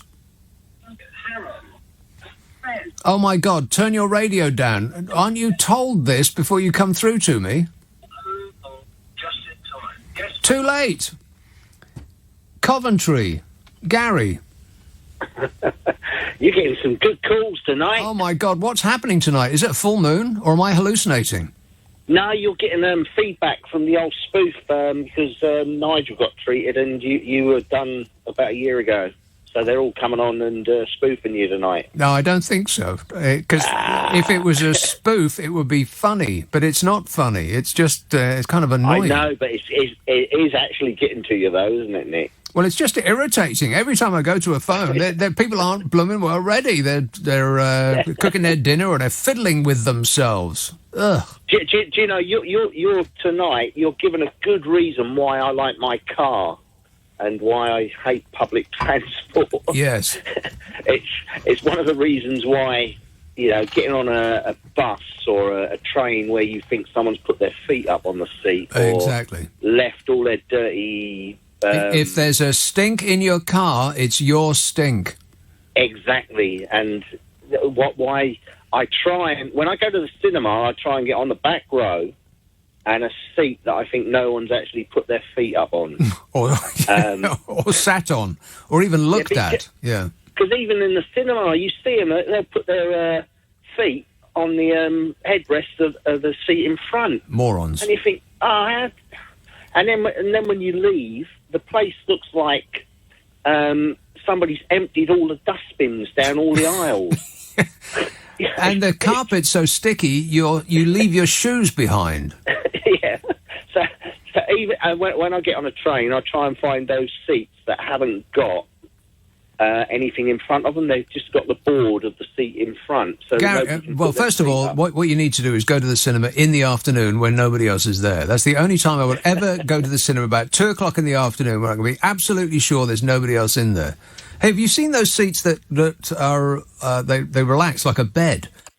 Yeah, we use them. They are fantastic. They got 2 buttons. One is a footrest thing, and the other just puts you in a supine position. It is marvellous. Yeah, we've got one in Ipswich, the Empire, which is really good, and it's quite good value. So I'm quite impressed with those. Yeah. You mentioned Keir Starmer earlier and how he looked and whatever. I always thought Keir Starmer was that actor. Do you know the film's Nativity? No. No. There's Nativity 1, 2, and 3, I think now. Really? And, yeah. No, I never heard of it. What's Nativity? Well, it's a kids sort of film where they do a play, obviously nativity play and whatever. Yeah. But Martin Freeman was the teacher in one. Martin Clunes was the teacher in another. I can't remember who done the third one. Hey, you know what I like? This is my blimey, what's the phrase? My secret pleasure. What's that phrase? What is it when you have my secret pleasure? It's something like that. Right? That's not the phrase I'm looking for. This is my cul-de-sac moment. I usually have one in every show when I try to desperately grasp for a word or phrase and can't quite bring it in. It's my secret pleasure. Well, that sort of fits. It's that Martin Clunes show, Dr. What's-It. Yeah. That is like taking a holiday, that show. I love that show. I've never watched it, to be honest, because I don't watch too much telly. And I watch an enormous amount, an industrial amount of TV I watch over at my place. But that is, it is really like taking a holiday, because it's filmed in the most staggeringly beautiful place you've ever seen. I don't quite know where it is, but wherever it is, I'm surprised that it isn't utterly, completely overrun by tourists, because it looks beautiful. And it's on TV all the time. It's like a giant advert, that show. I think it's in Cornwall, and you want to annex Cornwall, don't you? I'm just irritated because I'd like to go, but it just takes too long to get there. Look, you don't work from Sunday right through until Friday night, so you've got all week to get there. Well, that is true. I have no excuse. Yeah, you got that right. Yeah. But in this nativity film, there's a guy in there that wears an old anorak, and he's become a sort of teaching assistant, and he's a really weird sort of looking guy, and he looks exactly like Keir Starmer. Well, that sounds offensive. That sounds borderline actionable. A weird looking guy. Well, he's a bit funny in terms of he ends up becoming a teaching assistant, and all the kids love him. Right. Because he's funny and he's well, that doesn't sound like Keir Starmer at all. I mean, no, I know. He's many things, but funny isn't one of them. But he looks like him, and he's got that same pointy nose and shallow sort of look. His head is completely rectangle. It's a rectangle. He's got 90-degree corners on his head. Isn't he one of the Mallons? One of the what? You know, the one with the hair that's got a white piece in the front. There used to be a programme, was it Brideshead Revisited? Yeah. And they had a bunch of people that all had white bits in their hair. Well, and they were... like the Miliband chap. Yeah. That's very suspicious. Looks like it's painted on to me. But I just think Keir Starmer, I have no idea how he became a lord. Can anyone tell me? Just by hanging around long enough, I guess. I mean, they give you a name and a badge just by hanging around long enough. I didn't think you were allowed to become a lord while you were serving as an MP. He's a sir, isn't he? He's not a lord, isn't he a sir? Yeah, he's a sir. So why is he an MP and a sir? What's he done for the country? He gives good hair. What more do you want? Well, I just think the guy, every time I see him on telly, he just makes me want to throw a brick at it. Right. Well, yeah, don't do that. You'll probably ruin your TV. I know. But anyway, Nick, I just thought I had to phone up because you've had some great calls tonight, and fair play to them all as well. Yeah, well, I loved Rick from Sussex. Yeah, sure. They've grated on me, no doubt about it. Yeah. All right. Thanks a lot, Gary. Thousands of texts are informing me that the phrase I'm looking for is guilty pleasure. That's right. Not secret. Guilty. Yeah, my secret pleasure is Dr. What's-It off the telly. It is like taking a holiday. I mean, the scenery is just so staggeringly beautiful. If you lived there, you wouldn't be able to tear yourself from the window. It says, also, further information, Doc Martin is filmed in St Ives. Really? Is that true? I thought it was somewhere smaller and less well-known than that. But I don't have any information in that regard, but that doesn't stop it being a fact. I wonder when I'm watching it, because when a TV crew comes along, it's a massive amount of people.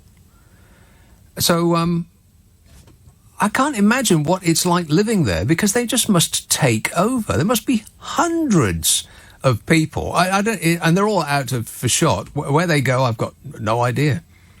Shuffling about behind the camera. But there must be vans and lorries and trucks and trailers and caravans. And where do they all park, apart from anything else? Fact check. Doc Martin is filmed in Port Isaac. The texts and the tweets are wrong. Incorrect. Wrong. Do it again. Harrow. Fez. Hello, good evening. Sorry. Yes, sir. I just wanted to raise a point about the man who said that people dining on the trains was ridiculously inconvenient. Yes. As a long-time listener, first-time caller, I would just like to say that it's not easy for everyone commuting from left, right and centre all over the UK trying to get into the capital sometimes taking an extra 5 or 10 minutes each time on the train is just something they have to do. No, they don't have to do it. They can get up 5 or 10 minutes earlier. But sometimes getting up, as someone who's gotten up 10 minutes earlier and arrived an hour late for work, that's not how it goes down. Well, get up an hour earlier. I know that sounds easy coming from your side. Yeah. But well, getting up an hour earlier. So no, go on. Well, how early do you have to get up? So if I want to get into work for 8 o'clock, it means I have to wake up at 5:30. Oh my God! Is there even a time such as 5:30? Honestly, sometimes waking up at 5:30 and 5:35 is the difference between on time and an hour late. Yeah. Well, I understand your pain, because I spent a year getting up at 4, and every fibre of your being wants you to stay in bed. So I'm sure 5:30 isn't any different. Honestly, sometimes when you arrive home at around 11:30, and you have to be up at 5:30, yeah. the difference between a sandwich and not having a sandwich on the tube means surviving lunch hour and not surviving lunch hour. Just means that sometimes you have to put other people on the back burner to just make sure that you're okay. Well, I guess so, yeah, if you put it like that. Okay, you are excused. Thank you very much. All right, thanks a lot, Fez. 0345 6060 973. We just had 3 callers on where Doc Martin is filmed. What they came and went? Were they just showing off? But they didn't want to speak to me. Offensive. I would like to know what what it is like living there when the film crew comes in, because I've had a film crew in a flat that I used to have. I rented it out to film crews, and I had quite a few things being filmed in there, and it's absolutely incredible how many people and how many trucks they come with. I mean, they just take over the street. There's trucks lined up for as far as the eye can see, and they'll shoot something that lasts on screen for about 5 minutes, and they spend 3 days doing it. It's amazing how much stuff and kit and people they bring with them. So for a whole series of Doc Martin filmed wherever you said it was filmed, I can't remember now, how easily I forget. It must be like the whole of London descends on this tiny, cute little village. What must it be like living there? I guess I'll never know, because the people called in to say that they lived there and then ran away. Let's have... how about Colorado Springs? Hello, Diana. Hello, how are you today? I'm super, thanks for asking. Well, I've listened to all your funny phone calls, and yes, it is a full moon. Right. So you did pose that question, and yes, it is. That does answer a lot of questions.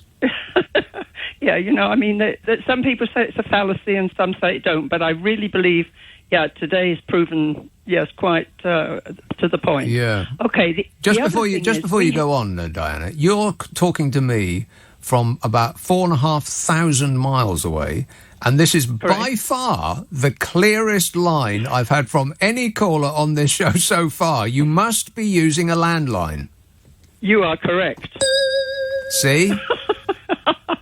Yeah, when I have a cell, of course, but a landline I find is preferable because, for one thing, on my cell I often forget to charge it, and then, oh well, no help. Yeah. So having the landline is great, and also we've had a couple of outages with the electricity, and this way I have one that I can replace on the wall that has a battery on it, so it still works. It's just better in every way, shape, and form, and it doesn't irradiate your head.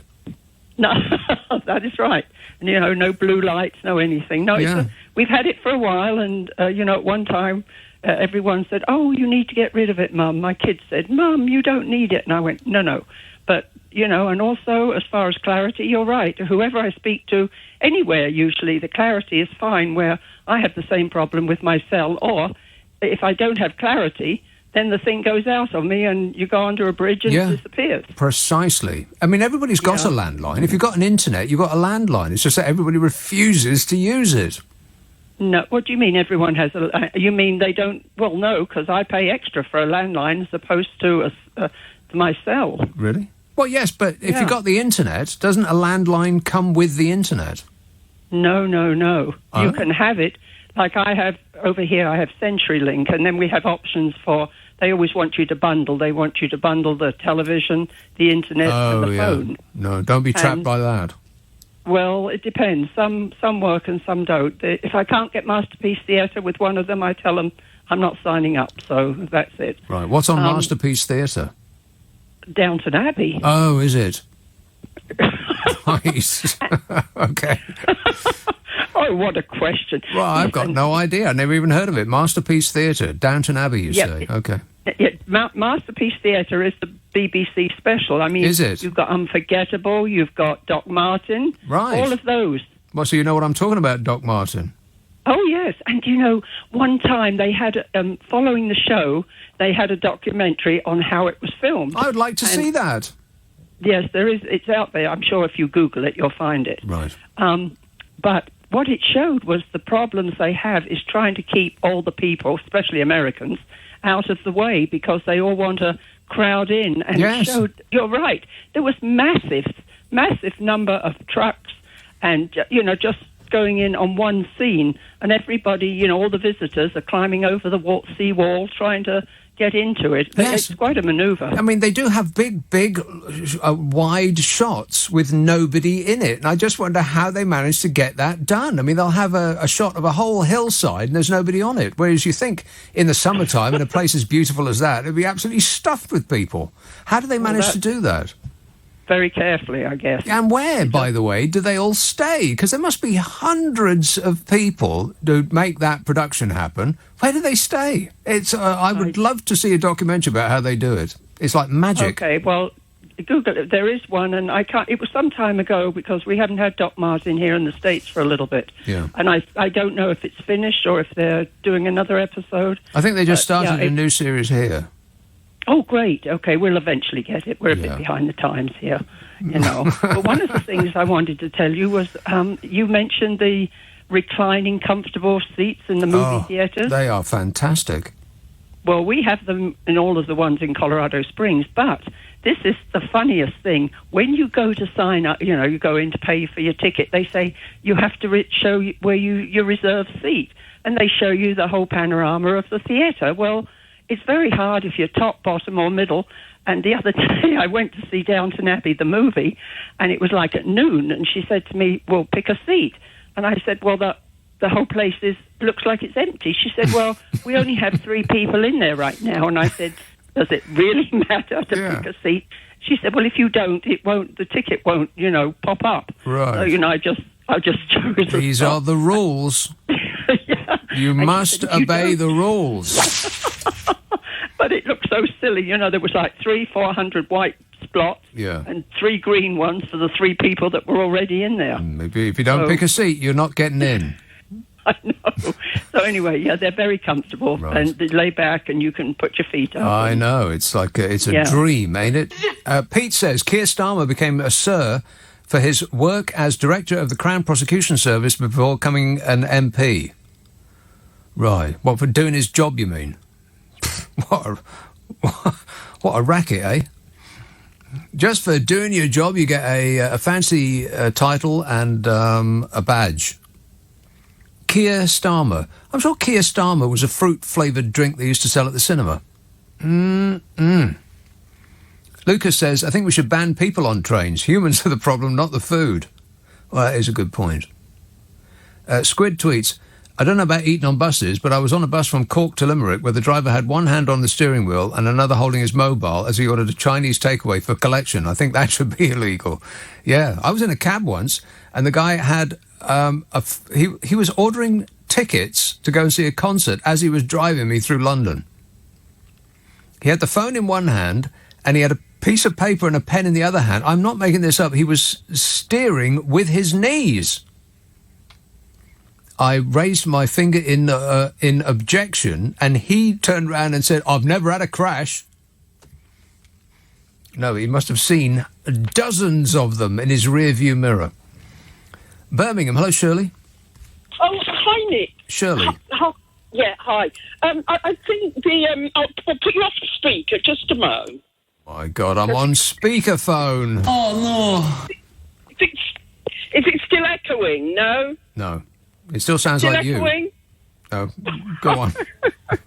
Okay, yeah. It might be a London thing because What might be? the eating on the bus. What might be? Oh, eating on the bus. I doubt it. Yeah. Very much doubt Yeah, that. because, here in Birmingham, we're not allowed, although obviously people do it, because I've seen the driver arguing with somebody carrying a McDonald's, and the person said, well, what about people carrying shopping? So they said, oh, you can't bring the McDonald's on the bus. What about people carrying shopping? Oh, Struth. And people have been thrown off Yeah. for carrying open cans. So obviously people eat on the bus, but it is illegal. Well, I don't know about illegal. It's frowned upon. Illegal? Yeah, like a bus bylaw. Oh, right, okay. It's against the bus laws. Yeah. Also, probably what's also wrong in London is maybe this EU thing. I think the EU banned buses open at the back. So you created new buses, and in creating new buses, you didn't put any windows. What do you mean So the that's not EU healthy. banned buses open at the back? Yeah, remember when you used to jump on the back and hold on with, hold on to the pole? Yes. Yeah, they didn't want those. It had nothing to do with the EU. It was our health and safety rules. No, it was because... No. It was because it cost too much to insure, because everybody's obsessed with suing everybody else these days. So if you got off or on the bus and you fell flat in your face, then it wasn't your fault for being a stupid moron. It was the bus's fault for having an open door at the back and not assisting you on and off. Yeah, because they said the disabled couldn't get on the bus, and there was this EU thing of disability access. Well, it's not the EU. What's the EU got to do with it? Yeah, they say we have to have access for the disabled. It's not the EU has anything to do with it. Yeah, because we wouldn't have done it otherwise. We just wouldn't have bothered. We wouldn't have bothered allowing disabled people to get on a bus. We wouldn't bother doing things unless we're forced by the EU to do them. Oh, rubbish. We just wouldn't. We wouldn't. We wouldn't do the right thing unless we were forced to. What are you talking about, Shirley? Yeah, but so we've got the new buses in London, but you haven't put any windows. Windows? There's no windows on buses. No, do you not travel on them in London? All the time. What are you talking about? There's no windows on buses. They haven't put they haven't got the windows they had before. They haven't got windows on buses. Is that your position?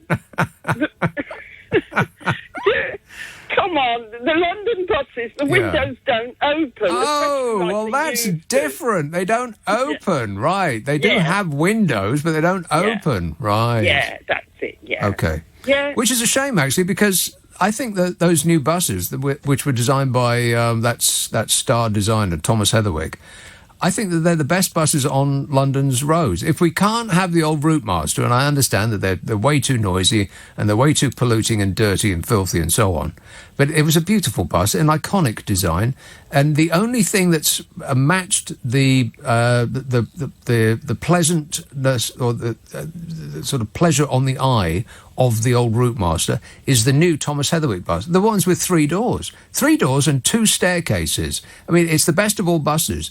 And everything about it was great, apart from, as you say, you couldn't open the windows.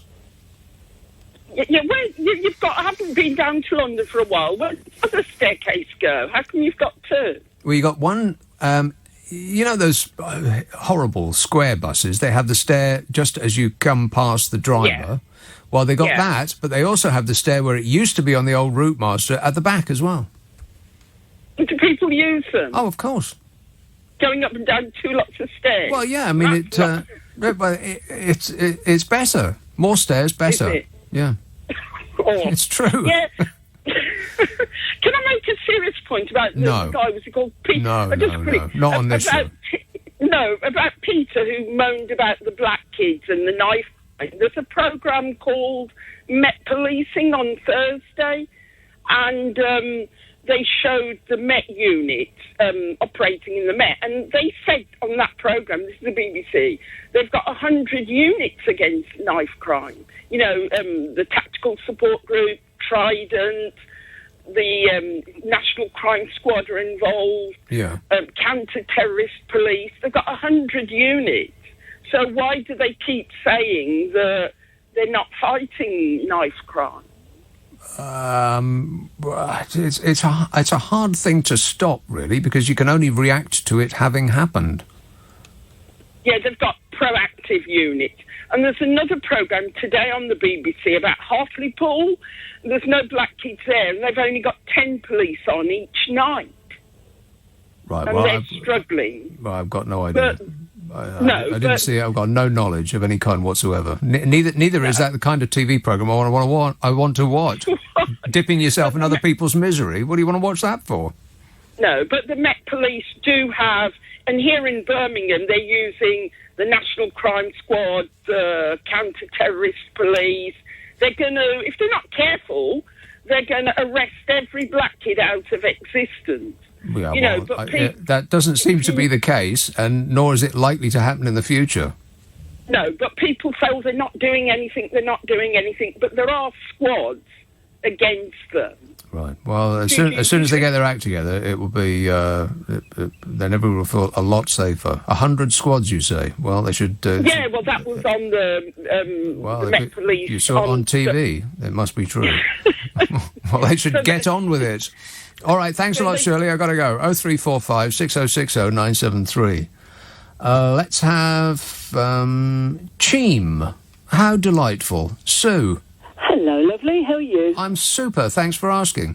That's good. I've got a bit of a list, actually, because I've been listening to you, because I initially phoned up to say guilty pleasures, but I got pipped at the post. Right.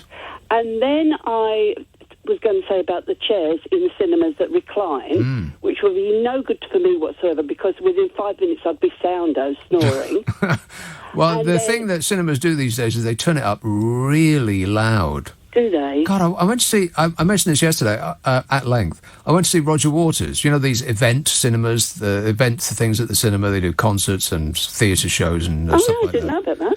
Oh, yeah, it's great now. I think that some theatre productions make more money from the cinema to putting their show on to, worldwide on the cinema than they do for people actually showing up in person to watch the show. So it's a great revenue stream, and that is just going to increase more and more, which is tremendous. You know, if you don't have 100 or 200 quid to go and see a theatre or the ballet or the opera or anything like that, then you spend 15 quid, you go see it in the cinema. Better. Oh, that sounds like a good idea. But there was a half an hour of adverts, and they were so loud. And I thought, God, if the adverts are this loud, then maybe I should have brought hearing defenders, because the concert's going to be pressing me back into my seat. But no, they turned the volume down when the concert started, but the adverts were painfully loud. But they do that on the telly sometimes, don't they? Yes, they do. You can't hear the thing that's going on, and then the adverts come on, and you have to turn the telly You have to rush for the remote control, Yeah. But the other thing that I was going to say, Keir Starmer, you said about something to do with the cinema, and that. Did you mean Kiora? That's right. Yes, that's it. Yes. I mean, making notes. Kiora, yeah. Kiora. But the other thing I was going to phone up about, which, as an aside... I wondered if anybody was going to get that, whether people would just look at the radio and go, what's he talking about? No, Kiora. That's right, yeah. But the thing, I must admit, I was beginning to suspect you had somebody else's teeth in earlier on, because whatever you tried to say, it just didn't seem to be working for you. No, not coming out right, yeah. But the thing is, the reason that the point that I wanted to make was about what's in our food. I know we're all eating too much, and it's probably the stress of everything else that's going on that's making people munch on stuff. Yeah, maybe. But it's the palm oil. If you look, please read the ingredients on package. Even things like muesli has got palm oil in it. Really? Even the most healthy thing. I bought a turkey a couple of years ago, and I was going to use the juices for gravy, and it tasted disgusting. And when I looked on the ingredients, it had a great chunk of palm oil in it. And you couldn't make gravy. It was disgusting. So, well, that's one reason not to buy anything with palm oil in it, and the other reason is that they're chopping down forests to create monocultures, vast fields for as far as the eye can see of palm oil. Yes. Yeah, and things. that's the worst of it. I mean, the fact that it's making us all fat and awful. Well, is that has it established that that's part of the problem, the palm oil? Well, palm oil's very bad for you. It clogs up your arteries and everything, and I'm sure we seem to be getting to be a funny shape. I don't know whether it's the palm oil or all the additives they're putting in the Exactly. I've said this for ages, and nobody's paying the blindest bit of attention. I say it, and I say it, and I say it. Why doesn't anyone listen to me? We're changing shape. The human race is changing shape. Yeah. There was a thing on talking about obesity in youngsters, and I never... like when you get really old and you start getting a paunch, little young children are getting paunches. Yeah. That can't be right. No, it isn't. So you can imagine what they're going to be like when they become adults. Yeah. Double bubble.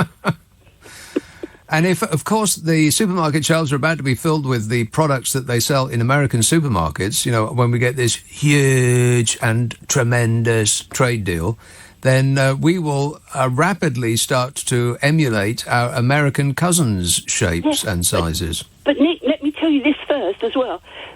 They were interviewing one of the MPs on one of the programmes on, I think, Sunday morning, and she said that the standard of what foreign things are in food, like insects and all sorts of disgusting stuff, whereas we have a very high level of protection, in America, there's a level that they allow for all these foreign bodies to be in the food. So, you'd be picking... spiders' legs out. Oh, please. No more than 50% of this product is spider feces. We get feces, rat feces, everything. Come on. It's allowed. Well, now, is that just in muesli? Because you could mix it into muesli and nobody would notice the difference. Yeah, you wouldn't notice it in muesli. Actually, it probably worked quite well, but I don't fancy it if I have a bar of chocolate. Mind you, I don't buy chocolate anymore. It's full of palm oil. Spider feces is the cornerstone to any nutritious breakfast. That's actually a fact. All right, thanks a lot, Sue. 0345 6060 973. It looks like we've got a call from somebody with inside knowledge of Port Isaac, where they filmed that Doc Watsit show, so I'll come to that one next. Monica texts, it wouldn't matter a jot to me where Doc Martin is filmed. It's so boring. Oh, come on, Monica. Loosen up a bit. It's not boring. It's like having a holiday. I love that show. I mean, it's inconsequential and it's silly and nothing really ever happens, and it doesn't really matter which series you watch. You can just, flit in and out of any of them. It's not really much of a linear story, but it's just like taking a break, ain't it? It's always sunny. How do they do that? And with somebody with the inside scoop on that show in Weymouth, James. Hi, Nick. James. I don't really have the inside scoop, but my mum and stepdad went on a sort of long weekend break to Port Isaac a couple of years ago, and it was while they were filming one of the series, right? And they just said, like you said, there's trucks and vans and things like that all over the place. Yeah, and some of the crew stay in local hotels and guest houses, and some of them have even got these some of these posh, fancy American-style Winnebagos. I can't imagine how they would get them in there because the roads are so narrow. I know, but, they manage it somehow, but... I suppose they do. They must take over for half the year because it takes forever to film anything. I mean, it really just takes an incredible amount of time to put a minute's worth on TV. Days. Yeah. And especially if you got loads of, American tourists. Yeah, gawping. Sort of flocking around the fields and everything. They're going to have to try and herd them away for a little bit so they can get the shot. But the other thing which was quite funny is my parents went to a pub in the evening for a drink and a bite to eat, and there was a few of the crew sort of sitting down chatting and everything, and they recognised them because they went over to have a little look when they were doing the filming. Yeah. And they recognised some of these crew members who were outside this pub having a little drink and having a little smoke of something wacky. I very much doubt that was the case. Your parents must be mistaken. Well, no, there's quite a distinctive smell. And, well, I suppose so, yeah. Maybe they were those cocktail cigarettes. You remember those things that used to come in like rainbow colours? Oh God, yeah. Because it made getting cancer pleasurable. But I suppose the effect it would have on you, if it was true, then was they'd sort of be sat back in their chair holding the camera nice and steady and falling asleep, I suppose. Maybe, yeah. Okay, well, thanks for the insight, James. Cheers, mate. 0345 6060 973. It sounds like an excellent place to go on holiday. Well, it looks like an excellent place to go on holiday. I mean, really, it's remarkable how beautiful this country is. I mean, you don't really... I don't really take it on board, in your general everyday life, because you're used to wherever it is you look. But, God, you just get out of town and go into the countryside, and it's a never-ending kaleidoscope of lovely. Hove. Hello, John. Hello, Nick. How's it going? Good, thanks. Yeah, so the lady earlier was talking about palm oil, and she was spot on. Also, soya flour, right? You'll find this in every packet bread on the supermarket. Soya protein and soya milk. These are known to stop the breakdown of fat. This is why every single packet bread has this soya flour in it now, unless you go to an actual baker shop. And bread wasn't made like this before. It wasn't bulked down with these soya protein and soya flours. And I thought soya was supposed to be good for you.